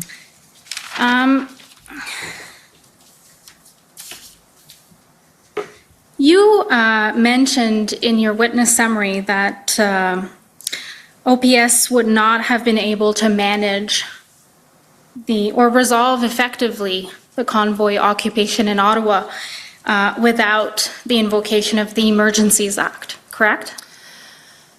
So I think at the time of my statement, I was under the impression that things like tow trucks, that was the only way we were going to be able to get them. I may be corrected by Superintendent Bernier. I think they did have some lined up, and they were on their way just prior to us beginning our actions. But I think, as I stated before, that I think the Emergencies Act made us more confident in the approach we were taking and enabled us to, get past the issues of whether it was the seizing of assets. I think that was helpful in terms of setting a tone for some of the people who may be deterred by that. And the tow trucks specifically was the piece that I remember being very helpful. And, the red zone, we were moving in there regardless, but the Emergencies Act was helpful. Excellent. One aspect of that I want to further develop with you, and it builds on what you previously said about PLT and its role in managing protests, and in this case, an occupation. There was a lot of talk, or actually things written in the final plan that was approved on February 13th about PLT negotiation, but also there was a focus on the objective of shrinking the footprint of the protests and occupation. Yes. That assessment is correct? That is, yes. And my understanding is that shrinking the footprint would, it involves having people leave on a voluntary basis before, for example, POUs are brought at the forefront to forcibly remove people, right? That's correct. Our PLT team was engaged in a notification, I guess, campaign, you would say, where they were advising people that you are now breaking the law. You will be arrested if you stay. You are being, provided the opportunity to leave. And I think we did that over a series of, 12-hour periods. Increments, and then eventually moved in. And it was somewhat successful in shrinking the footprint. Okay, and to just let's stay on that notice to protesters for a little bit there. In that notice, OPS did provide information about if you are staying, your vehicles and property may be seized or towed, correct? That's quite possible, yes. And building on what you just said, but also referring to your witness summary, it seems like you were convinced at the time that communicating that information to protesters would have the effect of deterrence or convincing them to leave voluntarily, because you thought that people would not want to have their vehicles or property seized. And if I don't think I have the quote, and I won't take the time to do it, but you said it was their lifeline or very important in their life, and so it would move them if they knew that there was a very real prospect of actually being able to tow the vehicles and seize the property, right? Yes, for many of them it was their livelihood, their truck. Yeah. And also for deterrent purposes, these notices contained information about the prohibition to travel to or within the restricted zones, which was designated as unlawful demonstrations, right? That's right. Yeah. There was also something about anyone traveling to Ottawa for the purposes of taking part in the Ottawa convoy occupation would actually be breaking the law, right? Yes. The notices to protesters also included language clearly telling protesters that if they stayed, their personal or business accounts may also be subject to restrictions, right? That's right. Yeah. And the question about bringing a minor to protests was also included. And some of these notice to protesters actually stated that if you brought a minor to this unlawful protests, you could be fined up to $5,000 and potentially spend 5 years in prison, right? That might be true. I don't remember the exact details, but yeah. And And just circling back to what you said in the very beginning of my examination, but you agree with that, you would agree that as of February 17th, the size or the footprint of the protest in Ottawa had significantly been reduced? Yes, I would. Thank you. No, no further questions. Okay. Thank you. Next, the JCCF and the Democracy Fund.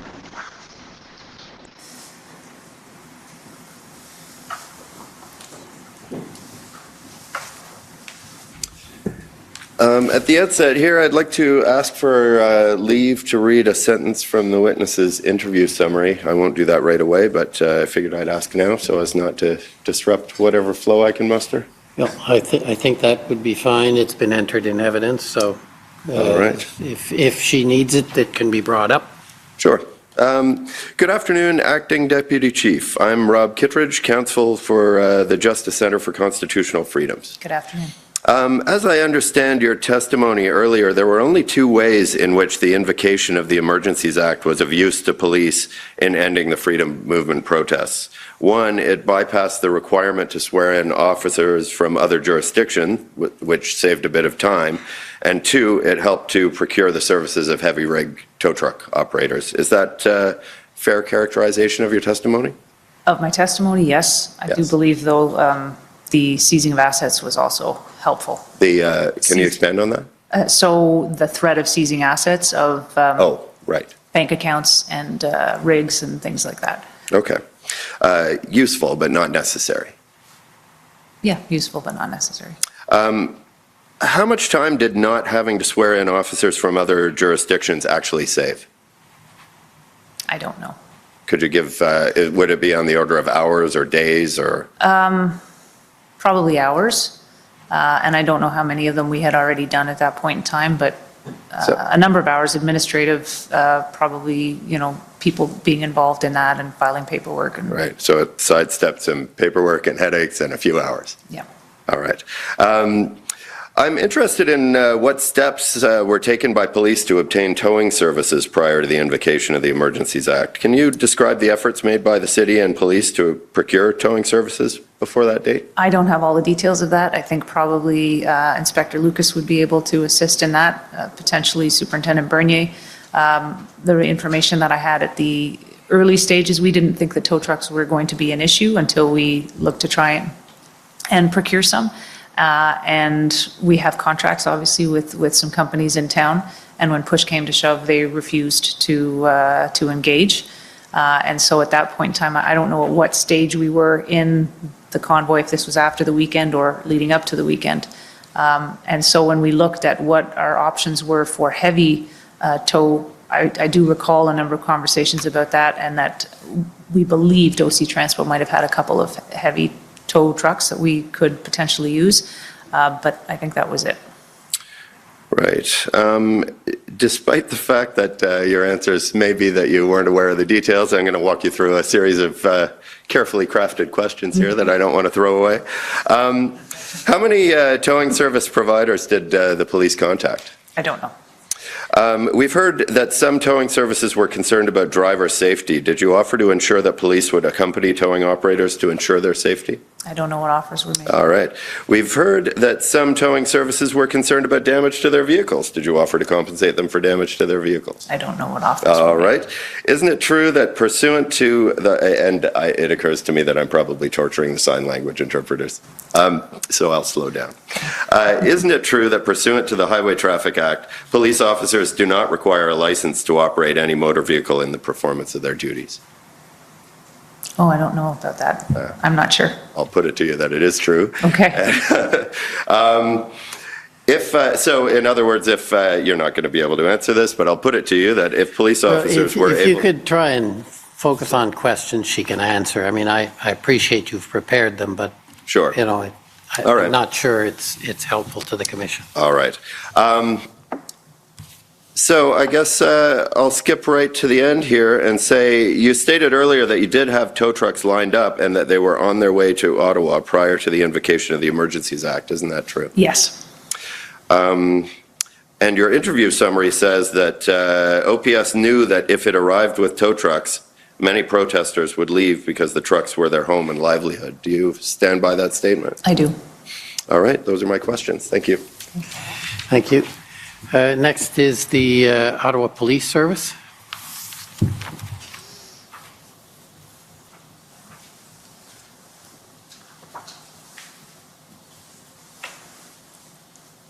Good afternoon, Deputy Chief Ferguson. Good afternoon. You obviously are familiar with me, but for the record, my name is Jessica Barrow, and I represent the Ottawa Police Service. I only have a few things that I would like to cover with you this afternoon. Okay. So I want to start by talking about some of the comments that were made by you in response to questions with respect to those protesters that came, the ones that stayed, and the ones that left. Is it your understanding that OPS has filed an institutional report in relation to this commission? Yes, Are you familiar with it? I am. Are you prepared to adopt the content of that report? Yes, I am. I would like to pull it up.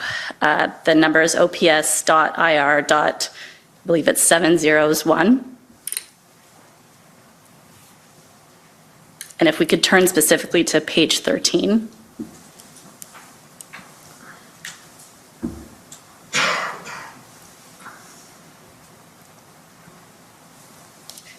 What do you understand this chart to represent? So that looks like the number of vehicles that rolled into town and the dates, and the people, and where they, I think it's just the vehicles, and the areas that they were at, whether they were at Parliament, whether they were on Wellington, and Elgin and Rideau. I think if you read paragraph 44 as well, it may assist in understanding what specifically is set out in that chart. So I think the individual protesters are the ones that are under Parliament. And then the vehicles, yeah. So the vehicles are listed in the thousands, and the people are estimated at 5,000 to 6,000 on January 29th. So we've heard a lot about the vehicles in particular, and the fact that they had not left. What do we see as between January 31st and February 1st in terms of the number of vehicles that are listed? It starts to dwindle from thousands to over high 600s, and down to as low as 481, and then builds back up. Would you say that this chart aligns with your experience at the time in terms of the ebbs and flows of the trucks? I would, yeah. Could we now please turn to page 33? And I'm bringing this to your attention in response to some questions that we heard earlier. What do you understand this chart to be? So this is the total charges that were laid and the types of offenses that were charged during the convoy, or that occurred during the convoy. And if we scroll to the bottom of that chart, does this demonstrate how many charges in total arose out of the events of the convoy? If we could go, I guess it's still on the next page, actually. Yeah. Yes. As well, does it demonstrate how many charges were laid per day? It does. And if we could go back to the top of the chart. Does it demonstrate how many charges were laid in relation to violent offenses? Yes, it does. So the assaults, the assaults of carrying weapons, it's a variety of different offenses, obviously, in the list here. And can you see whether charges were laid during the period of the beginning of the convoy through to when they ultimately left? Yes, I could see that, for example, the weekend of the 17th, 18th, 19th, which I believe was when we were doing most of the clearing of the streets, 11 Peace Republic officers were assaulted during that time. Great, thank you. I want to turn to another issue that has been discussed with both Commission Counsel as well as Counsel for former Chief Slowly, and that is the request that was made by Chief Slowly for a POU plan. Do you recall that evidence? Yes. And do you recall evidence in relation to a meeting that occurred on February 1st with respect to that plan? Yes, Did that POU plan materialize? ultimately it did not, from the people who he was initially tasked with. Right. And you spoke earlier in your testimony about POU being one part of a larger plan. Yes. Do I have that right? That's right. Can you explain to the commission a little bit more about how POU would fit into a larger operational plan? So it's one component, obviously, if we get to a position where we are no longer able to, we've shrunk the footprint as much as we can through negotiations or just through whether it's threats of charges and people have decided that they've had enough and they're leaving, then POU would be, they would have a plan to the approach that they were going to take. You know, in this case, they had 6 or 7 intersections, some large ground to cover. So how they would go about doing that, and it was, you know, the plan ultimately that they had was down to line by line as to, you know, what time they would move in, which direction of travel they would be going in, how they would contain it. The 1st of February, the chief, 2 of the PLT sergeants and myself met with these POU commanders who had been in Ottawa, and I'm not sure if some of them were left over from the weekend because they had their teams here, but these were commanders who had some expertise in executing POU actions, but not necessarily in creating plans. And so when they were tasked with, at that point in time, what was a colossal area to cover, I got the sense from the group that they were, and I certainly know I communicated back and forth with our staff sergeant, that it was mind-boggling, I think would be a good term. They just couldn't, you know, this would have been the largest public order movement in Canada, and that's actually what it turned out to be. And they said, when we initially spoke with them, how do you think we could execute this? And they said, we would need every public order unit or section in the country to be able to clear the streets the way they are now, and that was on the 1st of February. So I think my sense is that they struggled with trying to come up with a plan on its own, in, you know, just 6 of them sitting around a table and at a hotel in Canada, I think was troubling for them. Would it normally be the case that a POU plan would be created in isolation from other plans? No. Would it normally be the case that it would be created in advance of all other aspects of the plan? No. It would be in concert with the rest of the plan. Can we turn, please, to document OPS 6085?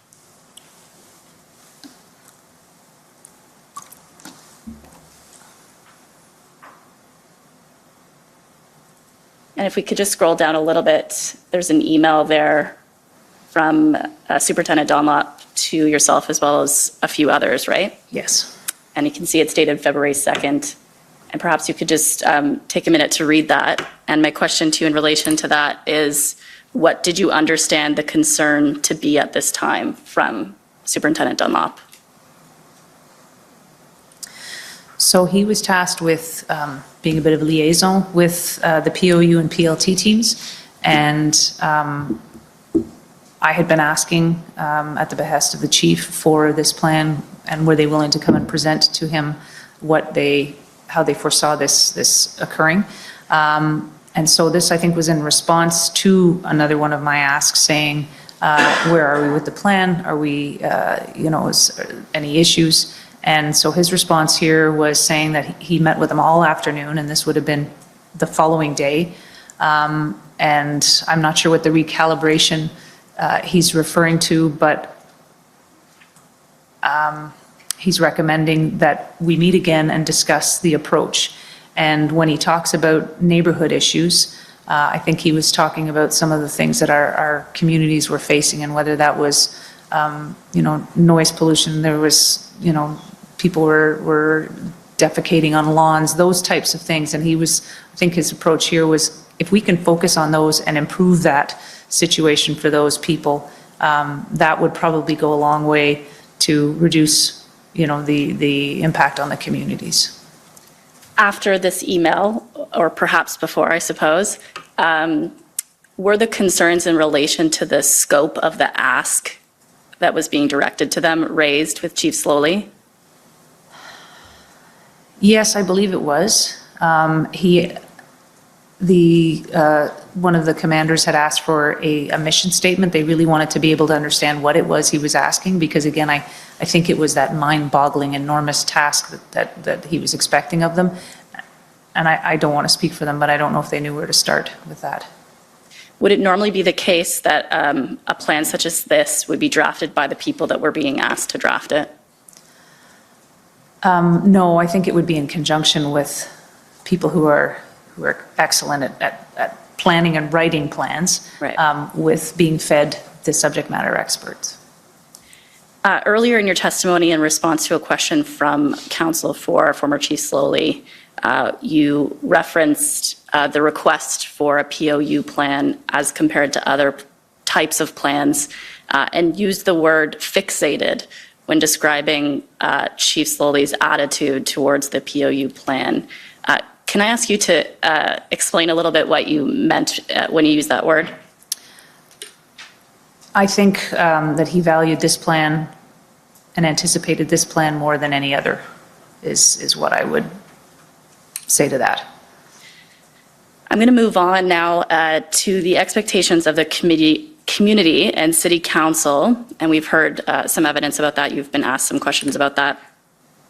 We heard evidence in relation to the level of communication, or perhaps the lack thereof in some people's minds, between the police and City Council. Can you tell us about the extent to which the police and you personally were in touch with City Councilors? So I was contacted on a number of occasions by Councillor Fleury. He had my phone number. He texted me fairly regularly, sought for the opportunity to meet. He requested I attend his BIA meeting almost every evening during the thick of the convoy. And many times in fact, I don't think I ever made one of the meetings. We did communicate back and forth, but we did have a superintendent and inspector who were designated to be liaisons with the councillors. They also had their community police officers who were very present and very engaged with all of that. So on a one-on-one basis, Councillor Fleury was somebody who I communicated with a fair bit. And then the council meetings, we were obviously all present for those, and some of them lasted for hours, and many questions posed of us, and some things we were able to answer and some things we weren't, and some of it was just a venting session, I think, and explaining that they were very frustrated with the situation in the city. Kind of along those same lines, we've heard from multiple witnesses that there was a feeling from the community that there was insufficient presence and enforcement by police officers during this time period. And we've also heard some evidence about some enforcement actions that were taken. What was the impact from your perspective of enforcement actions that were taken by police during this time? I think we were doing them to try and show the community that we were present and we were in the communities. I think it was very difficult for us because it sent us in a variety of different directions, where if we had been able to really come that straight path to get to the plan and get to those things. So our frontline officers, we were still policing the rest of the city.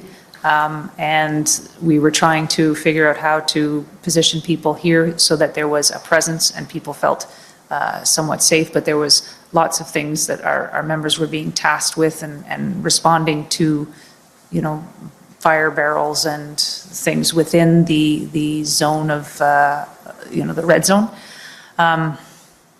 So I think, things like interdiction of jerry cans of gasoline, that was very troubling for, in terms of the reaction of the people in there. And it was difficult for our members because in order to be able to do that effectively, you needed a number of officers because they were getting swarmed. They were getting, intimidated. They were, sometimes hundreds of people. And I watched it happen on a few of the street cameras to see it happening, and it was frightening. And so our members were not comfortable doing that. And I respected the fact that they had the discretion, and on occasions they said, this puts our people at risk, and we are, there's not enough of us out there to be able to do this effectively. Those are my questions. Thank you very much, Deputy. Thank you. Thank you. Any re-examination? No re-examination, thank you.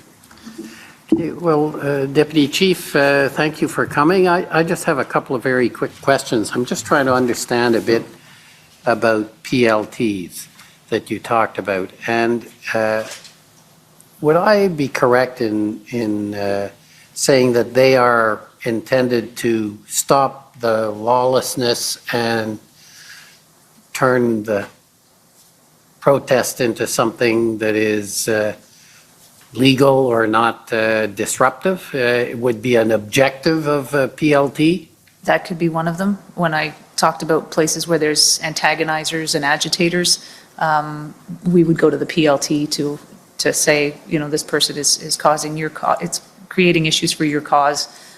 In this case, we were hoping that they would be able to do that, prevent people from honking and all of those actions that they were taking, but also to leave. So twofold. And to leave, i.e. leave where they're disruptive. Yeah, yes. Now, in terms of the process here, and I think I saw somewhere in your testimony that by the Monday you called it an occupation. It moved from a protest to an occupation. Yes. Was there any discussion or thought given to how to allow the protest to continue in some form?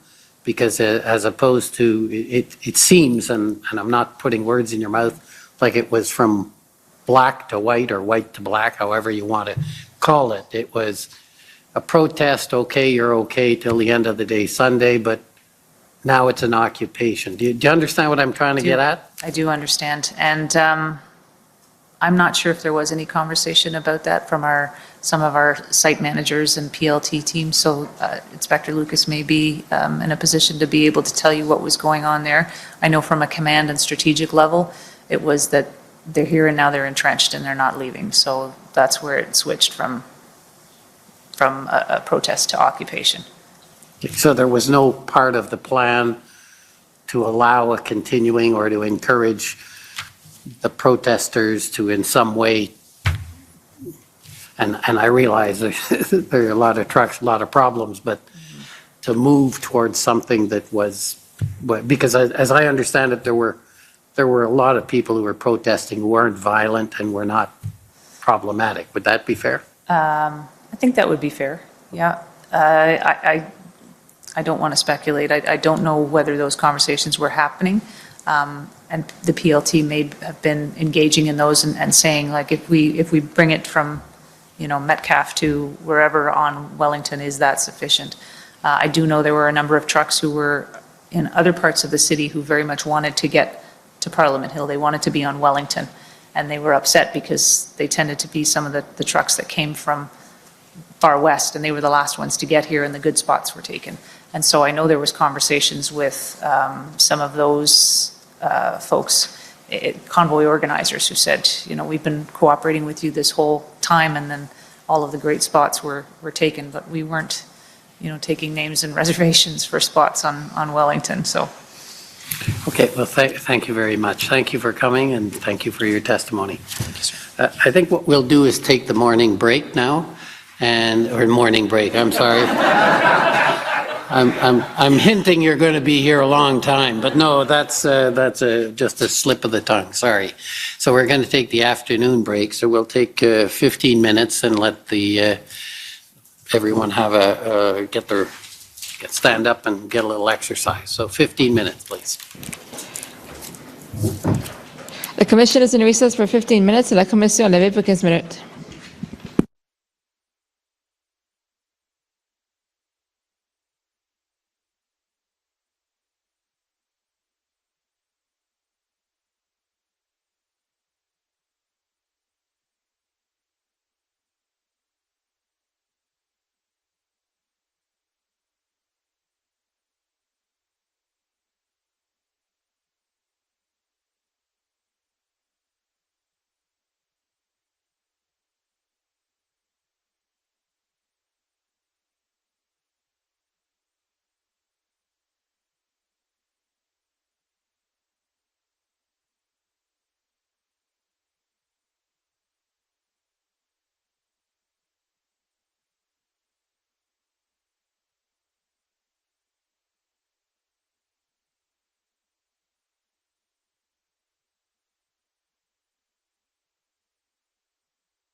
Order à l'ordre.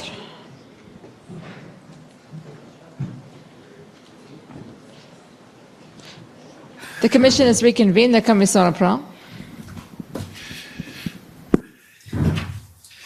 Okay, good afternoon. Bon après-midi. Just before we call the next witness, just to give you an update for council and for those who are glued to their computer at home, we're planning to go ahead with the next witness who I believe will be 2 hours or so, and then we'll adjourn for the day. So we'll give you an early day.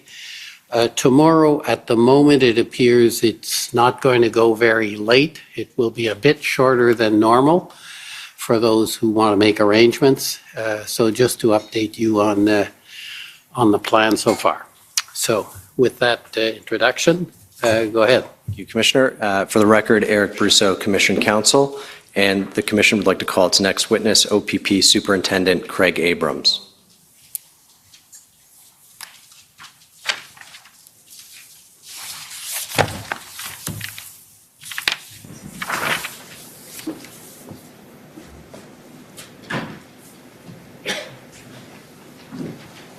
Superintendent Abrams, will you swear on a religious document or do you wish to affirm? Swear on the Bible, please.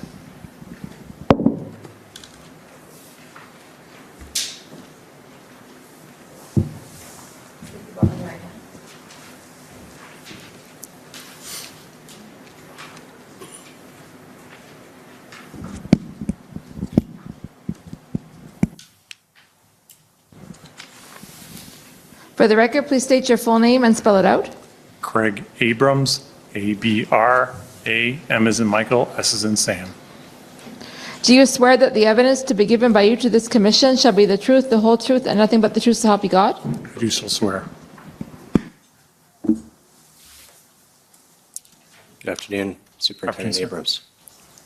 Oh, If I could have document WTS 6013, please. Superintendent Abrams, I'm showing you a copy of your interview summary from when you attended an interview this summer. I take it you've seen this document? I have. Okay, and you reviewed it when you signed off on its accuracy? I did. Okay, and it remains accurate to the best of your knowledge? It does. Okay, thank you. And you have no corrections or additions to make to it? I have no corrections. Okay, thank you. And Superintendent, I take it you have more than 20 years of experience with the OPP, is that right? 27 years, correct. 27. Okay. Could you just very briefly, in a couple of minutes, walk us through your background? Certainly. I spent 12 years at Detachment Central Region, 5 years in uniform, 7 years as a detective constable, 2.5 years as a detective sergeant in our Professional Standards Bureau in East Region, 9 months as a detective sergeant at a local crime unit at Brockville, Ontario. And then with our Provincial Criminal Investigations Branch, I spent 3.5 years there as a staff sergeant and a detective inspector, and then transferred to East Region Criminal Operations for a couple of years, and then became a superintendent in my current role for the past 6 years. And your current role is Superintendent of Operations for the East Region, is that right? Correct. We had a minor title change. We're all called Field Operations Superintendents now. Okay. And in that current role, you were in that role at the time of January and February 2022? So I apologize, yes. At the time, I was Director of Operations, yes. And what does that role entail specifically? So within East Region, we have a Chief Superintendent and 2 superintendents. We have 16 detachments. So I took care of 8 detachments operationally. I took care of their needs. I also took care of criminal operations as well as traffic in this period of time. And who did you report to at that time? Chief Superintendent Carl Thomas. And I want to ask you about Critical Incident Command. I take it you're not formally trained as a Critical Incident Commander, is that right? That's correct. I'm a trained incident commander. I've not taken the Critical Incident Commander course. Okay. You've sat in on it, I believe? I have. Most of our Critical Incident Commanders are of the inspector rank. So as a superintendent, I sat in on one of their courses so I could understand what they were being instructed on. So that's how I obtained some of that knowledge in observing those courses. Okay. And before the Freedom Convoy events, what was your experience in policing wide-scale protests? At various ranks of it, was involved in at least a handful of different protester blockades, primarily in the Tyendinaga, Mohawks of the Bay Quinte area. I was the strategic commander for the Tyendinaga rail blockades in 2020, and then strategic commander for this current event here for the OPP. Okay, and I was going to ask you about sort of what that means to be strategic commander for an event, if you can describe that for us. Certainly. Like you heard the witness this morning, she very eloquently described the structure system as how it works. You have a strategic, operational, and tactical. So in my role as a strategic commander, my role is to help facilitate the critical incident commanders that are at the operational level. If they have exceptional needs or resources, they'll come to me, and I'll try to make that available to them. My role also is to create situational awareness for OPP Command and brief OPP Command regularly as to what's occurring. I also have some oversight on the command and control just to make sure that what our mission we're trying to accomplish is going to be successful. So I oversee that command and control. And I also look at those areas, try to mitigate any risk that might be involved in our operations.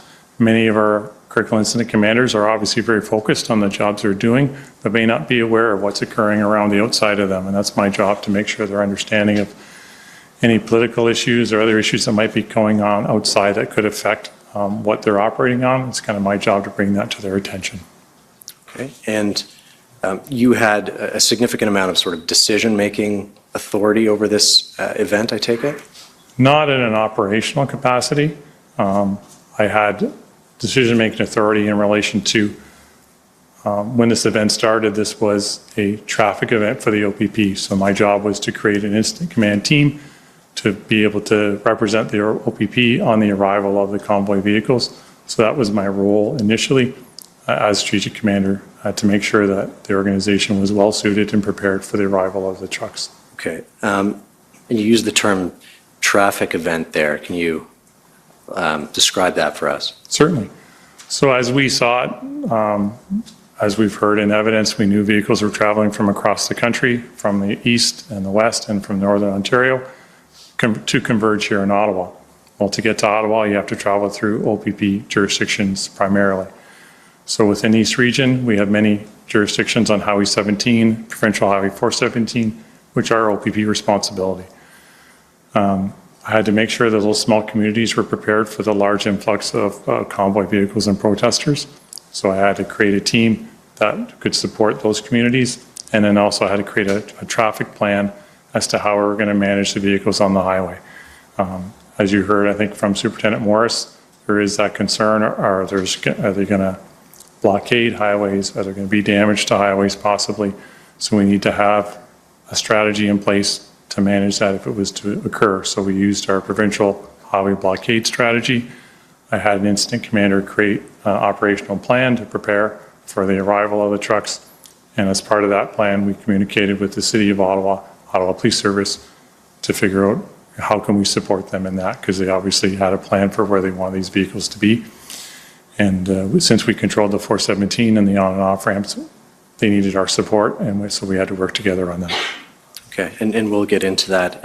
But just to go back to one thing you said, you talked about assisting smaller communities sort of along the way. Are these communities that are policed by the OPP, or would they have their own municipal force? Yes, policed by us. So specifically the communities of Arnprior and Castleman, Castleman to the east, Arnprior to the north. We knew that they were overnighting in those communities, and we did have situations where there was tension at some restaurants where convoy participants maybe not comply with the mask mandates at the time.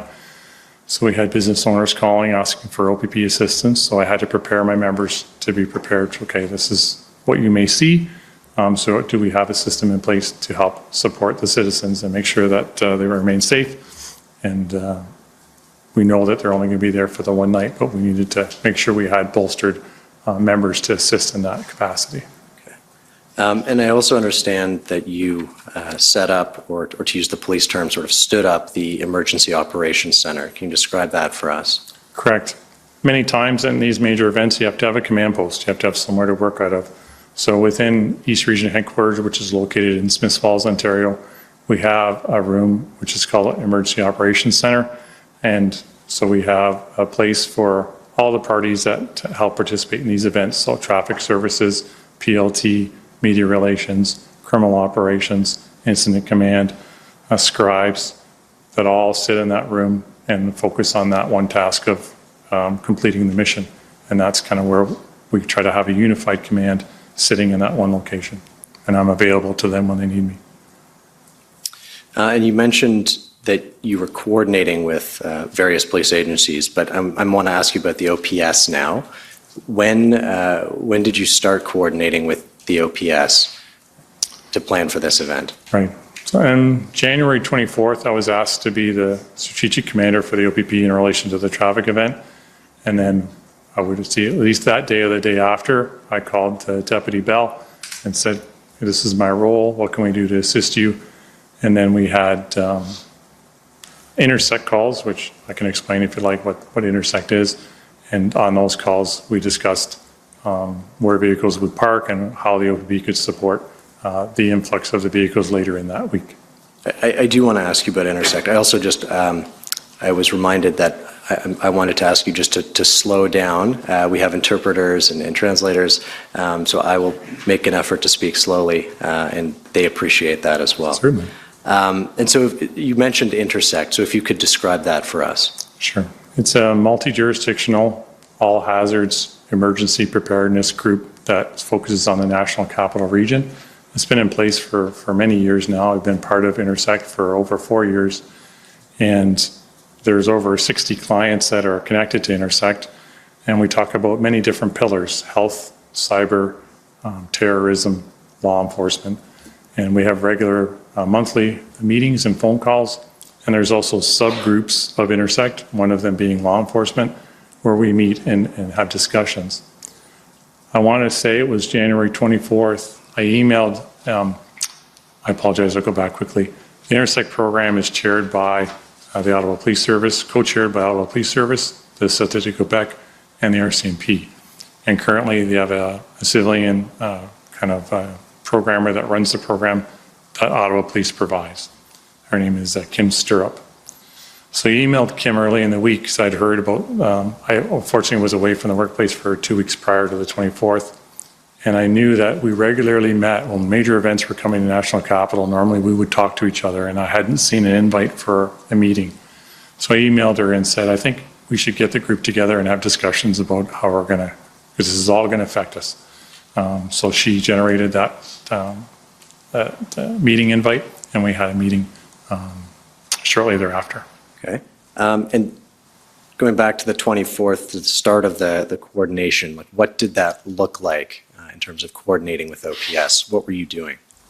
So I spoke with Deputy Bell, and I also worked with I had my traffic inspector connect with the Ottawa Police traffic inspector to say, okay, you guys need to work out the traffic angle, and then report up to myself and the incident commander as to what we can do to facilitate the traffic. But you have to come up with a traffic plan. So that Inspector Dave Tovel is the one who wrote the operational plan for the OPP response to this event that was supposed to occur over a single day. And he worked with his counterpart with Ottawa Police to make sure that we were supporting them in the way they needed it. Okay. Now you say the OPP response was, was planning for a single day event.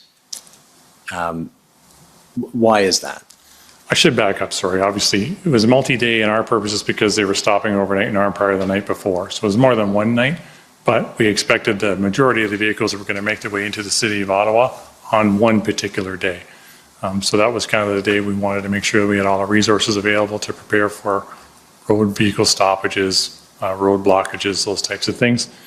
And our provincial liaison team, as the commission has heard about, they were engaged with many of the convoy leaders, and they talked about routes they would take, and they would only take up one lane of 417. They wouldn't take up all the lanes. And then Ottawa Police told us what off-ramps they wanted us to have them go off at. So we worked with our partners with the MTO and ourselves to make sure we had those ramps ready for their arrival. Okay. And so maybe I just I want to make sure I understood you correctly. When you say a one-day event, you're talking about one day where a lot of vehicles will be converging on Ottawa. Correct. Is that correct? The majority arrived in the villages of Armpire and Castleman the night before. They overnighted there, and the plan was the next morning to make their way into the city of Ottawa. Right. And I believe you were familiar with Hendon reports? It was. As Superintendent Morris spoke about, Hendon originated many years ago, not just because of this event. And because of my involvement in many of the Indigenous protests and my role, I have been on the Hendon email distribution list for many years. So I received all those Hendon reports, not only for this period of time, but also in the past. Okay. And were you reviewing them as they were coming out? Yes. Like I said, for the 2-week period of January 11th to the 22nd, I was away from the workplace. And when I returned, I reviewed my emails and caught up on my Hendon reports upon my return from work.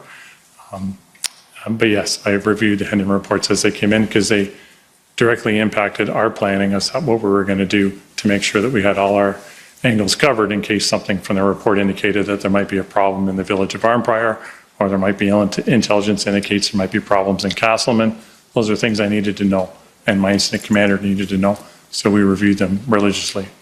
Okay. And I understand Castleman and Armpire are sort of areas under OPP jurisdiction where you would have a particular attention, but did you have an understanding or a view of what was going to transpire in Ottawa based on those reports in the week leading up to the convoy? I certainly, based on the reports, saw many different views of what might happen in Ottawa. We saw social media reports that said there might be 34,000 vehicles that arrive in Ottawa. We saw other reports that might be only in the hundreds. I think as recently as January 24th Hendon report, one of the intelligence gaps that's indicated on the report says unknown exact number of vehicles that will be attending Ottawa. So even as late as the 24th, we weren't 100% sure on numbers. So we had an intense range from social media saying 30,000, 32,000 to in the hundreds. Did you discuss the Hendon reports with anyone at OPS in your sort of role of coordinator? I did not discuss Hendon directly with anybody at Ottawa Police Service, no. Now, I want to ask you about an intersect call on, I think it was the morning of January 27th. Do you remember that call? I do. Could you describe it for us? Yes, it was part of the regular intersect call. Normally they do roundtable. This was more specific to this event, so we kind of opened the floor to Ottawa Police Service, and they spoke about their event and they spoke about their plans to manage the convoy vehicles that were traveling to their city. Okay, and what were the plans that were shared on that call? There was no written plan shared on the call.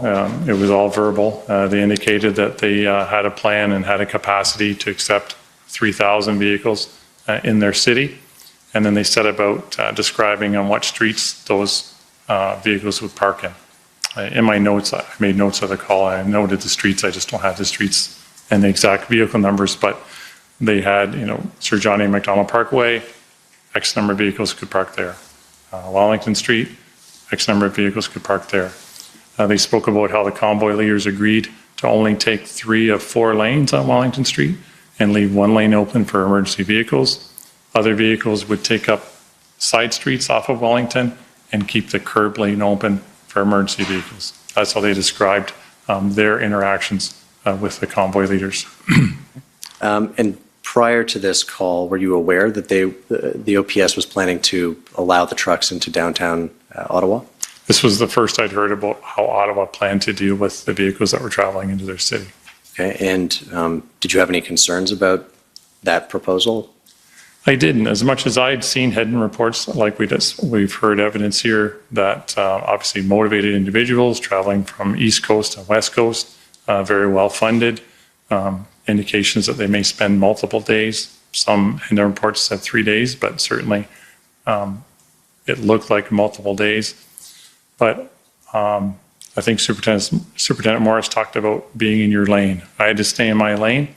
And I had a lot of experience working with the Ottawa Police Service and with other major events and seeing their abilities, very professional organization. And it wasn't my place to question whether they were ready. I had to make that assumption that they were ready. They were talking calmly about what their plans were. They felt that that was going to be successful, and it was not my place to question them.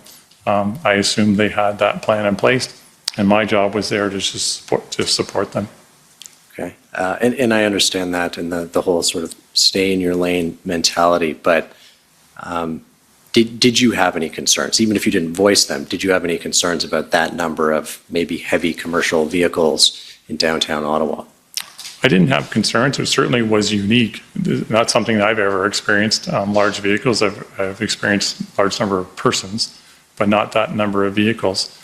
But once again, I had to rely on that the Ottawa Police had that experience. They were the police of jurisdiction, and it was just not my place to question. I had to assume that they had a solid plan, and we were just there to support. Sorry. No, sorry. Did anybody else on that call, any of the other participating agencies, raise any concerns or question that plan? I don't recall it. I just recall a conversation about how, vehicles traveling from Quebec could impact the city of Quebec, Gatineau Police.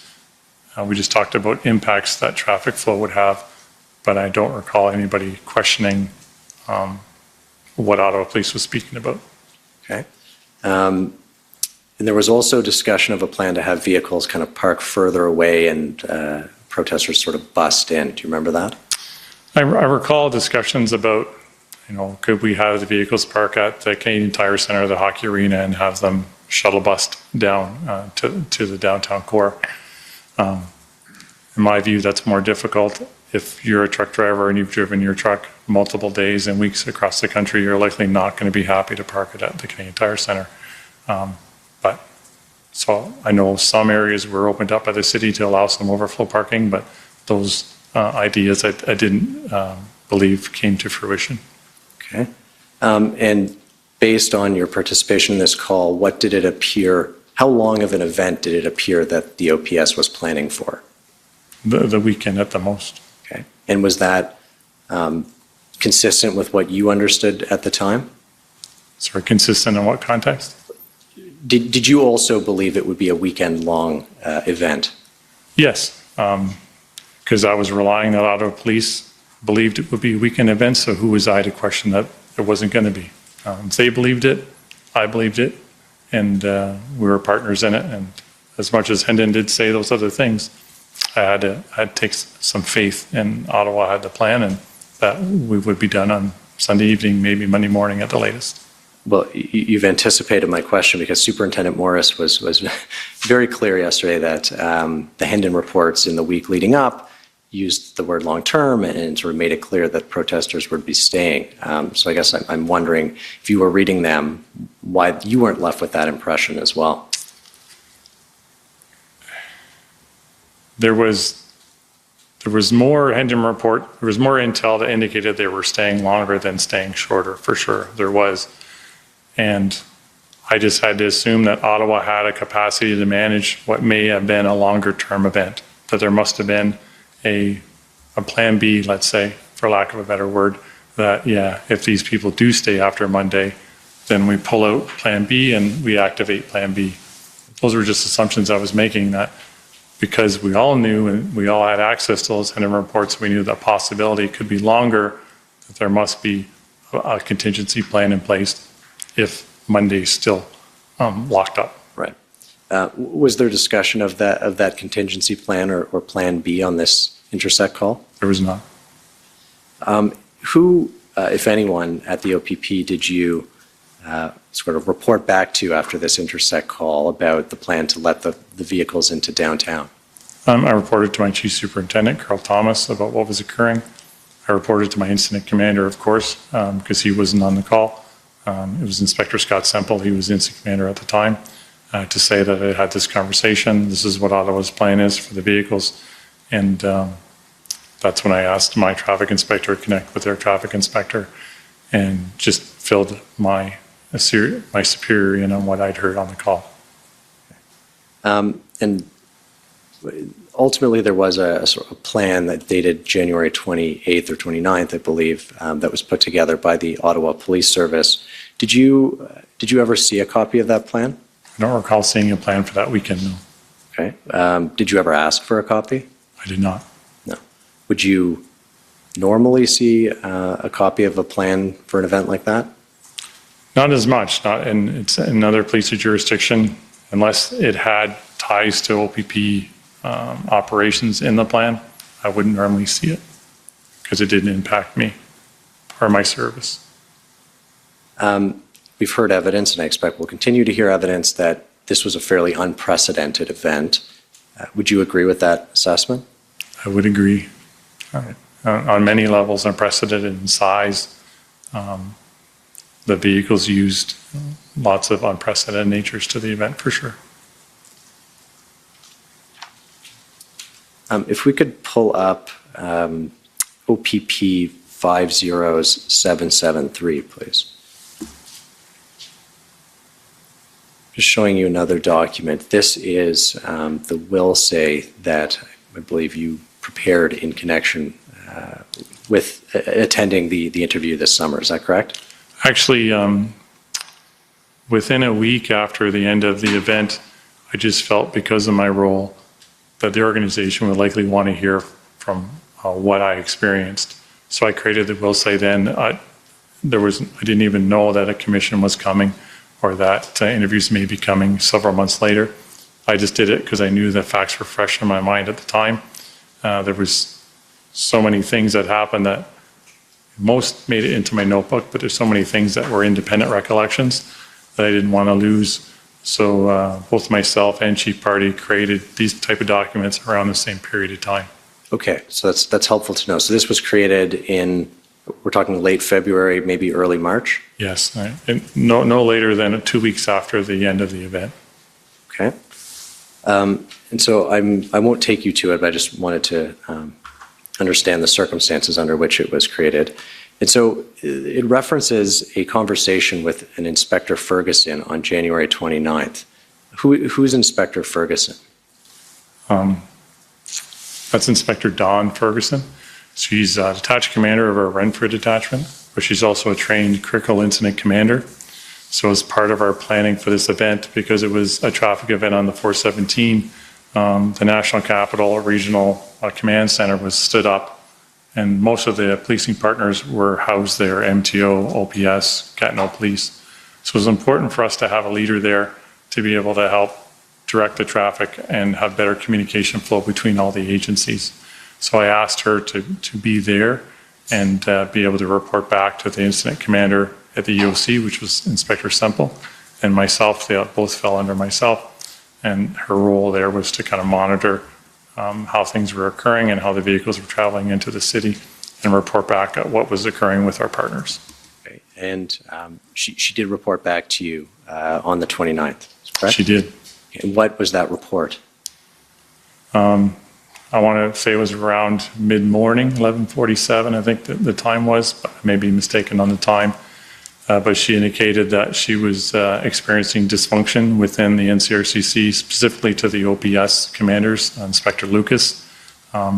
He was yelling profanities, not only at her, but we also had a staff sergeant there, Lisa Nicholas, and also they're yelling profanities at each other. And they had clearly seemed to her had lost some control over what was occurring and didn't have a way to figure it out, and they were trying to offer assistance to them in the form of officers to help. If they had calls for service in the city of Ottawa they weren't able to get to because all their members were tied up downtown, that we could provide some of that service, but they weren't able to get kind of any communication back to say, yes, we could use that or not. Okay, and what specifically, what type of assistance was the OPP offering at this point? We offered everything from public order unit assistance, rapid response team, QRT teams, we kind of use that term.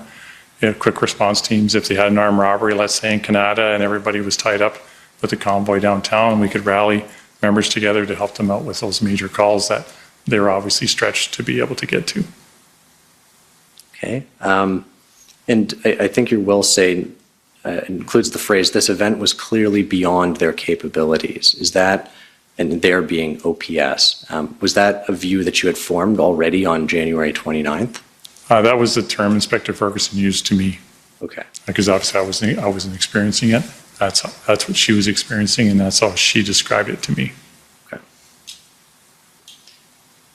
And did Inspector Ferguson relay to you, or did you have a view of kind of what was going wrong? What was overwhelming, I guess, the OPS at that point? Just a lack of what to do. There was no real plan as to who do we send where, what do you want me to do? Lots of questions about where their resources were supposed to go. Lots of confusion in that aspect. Okay. And I understand that you spoke with Deputy Chief Bell on that day as well, correct? I did. Okay, can you describe that conversation for us? Sure. Essentially, it was an agreement that we would be the contacts with each other throughout this event. Obviously, they're going to have a contact with the OPP, so we agreed that we would be each other's contact. If he needed something from the OPP, he would call me, and vice versa. So we'd arrange that process early on. Okay. And did you offer any assistance on this day in particular? I'd have to check my notes. I know I've offered assistance. I just can't remember if it was this particular day.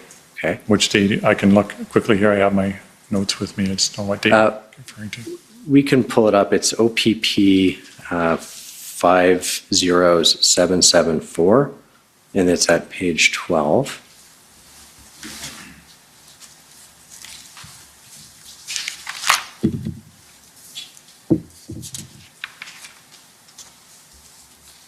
It's the entry at 16, just above 1642, I think. Advise DC Bell 18 at...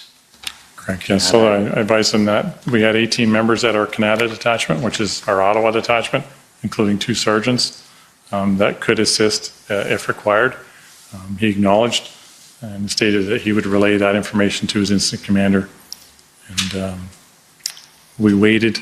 There was no real reply, and then at 18:30, I again contacted and made a final offer for assistance to the Ottawa Police Service. And at 1900, they advised us that there was really no help required, and that was through Staff Sergeant Nicholas, who was in the NCRCC. Okay, and so you offered them at some point in the afternoon, didn't have a response, and then at 7 o'clock, we're told we don't, thanks, but no thanks? Yeah, there was no, we never heard back. We called again to say we made the offer at just after 4 o'clock. Do you still need these 18 officers? And there was just no reply back to say they wanted them. And then finally at 1900, they stated that there was just no help required. Okay, and what type of officers were these 18 officers? They were just frontline constables that we would have pulled from detachment operations within a 45-minute to hour radius of Ottawa as soon as we could get members there to help support without critically damaging our ability to police the communities they were serving. It was strictly just members who were currently on duty that we could pull. We have a regional mobilization plan that kind of has a set number of, based on how many are working on this day, this is how many officers we could move to other locations in an emergency. So we were able to dictate, okay, we can survive with pulling 18 if they need it. And so was 18 the most that you could sort of put together in that short order? That's the most I could summon in that short order. East region is a rather large region, but within an hour of Ottawa, that's the most I could muster at that period of time. Okay. And did the OPS ultimately take you up on that offer at some point? I believe the next day they agreed that my Inspector Luc Duval indicated that they had members that were prepared to go to Ottawa, and they had 18, but I think initially they were going to send 10, and they sent 10 downtown to Elgin Street to be deployed mainly in a traffic service capacity, helping out with traffic control, closing streets. And then shortly thereafter, I heard back from my incident commander, Inspector Ferguson, that only 2 of those members had been used, and the rest had been sitting there for over, I believe it was 4 hours. And they were on day shift. It was late in the day. And I said, pull them from Elgin. We can't let them sit around there any longer. So then I reached out to Deputy Bell to just let him know this is what's happening. And he indicated that he apologized. He said there was a lack of communication within their bureau, within their service, and that he would rectify it. Okay. And did you did either you offer additional assistance, or did he ask for those 10 back or additional officers at that time? It's hard to recall because we spoke so often, but there was the offer. He knew that he was going to have to ask for more assistance. Inspector Duval indicated that through Inspector Lucas that there was going to be a formal ask coming for more assistance from the OPP. It was unknown what that number was going to look like, but it was likely going to come. And so Deputy Bell and I would have had that conversation to say, okay, it's coming. We haven't figured out the exact number yet, but there's going to be a further request for resources coming. And that was going to be chief to commissioner, chief slowly to Commissioner Carrique? In a formal way, it would do that, but Deputy Bell could call me to say, I need 30 people, and we would operationalize that right away. The formal paperwork can take its time and move its way from Ottawa to Orillia, but we're not going to wait for the formal paperwork. Their partner agencies are going to help them in their time of need, and I would have mustered those members and got them to Ottawa prior to any letter being signed by the Commissioner. Okay. But if that's the case, why pull back the officers that you had sent who were just, in your words, sort of sitting around doing nothing? I mean, they were there and they could have been activated. Mainly because of the hours they'd already been working. They'd already been working over 12 hours that day, so they're on 14 hours. If they were then just starting to work, it would be unfair to those members to work past the period of time they were working, so that's why I pulled them. Okay. In this first weekend, sort of January 29th, January 30th, can you just share with us any other observations about what was happening on the ground, what was going well, what was not going well? It was certainly not going well. I was getting lots of reports from my members of the NCRCC. There was lots of dysfunction, still lots of yelling, lots of unknowns of what they were going to do. On the 31st of January, I had a conversation with Deputy Bell where he basically said, we're planning for a protracted event and we really don't know our way out of this. So that was the first indication to me on the 31st that we were going to be in for a long haul to assist them. So I had to prepare my incident command team to kind of switch to say, okay, now we have to switch operations to supporting the Ottawa Police. And I'm not 100% what the numbers are going to look like yet, but it's clear through talking to Deputy Bell that it's going to be protracted. They don't see a way out, and they're going to be relying on us and other services to help them. Okay, and we'll get there. But first, I'd like to pull up an email. It's OPP 401593. If we can go to the bottom email, the one from Joseph Varga. He's an inspector with the OPP, correct? He is. He's a critical incident commander, a major critical incident commander. Okay. And what was his role at this point? Early on, there was discussions within our own organization as to how we were going to structure the support for Ottawa. Would Inspector Varga come down and act as the MCIC to help direct OPP resources to assist Ottawa? What was the command structure looking like? Because there was concerns over what the Ottawa Police command structure was going to look like. So there was just a lot of general discussions about how best can we insert ourselves and integrate ourselves and provide the support that's required. But a lot of that conversation resolved around that. Okay, and I think this email kind of touches on some of that regrouping.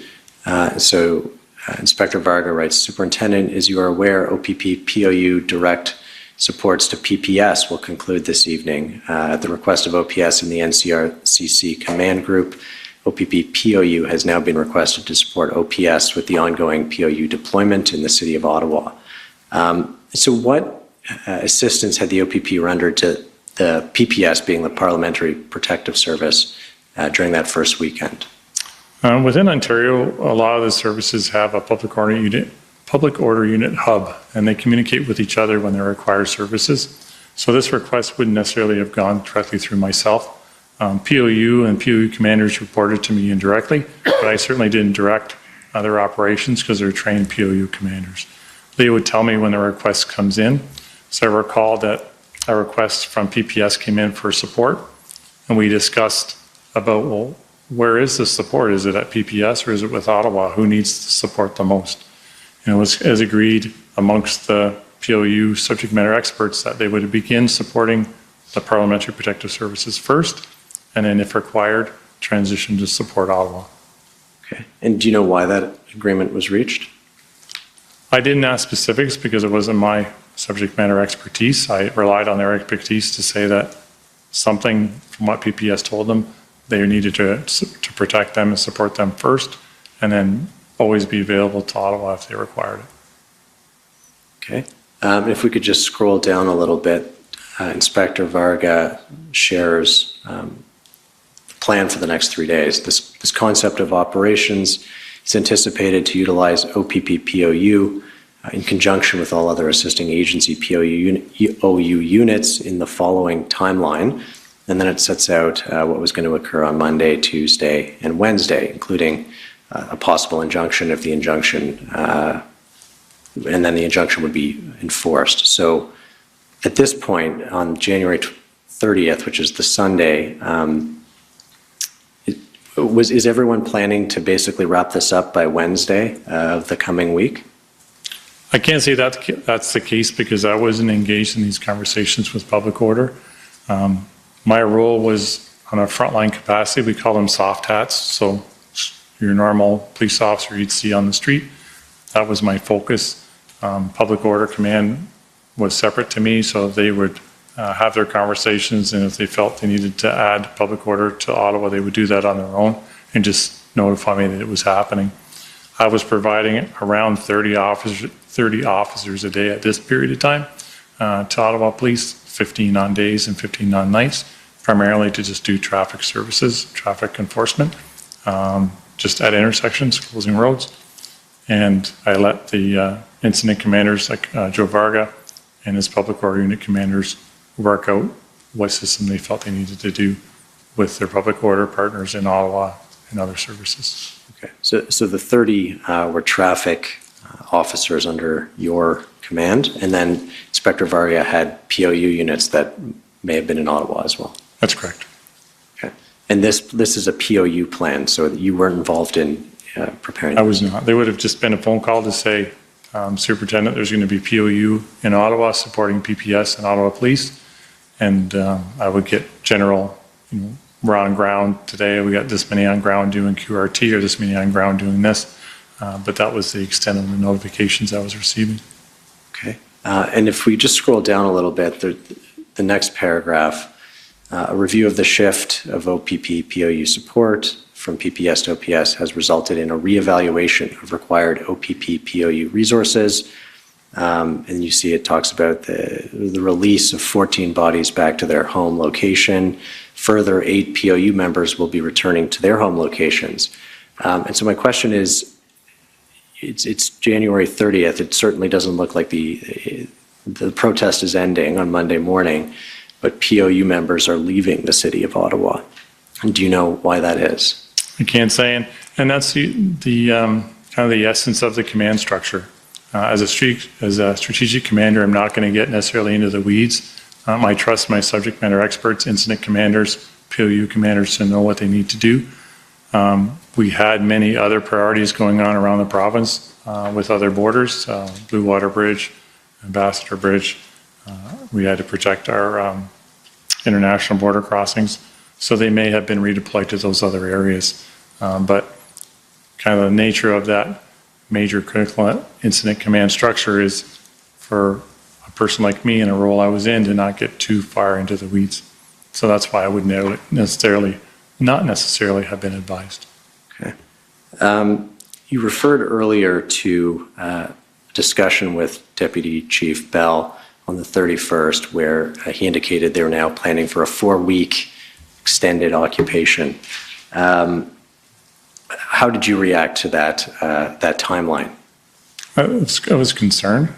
I really thought and hoped that we could resolve it prior to that period of time, because as from my experience with other blockades, the longer they go, the more people that are attracted and the more people you now have to deal with, and it makes the job of a police service that much more difficult to be able to manage. So I was hoping that we could develop something between the multiple groups at the table to be able to deal with it prior to 4 weeks. But that was a surprise to hear that early in the game that they were already looking 4 weeks down the road. Okay. And based on that, did you sort of escalate that within the OPP? Did you change anything about your own planning when you heard that anticipated timeline? Well, certainly. I had to reach out to my inspector, my chief superintendent, but also my inspector, incident commanders to say, okay, now we have to start scheduling for 4 weeks out. Let's try to figure out how we can provide the resources that Ottawa needs. We're going to expect that they're going to expect more than 30 a day as the days move on. So how are we going to do this? We had to engage in our organization. We have an emergency operations center in Orillia, and that's part of their roles to help with major planning for major events.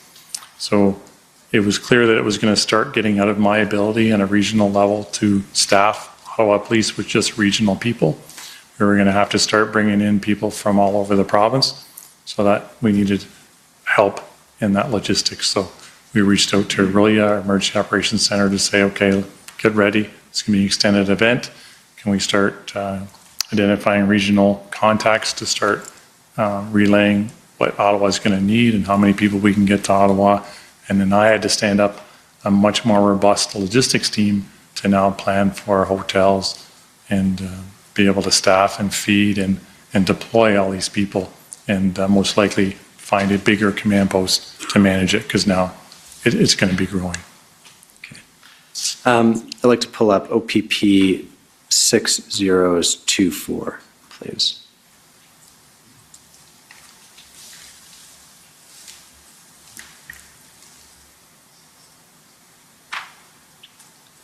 This is an email from, I believe it's Superintendent Alakis. Is that correct? Yes, he's in our Field Support Bureau.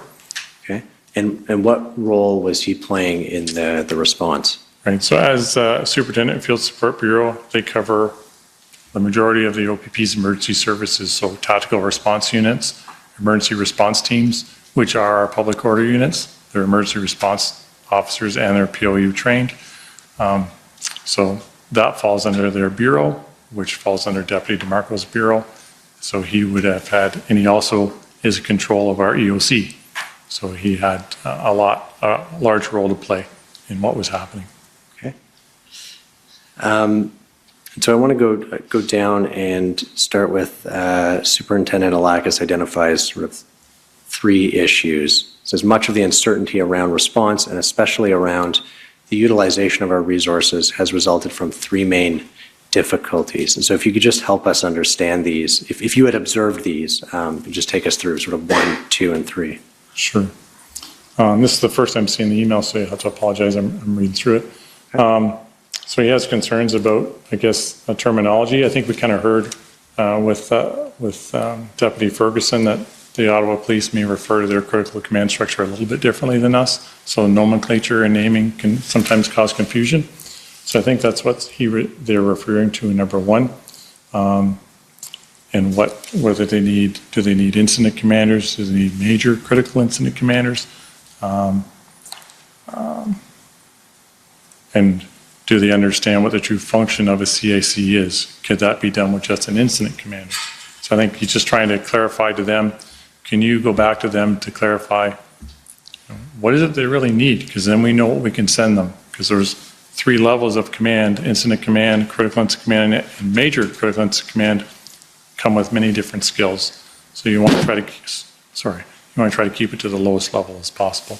And so before we move on to 2, is that an issue or a function of the fact that there isn't a standardized incident command system across various police agencies?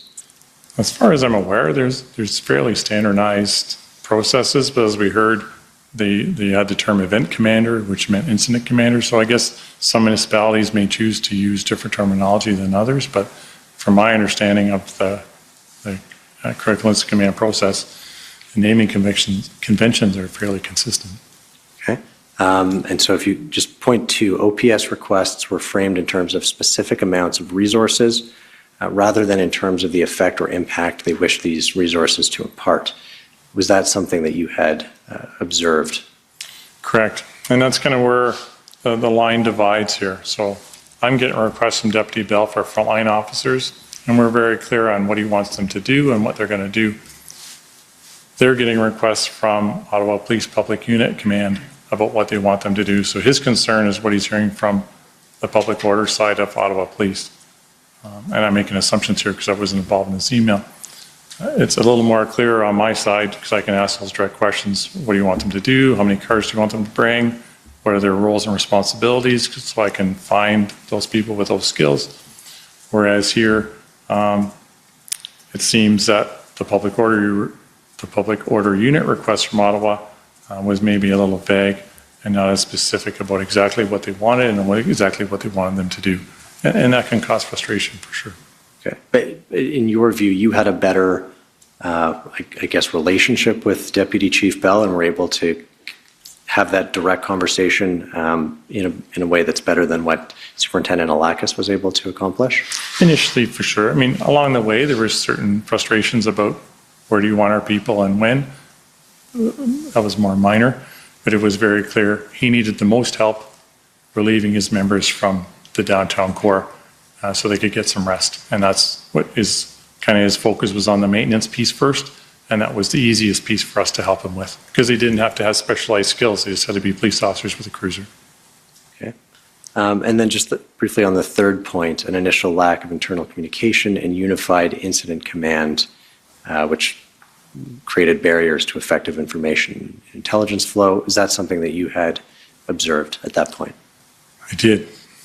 Observed, and I did speak to Deputy Bell about this as well. I just observed multiple points. They had an incident commander at their Greenbank location. They had some commanders at their Elgin Street headquarters, and they had Inspector Lucas at the NCRCC. They were all spread out across the city. It was almost like a left-hand, right-hand situation. Inspector Lucas may not have been aware of what the incident commander superintendent was doing at Greenbank, and it bore out in public order unit work as well. So I had some conversations with Deputy Bell about that, just to say, these are the frustrations my people are seeing. He recognized that right away. He understood they were trying to do their best to become more unified. I wasn't telling him anything he hadn't heard or seen himself, I think. But we had, for the benefit of my people, that's why I was there, to protect my people. And when they wanted me to message with Ottawa Police, that was my role. And we did have lots of conversation around the difficulty we were seeing in their incident command structures, yes. Okay. And was Deputy Chief Bell was receptive to those comments? Yeah, he seemed very receptive. He seemed to understand and said, yes, Craig, we're doing the best we can. Okay. If we could get OPP 401342, please. Just want to show you, this is an email, I believe, from Pat Morris to you and others on February 2nd.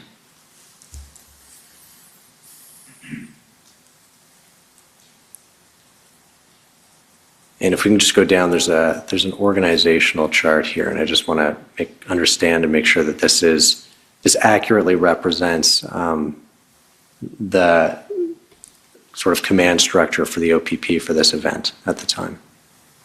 It is exactly how it was at the time, yes. Okay. And what's the difference between the NCRCC and then the OPP Ottawa command post? Essentially, it was the NCRCC housed all our partner agencies, and I felt it would be we'd be missing out on a lot if we didn't put somebody there, because we needed somebody to coordinate what was happening. They had access to MTO cameras, they had access to Ottawa Police radios, because Ottawa Police was right there.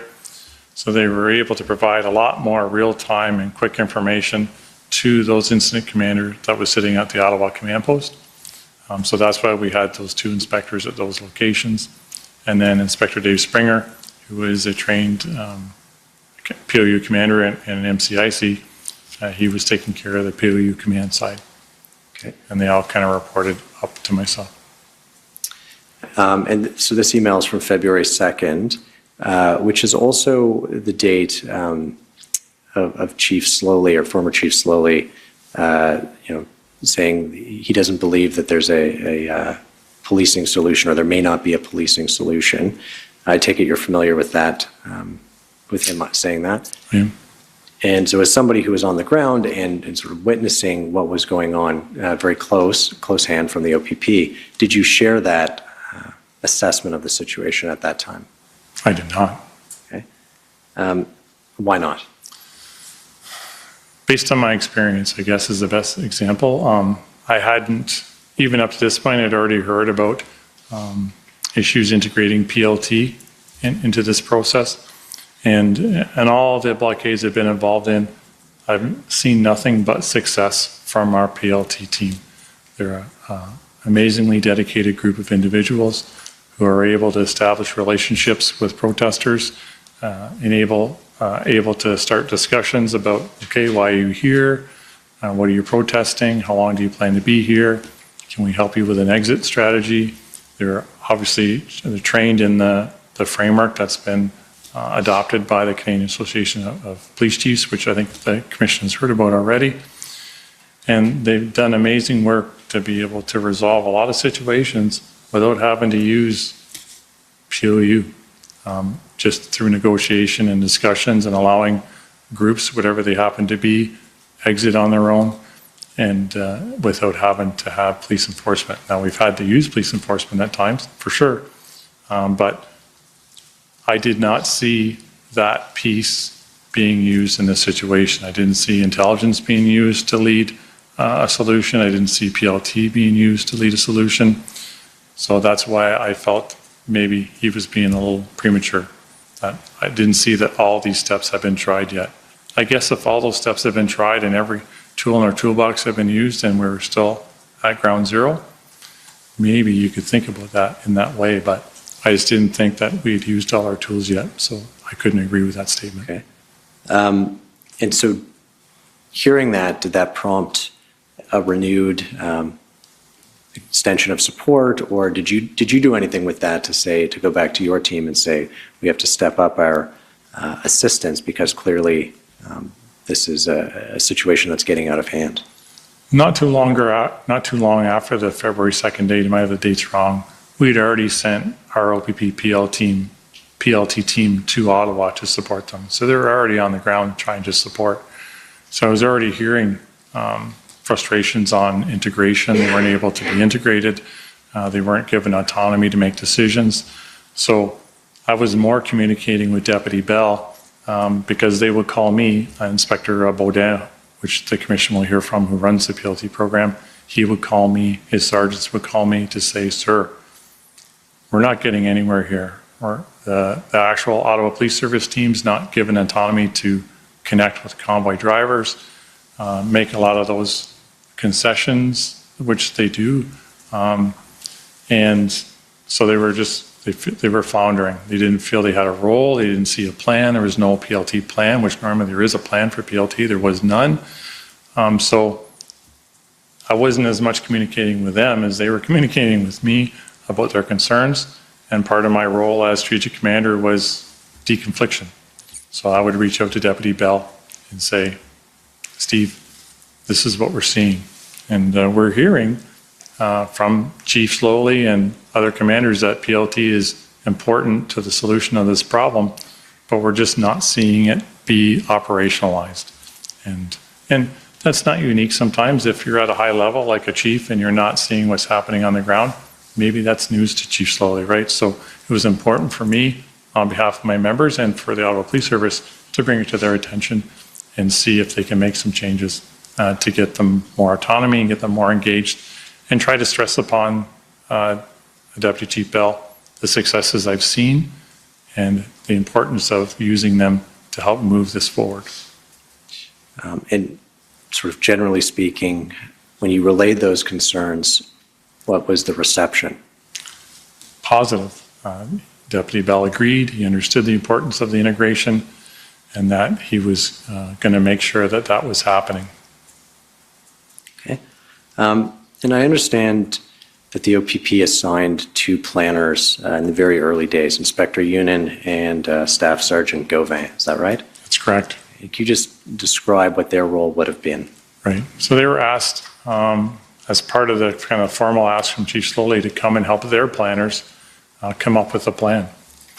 And I heard from them regularly about their frustrations. They were kind of given 3 tasks.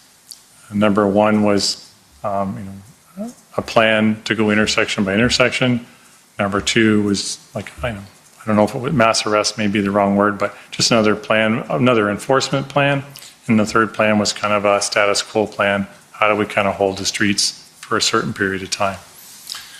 There was questions about who they reported to within the Ottawa Police Service, who's responsible for this plan, who's going to sign off on the plan.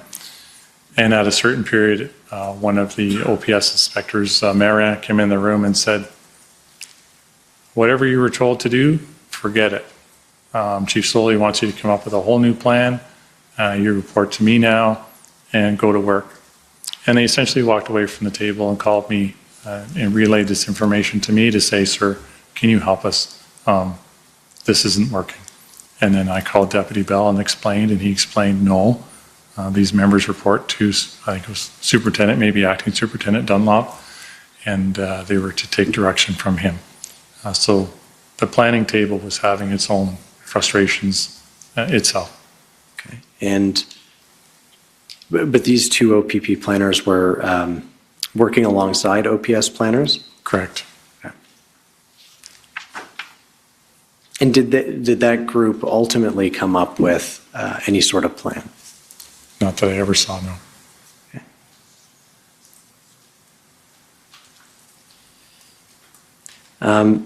Now, I understand there's a bit of confusion also about the role that Superintendent Mark Patterson was playing at this time as well. I was clear myself that he was their incident commander in the early days. I knew that he was the one I needed to contact if I had incident commander type conversations I needed to have. I knew he was the one to call. So it wasn't unclear to me at that stage. It changed as days moved forward. It became confusing because they changed incident commanders fairly quickly. But in the early days, if the period of time we're talking about, I knew that he was the person to contact. Okay. Did it appear to you, I guess based on this incident that you just described or otherwise, that there was some confusion in the OPS about lines of authority and who needed to sign off on what, or who was in charge of PLT or the plan or whatever it is? Yes, very much so. There was confusion amongst the PLT. They didn't know who they reported to. Obviously, the planners didn't know who they were supposed to report to. And there was confusion about who had authority to make decisions and move a plan forward. Did you raise that within the OPP at all? Yes. And that's kind of the job of a strategic commander. Again, I talked about situational awareness.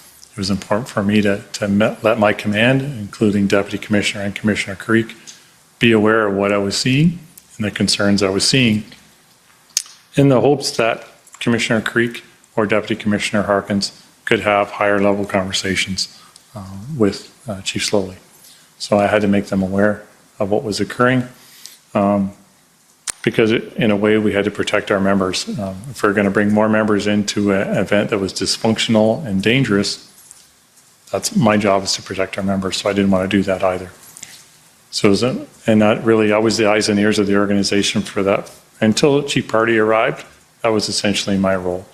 Situational awareness, reporting up to senior command, and deconflicting the issues that I saw with PLT and our planners, and just trying to navigate the logistical challenges that Ottawa Police when they required help on the street with traffic. And when you talk about deconflicting issues, you're talking about sort of direct conversations with Deputy Chief Bell.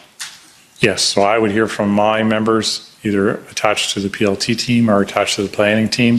They would express concerns to me, and then I would commit to them that I would reach out to Deputy Bell to see what we could do to try to resolve it.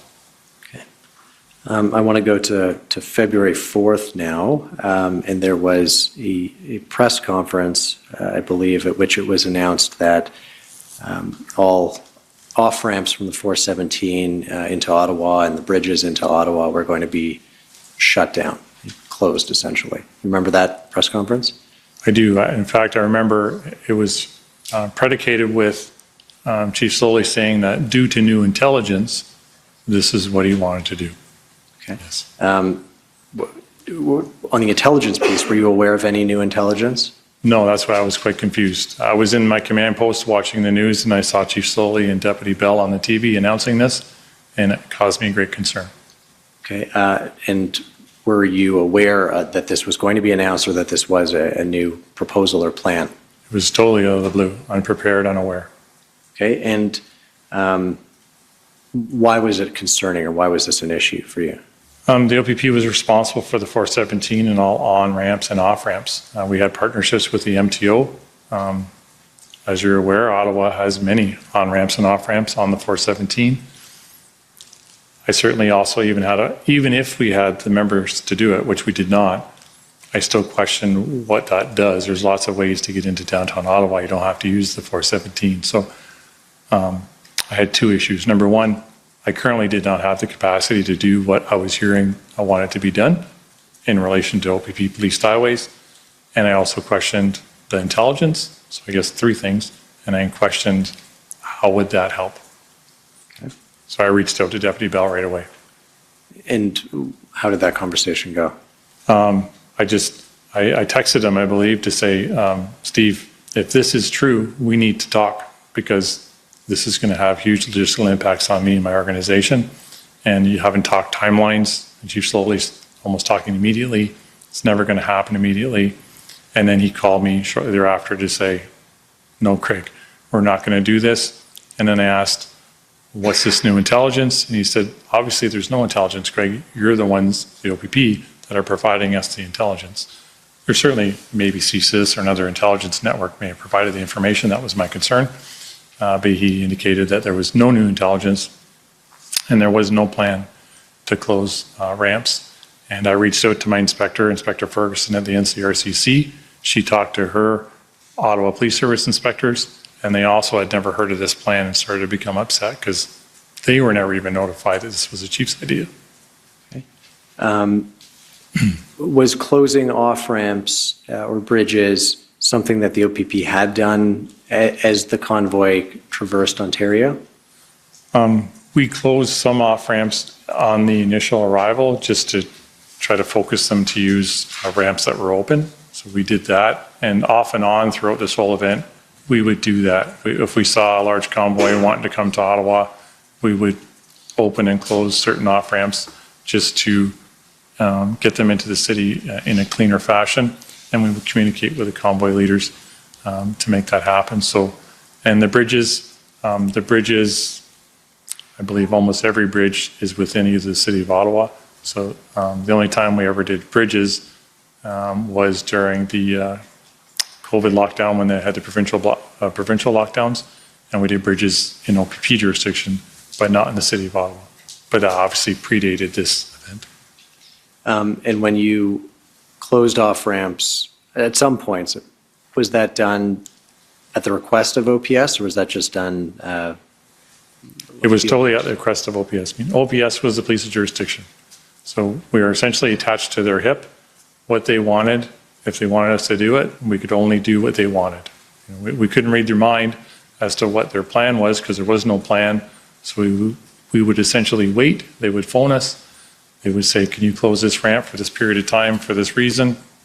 If we had the resources to do it, we would do it and then reopen the ramp.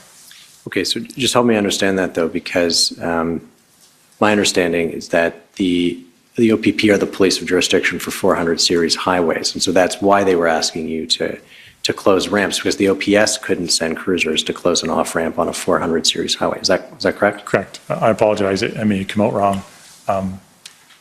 The Ottawa Police would have wanted us to close the ramp because of an operational issue they had. Okay. So they were reaching out to us to do it for their purpose. Right. As the OPP, we generally did not just close ramps just because we wanted to.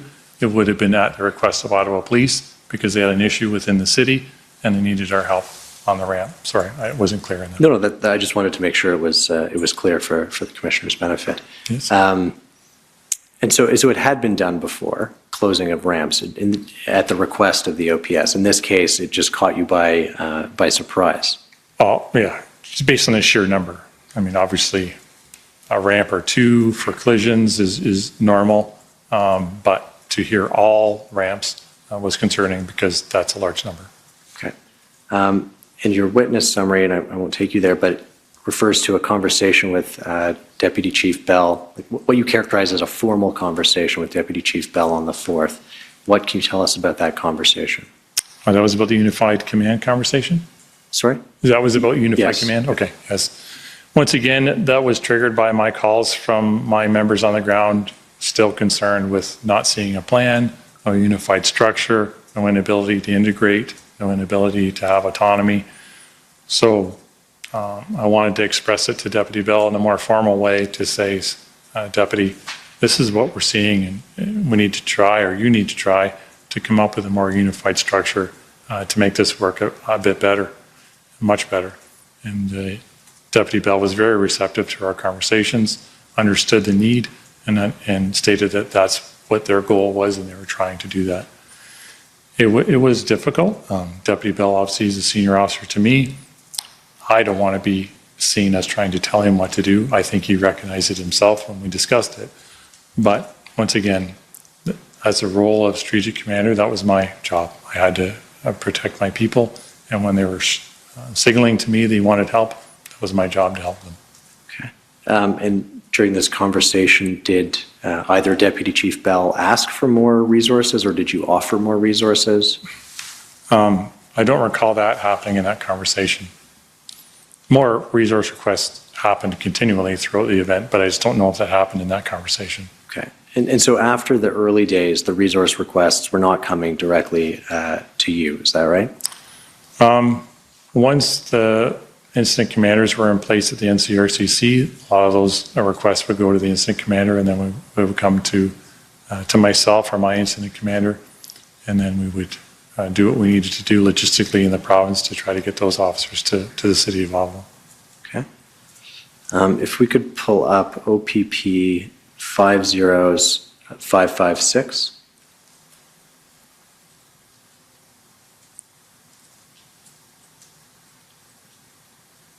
This is an email that I think if we scroll down, I believe Inspector Yunin forwarded you and Superintendent Alakis an email, and if we go further down, this is an email which we saw in evidence this morning from former Chief Slowly to a number of members on his team at 6:30 in the morning of February 5th. Do you recall getting this forwarded email from Inspector Yunin? I recall Inspector Yunin sending an email as it relates to, I think this was the period of time where it was an email where Chief Slowly was directing a lot of different things that he wanted to see happen. One of those things, Staff Sergeant Gauvin was woken up in the early hours, and the request was for OPP Public Order Unit to help clear this particular area. Staff Sergeant Gauvin handled it himself and put them off to saying, like, no, this is not part of our framework, this is not how we operate, and was able to delay that operation. Okay. But it was part of a bigger email chain, I believe, on that day. Okay. And if we could just scroll down to the general priorities list there. The number one is surge, contain, and enforce, which I think gets referred to as surge and contain. What did you have a view on sort of whether that was an appropriate strategy at the time, or whether there was a plan in place to effect that? I certainly had concerns because there was no plan. These were ideas and concepts of what they wanted to happen, but if it didn't come with a plan, I certainly wasn't going to offer OPP support to just do that based on, a one-line email.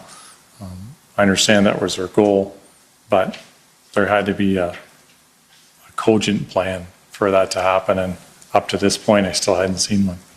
And so we couldn't allow it to have OPP participate in that.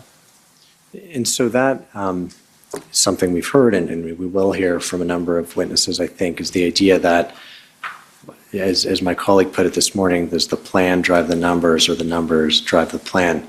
And so I think you're saying, the OPP isn't going to make more resources available without a plan that it can review. Is that accurate? Yeah, you have to have a plan to do, it's backwards to do it just by numbers. You have to have a plan, and once you have a plan that your subject matter experts, your incident commanders, your MCICs all agree on, then, okay, what human resources do we need to make this plan effective and successful? Okay, and is that standard practice? Is that always the case, that you wouldn't be offering up OPP resources unless you knew exactly how the local police of jurisdiction planned to use them? Every situation is different, but certainly my POU commanders are going to want to see an operational plan about what's the intent, what are you going to ask our people to do, how many of them do you need, and what is the expectation of them. Because they want to make sure it matches with our framework, it matches with our organizational values. So they want to be able to have answers to all those things before they ever say yes. So normally that involves seeing a plan. Okay. But what about the view that, if you send them to Ottawa, at least they're there to be used when there is a plan. If there's a delay, if it's going to take you 2 or 3 or 4 days to get 500 OPP officers to Ottawa, then when you have a plan, you still have to wait 2 or 3 or 4 days. It's not an appropriate use of our resources. We need to have an idea, what do you want to do with those 500? We'll get them going, but we have to have some idea. Currently, there is absolutely nothing that says what they'll do. Will they do traffic control? Will they do QRT patrols? What do you have them do? I'm not going to bring 500 officers to Ottawa, literally fly them from Sault all over the province, try to find somewhere for them to stay without having an understanding of what they're doing. And that goes for municipal police services too. They need to have an understanding of what their members are going to do. We're protecting our members. We're not going to send them several hours away and say, go to Ottawa. I really don't know what you're going to do. I really don't know how long you're going to be there. I don't know what to tell you to pack. Just show up there and we'll figure it out when we get there. That's just not how we operate. Okay. And at this point, this is February 5th, is Inspector Yunin and Staff Sergeant Gauvin, are they still embedded with the OPS planning group as of February 5th?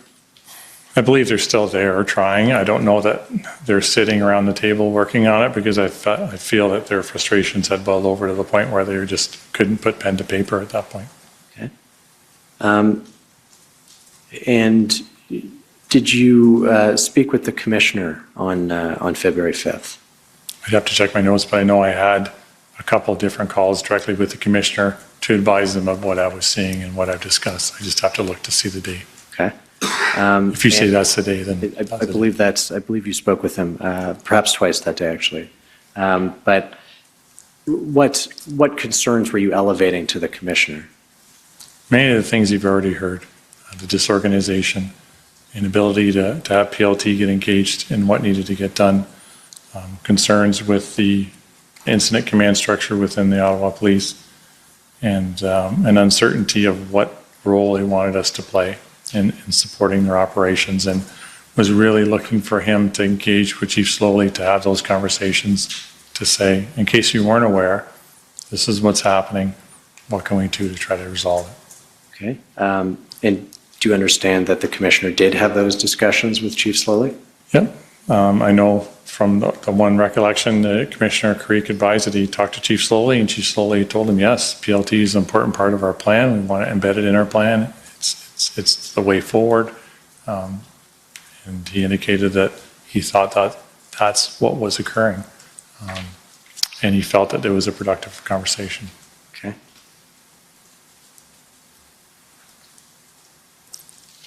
And just generally, sort of how often were you in contact in relaying your observations and concerns to Commissioner Creek? In the early days, maybe every third or fourth day, we would have a group call and update them on what was occurring. If things were stressing to the point around this period of time, things were getting more stressful. And basically my members, Inspector Baudin, and them were saying, we need to talk to the commissioner about this to let him know what's happening. Then I would ask for those calls to happen. But Okay. I want to ask you about the Coventry Road enforcement. So if you could just tell us what happened there as far as you understand it. So the first I learned about it was I've received an invitation to join a Zoom call, video call with Chief Slowly and his command. And apparently he had heard that the OPP PLT team was leaving and he wanted to talk to me about it. I didn't know anything really about that until I got on the call. And then I heard the story, much like Deputy Chief Ferguson told this morning. Essentially, PLT had gone to the Coventry Road site to try to negotiate the removal of some gasoline, and Major Incident Commander Patterson was aware of this and chose to use it as an enforcement opportunity. And when the gas was being driven away, his members pulled the vehicles over, seized the gas, and charged the members. And that caused extreme stress amongst the PLT team, both Ottawa Police Service and OPP PLT members, to the point where the Ottawa Police PLT members just said, you folks should go home. We've lost. We've lost any goodwill we were able to reach with some of the convoy organizers or operators was now lost, because there's no way they could not have seen the connection between them trying to negotiate a removal of gas and then being arrested. It was too obvious. So there was much concern about that. But on this call, I learned that Staff Sergeant Ferguson, who's in charge of the Ottawa Police PLT, didn't know that that was Superintendent Patterson's plan all along. They hadn't communicated. It was a shock. It was as much of a shock to him as anybody else. Okay. And I think you transcribed your recollection of the call in an email. So if we could pull up OPP 401532.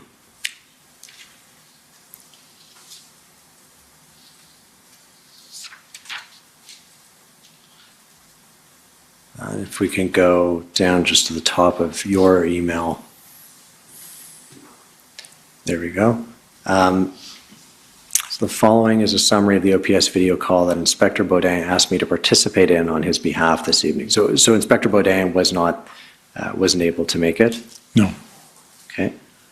The next paragraph, I can say that OPS Chief Slowly said numerous times that PLT needs to be embedded and engaged in operations and that it was mission critical that they be.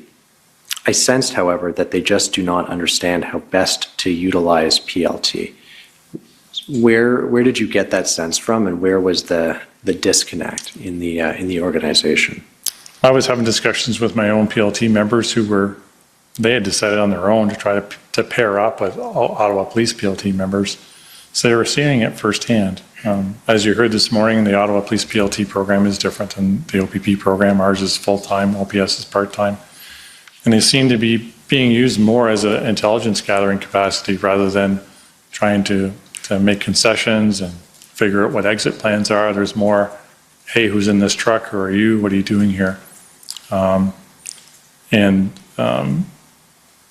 It didn't seem to be that measured approach that our PLT members are used to doing. It was more hardtack, you're going to get arrested if you don't get out of here type thing. Okay. The next paragraph mentions a Dr. Peter Collins who was on the line. Who is Dr. Collins and what role was he playing? Sure.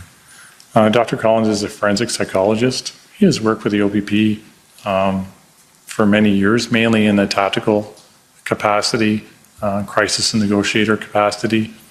I've used him when I was in our homicide unit. If I was going to interrogate a person that was to have no mental health problems, I would speak to Dr. Collins to get his perspective on how best to approach a person that may be suffering whatever ailment they were suffering. But he mainly works with the crisis associator side of our organization. I understood at some point he was brought into this operation, and he was made aware of this incident, and he wasn't on video. I think he was on the telephone. I didn't see his face anyways on the video call. And those were the comments he gave about the impact this was going to have on the program and on the members that are in the program. The next paragraph, OPS Command feels that there is a silver lining as the arrests were made away from the fuel depot, so there was not as strong a connection between PLT and the arrests. Did you share that silver lining assessment? No, no. I have trained PLT investigators that are getting calls from their contacts in the convoy saying, we're not going to talk to you again. Like, this just happened. Why would we ever trust you again? So it was clear that as much as Superintendent Patterson may have hoped that there was a disconnection and then the members could make that connection was made right away. If we go down to the next paragraph, they then had a long conversation about staffing, and again, Chief Slowly stated that PLT needed to be embedded in all they do. Chief Slowly expects all policing partners will engage in arrests for aiding and abetting the offense of mischief, and if they refuse, then he will call that police service's senior management to ensure they do. Can you sort of describe for us what that captures there? He was expecting all officers, regardless of who they work for, to effect mischief arrest for members who were believed to be carrying gasoline. That's what he was looking for. Okay. Oh, is this just in relation to Coventry Road and the gas issue, or is this a larger issue? No, it was the larger issue. Okay. But at this point, on February 6th, there's no large operational plan that's ready to be actioned, is there? There's not. Okay. And so when you've written down all policing partners, that includes the RCMP, the OPP, any other municipal agencies that were there participating? When he says all policing partners, I got to believe he means all policing partners, and that's who was there. Okay. If we go there, the next paragraph, I was not asked to speak on the call. At the end, I was asked to confirm the rumor that OPP PLT was leaving. I explained that it was in fact the OPS PLT members who suggested our PLT folks leave because the Coventry Road fuel arrests had made their jobs untenable, and there seemed to be no use trying any longer using PLT tactics since the trust was broken. So just to be clear, did OPP PLT leave or reduce the numbers in light of this? We never left, no. Okay. And then you go on to describe two major operational plans upcoming, and I wonder if you can just take us through 1 and 2 and what was being planned at that time. Sure. And Chief Slowly was looking for action. Like, what's happening? What are you doing, Superintendent Patterson? So he detailed number 1, he wanted to do a dynamic arrest and takedown at Radio in Sussex. They planned to do that the following day, but because of lack of assets, they postponed it to possibly Wednesday. And they were going to have a call tomorrow at 9 o'clock that myself and Superintendent Lackas were invited on. And I was advised that they will work through the top convoy organizers and influencers, and they will pick a few, and there will be planned arrests and extractions tomorrow of those persons. And they wanted PLT engaged in that along with POU teams. Okay. Did you have a view on either of these two operational plans? I had a view on both, yes. I didn't agree with either for various reasons.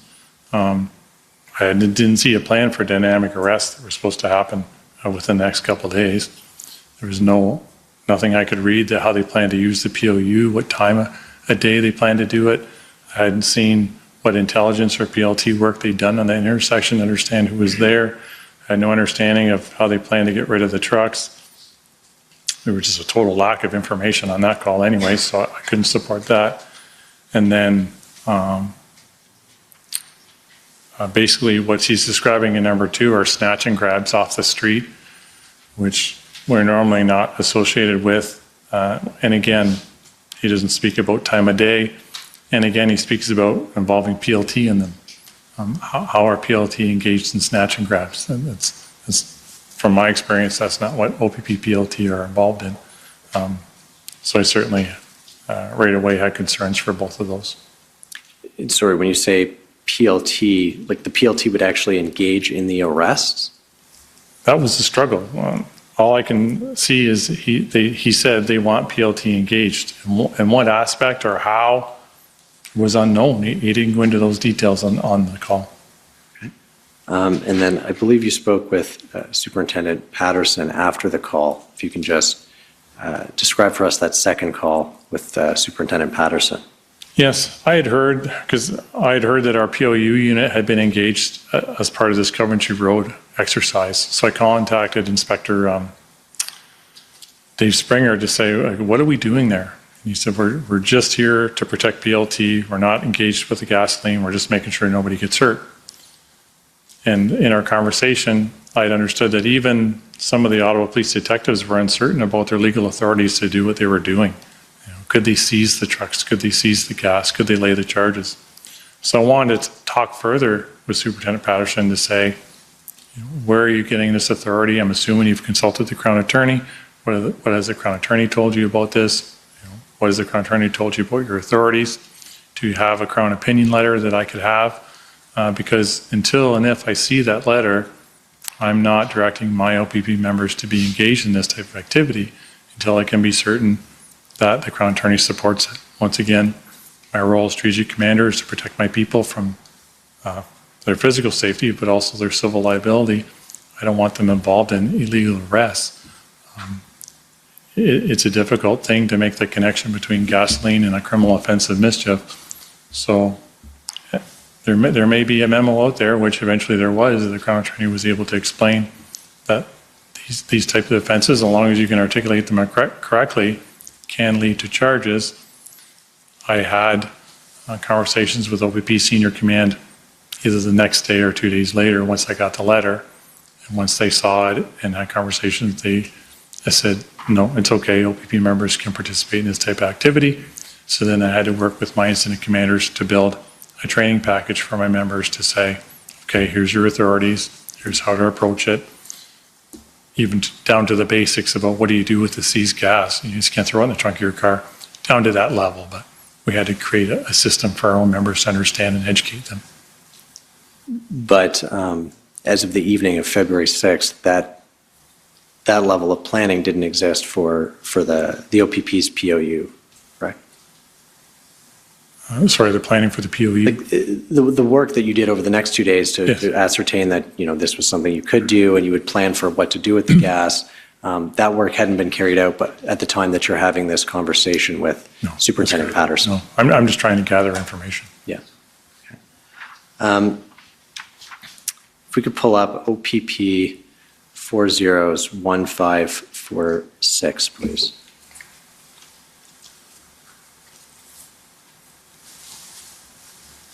So this is an email that you sent, I believe, the following day after the call. If we could scroll down. You sent it to Deputy Harkins and Chief Superintendent Thomas. Yes. Deputy, I did not want to mention this on the call with the group, but feel it important for you to have this information. On my call with OPS Command last night, Chief slowly asked his people to send him their resource needs. They told him that they need 250 members a day to run things. Chief slowly told them that if they need 100, he will ask for 200. If they need 200, he will ask for 400. He seemed very comfortable asking for twice what he really needed.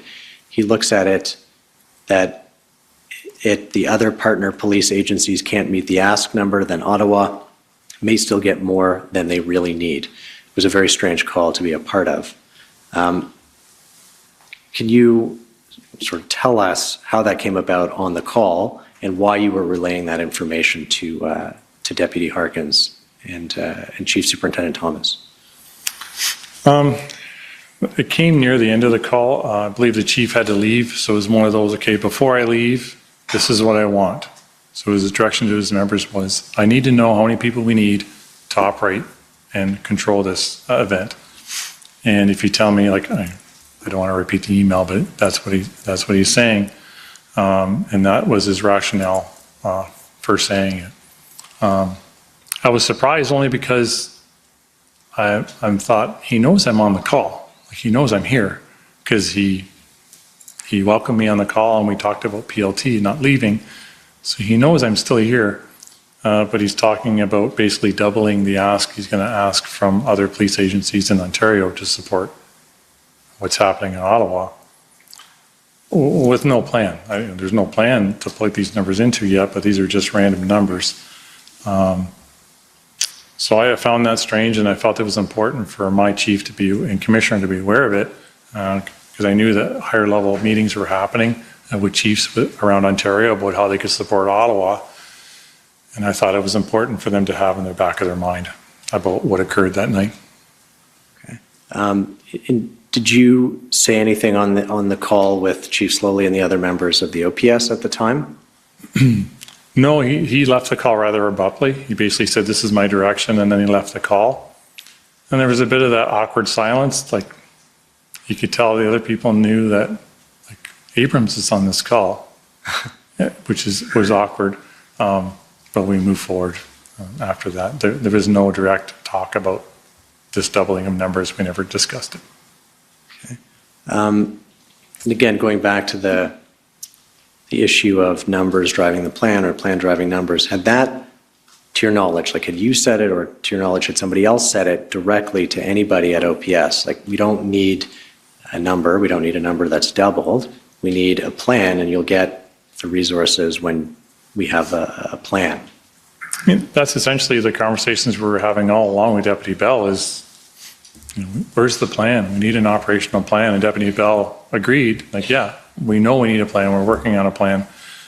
So really the numbers were irrelevant. As we've spoken about, it's about the plan first and the numbers can come later.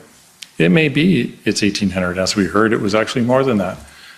But to ask for all these numbers without a plan and explanation of what they'll be used for seemed odd to me. Okay. And I think the 7th is the same day that Chief Slowly publicly requested 1,800 officers. I thought it was the 8th only because I thought, how could a team come up in under 24 hours when they were just told on the 7th to come up with a number, and all of a sudden the number is 1,800 the next day? How did they figure that out in under a day? So I may have my dates wrong, but I thought it was the 8th that the announcement came of the 1,800. Okay. I believe it's the 7th, but okay. in any event, did you, how did you view that number in light of this conversation? I viewed it with suspicion. Okay. And so around this time, the 8th and the 9th, former Chief Superintendent Party became involved in the events. Can you describe how he became involved and what his role was? I was invited in a call on the morning of the 8th with the Commissioner, Deputy Harkins was on the call, Superintendent McDonnell, and Chief Party. And the Commissioner announced that there was going to be an integrated planning team that would attend Ottawa. He gave us a mission. Essentially, the mission was to help the Ottawa Police restore trust and confidence in their service, obviously help them with planning to get themselves out of the situation that's occurring in the city of Ottawa. Those were the essentially high-level expectations from this integrated planning team. Ottawa Police would still be the police of jurisdiction. This wasn't a situation where the OPP were coming to take over an incident. That experts would be drawn from other police services to come with Chief Party, subject matter experts in public order, major events, to help Ottawa Police come up with a plan to see this come to an end. I didn't hear where this idea came from. I assumed it was from higher level meetings that Commissioner Creek was a part of, but it was told to me because I was the lone senior officer on the ground up to that point that that would be important to have beside Chief Party to inform him of what had been occurring, because he was the regional commander in North Bay. He didn't really have intimate details of what was happening in Ottawa. So that's why I was placed on the team with him, and then he was given direction to come to Ottawa. And did you remain part of that team? Only for a short period of time, I'd say 48 hours at the most. Once it was clear that larger plans were going to be put in place, and at that point, OPP was probably providing around 150 officers a day. We were kind of reaching our capacity in the command post we were in Canada, and it was expected that a much larger number would likely come once the integrated planning team got their work together, and they were under a tight timeline. Like, they wanted to have a plan within 48 hours if possible to get this done. My time was better spent rotating back to coordinating the logistical challenges of getting all those members into Ottawa. So I helped Chief Party out for the first couple of days, and once he was established with his subject matter experts, I rotated back to my role of overseeing a deployment of frontline officers to the city of Ottawa. Okay. You just mentioned that at this point you're at about 150 officers a day, up from 30 a day maybe a week ago. We basically went 30, 60, 120, and then obviously on weekends we always had surge weekends because more people would come on a weekend. So we have to have more numbers for weekends. We bump up to 156, 160 on a weekend, and then back to 120 on a Monday or a Tuesday, just because there always was a surge of population on a weekend. But we were around that number when Chief Party arrived. Okay.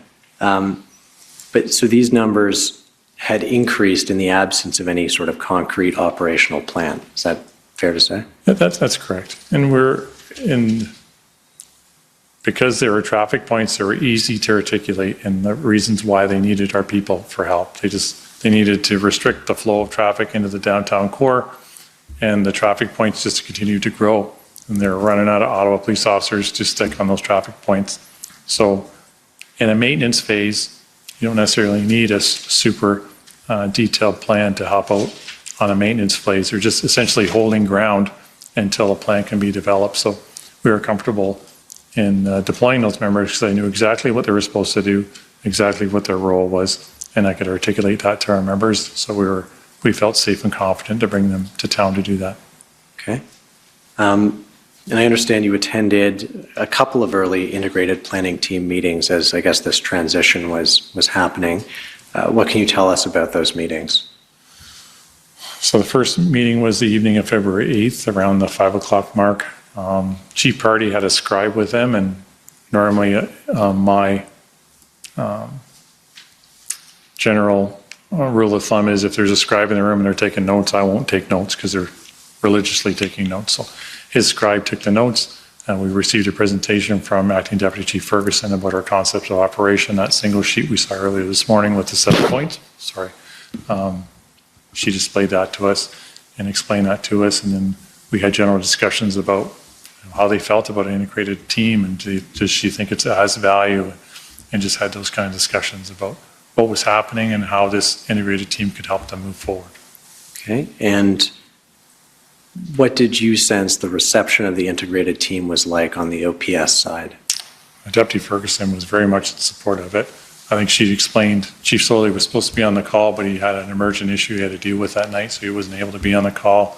There was some technical issues being at our RCMP headquarters. Not everybody who wanted to be on the call could be on the call at that time, but we gained very good ground. We had good conversations.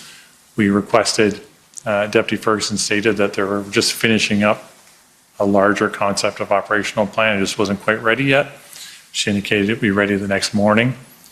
So the plan was for her to come again and show us the more broader expanded plan the following morning on the 9th. Okay. And did that happen? No, Chief Party called me early in the morning to say that he'd heard from Acting Deputy Ferguson that it wasn't quite ready yet. They were just finishing it up, and that they would prefer if we attended downtown Elgin Street around the lunch hour. Okay, and can you describe that meeting for us? Certainly. It was in a boardroom on the second floor at the Ottawa Police Headquarters. Chief Slowly was present, the 2 deputies were present, a few inspectors, Superintendent Patterson was present. Council Huno, I apologize if I don't pronounce her name correctly, she was present. And it was myself, Chief Party, Inspector from York Regional Police, Tim's his first name, I apologize, I can't think of his last name. Superintendent from the RCMP, Phil Liu, and Staff Sergeant Darwin Tetro. And we all sat in one line on one table. Chief Slowly sat at the head of the table, flanked by his deputies. They spoke, kind of Acting Deputy Chief Ferguson gave a presentation on the expanded concept of operations and what that looked like. After that presentation, Chief slowly turned to me directly, which I was surprised because I just happened to be the first OPP in the line. Chief Party was next to me on my right. And in a clearly unhappy fashion expressed his unhappiness with the fact that the Solicitor General reported there was 1,500 OPP officers in his city when clearly there was not. And he was quite upset about that. I explained to him that I was the one who provided numbers. On the 2nd of February, I was asked by the Solicitor General's office to provide a document to show how many OPP members were in the city of Ottawa. Clearly, there was more than just frontline officers. We had public order officers, we had intelligence officers, we had PLT members, we had logistical officers, traffic members. So my team created a chart, daily chart from the beginning to that period, 2nd of February, with rows and columns delineating POU and traffic, and then a total for each day, and then a total cumulative. I want to say the cumulative total at that point was 826, could be 862, but it was around that number. And I stated that each day moving forward was going to average about 125 a day. And I submitted that to my chief superintendent, and I never saw the numbers again. So I explained to Chief Sloy that I didn't explain to Chief Sloy in that detail. I just said, I'm the one who submitted the numbers.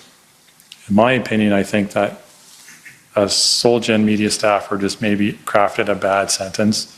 The intent was not to say there was 1,500 literally that day. The intent was to say it was cumulative. Chief Sloy again became upset and basically said, don't explain the politics of the Soult Gen's office to me. I know that was done intentionally. And I just said, I can't speak to that. I just provided the numbers, and we moved on. Okay, and was there a discussion about Rideau and Sussex at this meeting as well? There was. So we were provided, I want to say it was a 3-page document by Superintendent Patterson that detailed kind of his daily plan. It was weekly, Monday, Tuesday, Wednesday, Thursday, Friday, Sunday, and what they planned to do. They were dynamic actions primarily, and one of them was supposed to happen that evening at 11 o'clock. So he detailed that and basically just kind of left it there to say, as if for us to say, okay. So sensing no one else in the room was speaking, I started to ask some direct questions to Superintendent Patterson to say, what are you going to do with the trucks? What's your plan with the trucks? He had 2 plans with the trucks. One plan was to use retired Ottawa police members to drive them out of there. He indicated they'd been there for quite a period of time. Many of them had been chained and altered to kind of make it difficult to tow them. I'm not a diesel mechanic, but you probably need mechanic skills to get them started again. And he indicated, well, if that didn't work, I'd use the Canadian Armed Forces tow trucks to tow them. And I said, have you asked for an aid to the civil power from the federal government?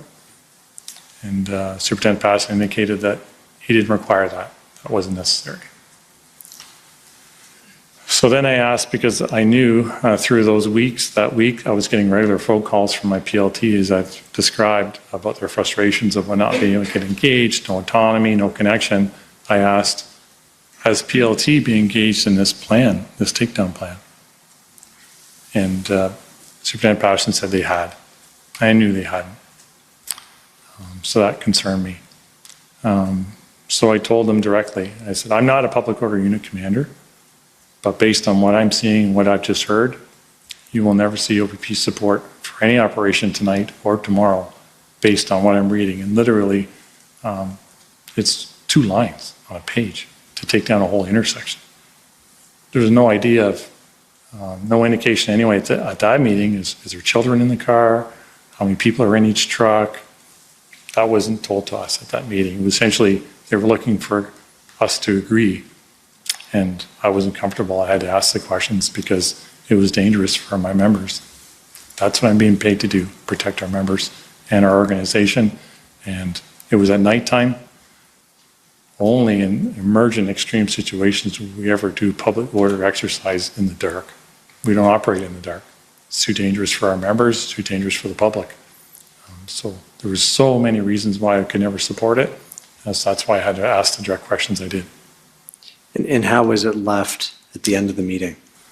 Then we transitioned then Chief Party and the RCMP members then piped in to basically say to Chief Soley, maybe you should pump the brakes and slow down a bit and allow, this is Darwin Tetro talking now, he had coordination for a public order unit in the RCMP. I can get you bodies here to Ottawa, but it's going to take some time. Give me a week. We can get you 400 people here. And that really seemed to trigger Chief Slowly. He became very passionate, a raised voice again, and basically said that the head of the Hydra is in Ottawa, and we needed to cut the head of the Hydra off in Ottawa. Sorry, I'll back up quickly. We also talked about the impacts around the country, that this isn't just an isolated incident. We have Coutts, Alberta, we have Ambassador Bridge. There's more events that happen. And I think Superintendent Morris called it the rubber band effect or elastic effect. One event that happened in one part of the country has an immediate effect on another. And we tried to bring that to his attention. And he didn't want to hear that. His focus was on his city, which he's the chief of the city. I can't say I blame him. But he was very passionate about, he didn't like to hear that. He didn't like to hear about a delay. And essentially said, I want you to promise me that you will get 400 RCMP or POU members here, or I will go to the minister. He never named the minister by name. He just said the minister. Okay. Did you speak privately with any OPS members after that meeting about this, the Rideau and Sussex plan in particular? Immediately after the meeting, Chief Slowly left the room rather quickly, and Acting Deputy Ferguson, she was seated to my left. She grabbed my elbow and she just pulled me to the side, and she thanked me for asking the questions I asked, because they were almost the same or very similar questions that she had been asking all along and was not able to get answers for. And then a day later, I received a text message from Deputy Bell saying that he appreciated my direct questions and felt it helped move the issue along. Okay. And then just very briefly, what was your role after this? This was the last of your sort of involvement in the integrated planning team, is that correct? Essentially. I returned to the headquarters after that meeting. We debriefed the meeting and we talked about how dangerous what we just heard was, how we could never support what we heard, and how there was a need to start an integrated plan. But I'm not a public order SME, so my role was to get back and deal with the hundreds of OPP officers that I had to deploy onto the street, non-POU frontline members. Chief Party had the SMEs he needed, and my job was to basically make what he needed from his plan from a frontline perspective happen. So I moved to our command post and allowed him and his planning team to do the work they needed to do. Okay. You talked just a minute ago about sort of events around the country, and so I want to ask you a little bit about Windsor. You had a few discussions with Superintendent Dana Early there, is that correct? I don't recall speaking to Dana directly, no. Okay. You don't recall having conversations with her? No. Okay. I recall sending messages of support to another MCIC, Inspector Needham, just about the good work they were doing in the Ambassador Bridge. But I don't recall ever having direct conversations with Superintendent Early. Okay. Well, Superintendent Early has recorded that in her notes, so perhaps we'll pull those up. Sure. And see if that helps you. If I could get OPP 404543. And well, I did not. It's February 10th. I don't have the page number. We'll have to scroll down. I apologize. Page 33. Sorry. There is no 33. Oh, it may be.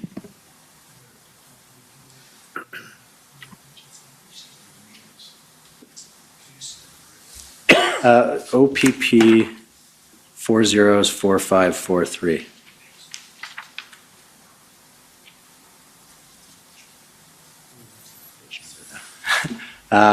It's February 10th. I'm looking at 1021 on February 10th. So there we are.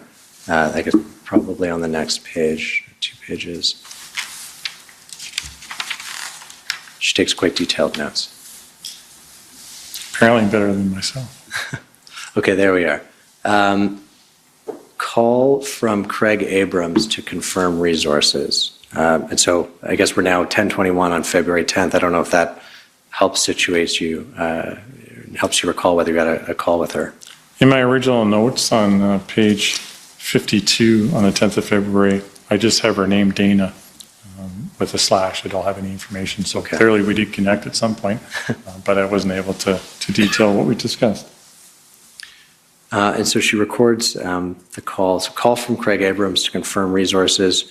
Ottawa has been sending resource sheets to EOC. Advised Abrams, Windsor is priority according to deputy. Do you recall Superintendent Early telling you that? I can't say that I do. Okay. I'm not saying she didn't. I just can't recall.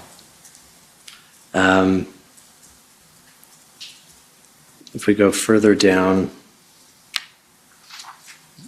at 10:28, I think you're sort of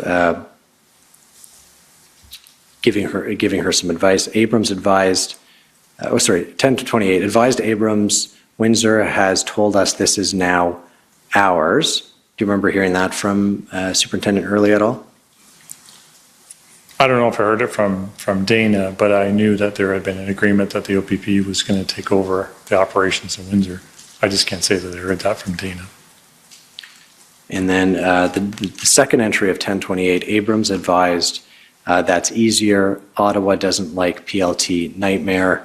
This will allow you to make your own plan. Ottawa is just trucks on side streets, not affecting livelihoods. Is she recording what you're saying to her at that point? I gotta assume so. It seems pretty detailed. I recall because the comment about making things easier certainly is a lot easier. As I discussed, we were kind of attached at the hip with Ottawa Police. We could only move forward as fast as they were willing to move forward as the police jurisdiction. If she was now in a situation in Windsor where she could essentially control the event, it made her job a lot easier to be able to just move forward without having to work with the police jurisdiction directly. Okay, and I want to ask you about the Ottawa is just trucks on side streets, not affecting livelihoods. Is that a view that you held or that you had heard sort of espoused within the OPP? Yeah, it's not a view I held because I was on the street. I visited my members on the street and I talked to my members and I talked to store owners who described being accosted because they're wearing masks and the difficulties they were having in their businesses. So I knew that there was impacts on businesses. Whether I had those meetings with business owners after this conversation or before, I can't recall for sure.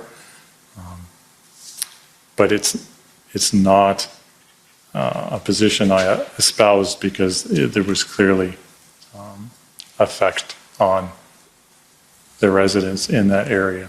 I think I may have been commenting more because I talked to other members about this. If you drove the 417 through Ottawa or you used any streets south of the 417, you'd never know what was happening in Ottawa. Ottawa seemed to be functioning as per normal outside of that core area. So I may have been reflecting on my experience driving around the city of Ottawa kind of unimpeded with no real traffic problems generally south of the 417, but clearly lots of effects and impacts in the downtown core. Right, okay. And again, just kind of backing up one more step, you're not aware of the OPP having prioritized sending resources to Windsor over Ottawa for, I guess, economic reasons? I never had conversations about priorities. It was more about, we have this many members tied up in Windsor, so we can only send you this many. It wasn't about making Windsor a priority over Ottawa that was ever communicated to me that I'm aware of. Okay. I just want to ask you a last series of questions about the Emergencies Act and its invocation. And I understand you learned on February 17th about the creation of the red zone in Ottawa. Right? Yes. Okay.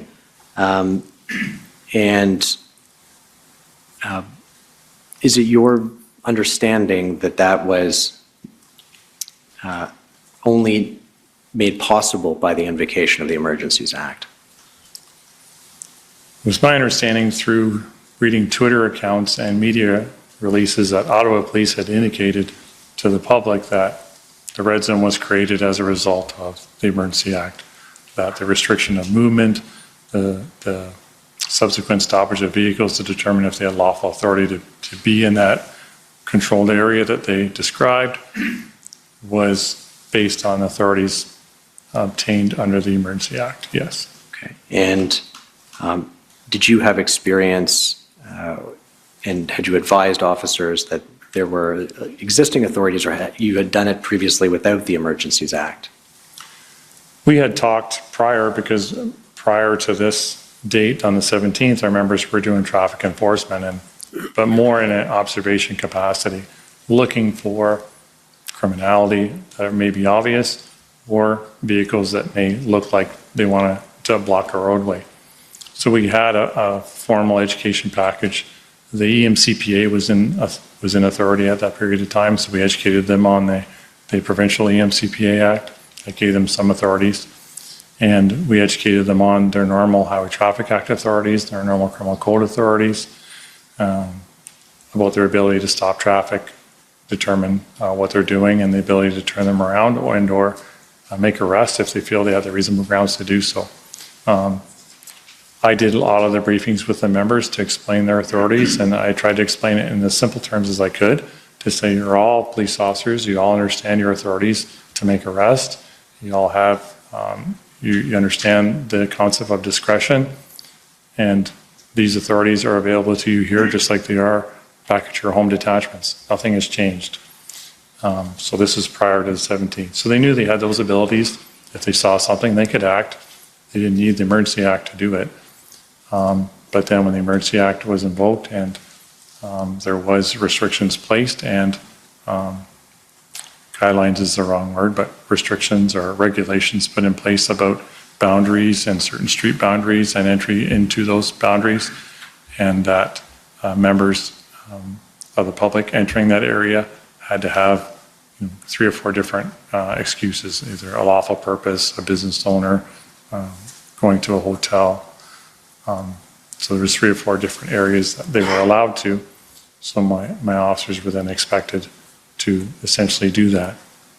So it turned from what was officers really observing traffic to, once the act was invoked, I went downtown to see what our members were dealing with. And it was essentially a 14 to 15 hour ride program. Our members were out in horrible weather, standing on the roadside, checking vehicles, going through the list. Where are you going? What are you doing? Why are you traveling here? Do you have a reason to go here? And then turning around vehicles that may need to be turned around. Okay.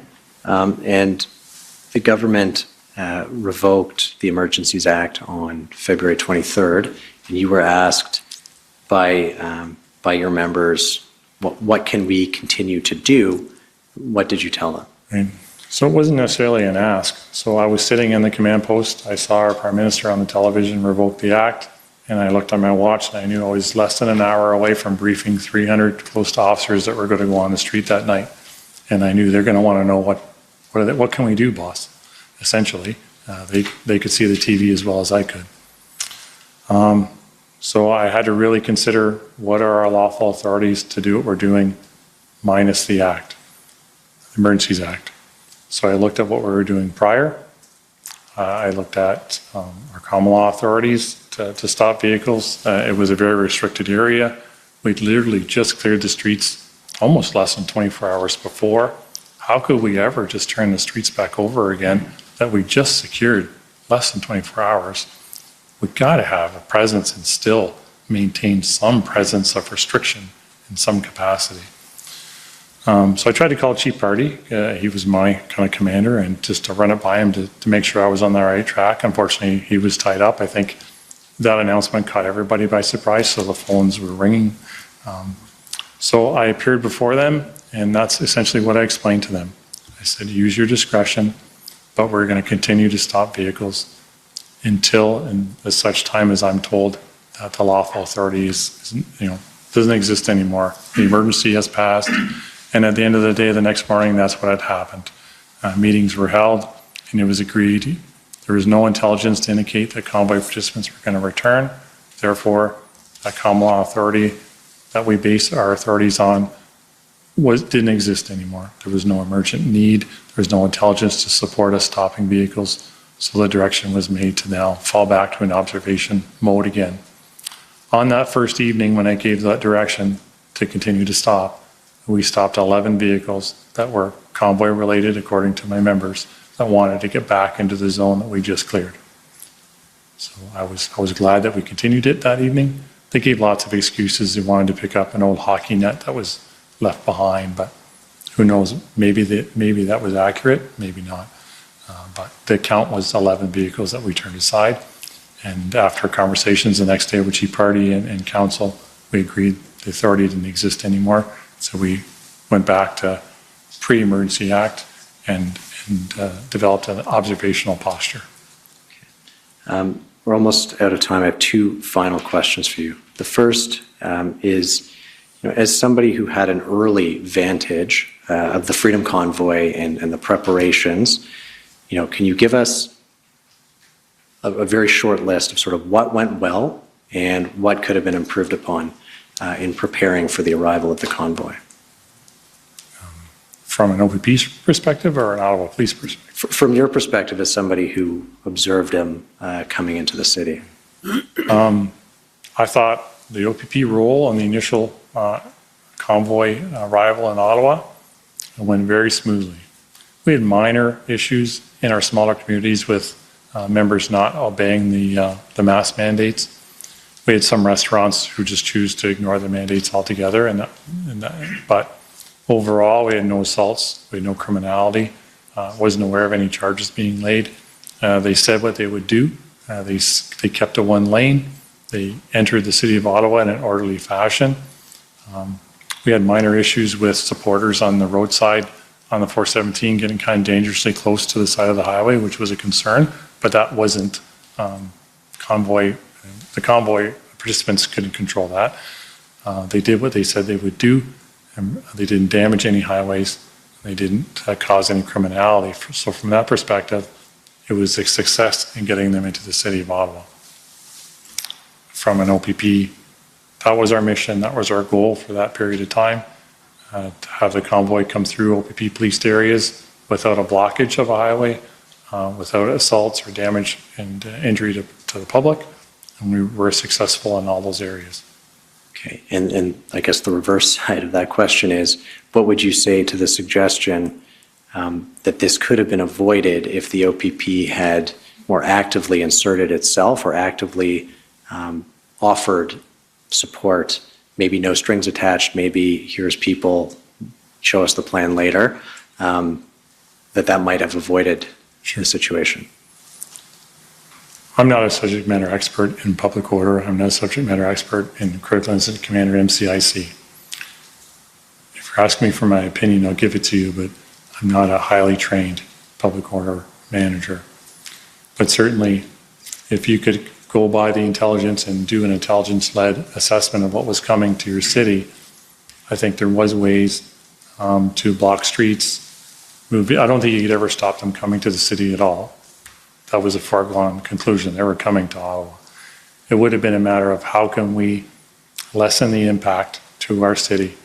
Can we divert them to other areas of the city that have less impact?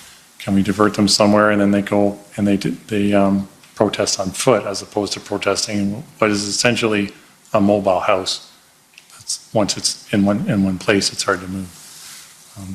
Monday morning quarterbacking is an easy thing. I don't like to do that, but you asked me a question.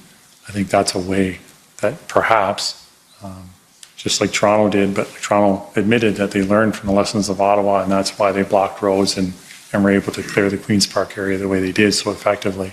So hindsight is always 20/20. So that's my humble submission, but I'm not naive enough to know that that is clearly with hindsight. and knowledge that I would never had at the beginning. Thank you, Superintendent. Those are my questions. Okay. Well, thank you, Superintendent. That's very useful, and the bad news is we want you back tomorrow. Certainly. So we're going to adjourn until 9:30 tomorrow morning, and if everything goes right, you should be out before lunch. Thank you, Commissioner. We'll rise till 9:30. The commission is adjourned. La commission est adjournée.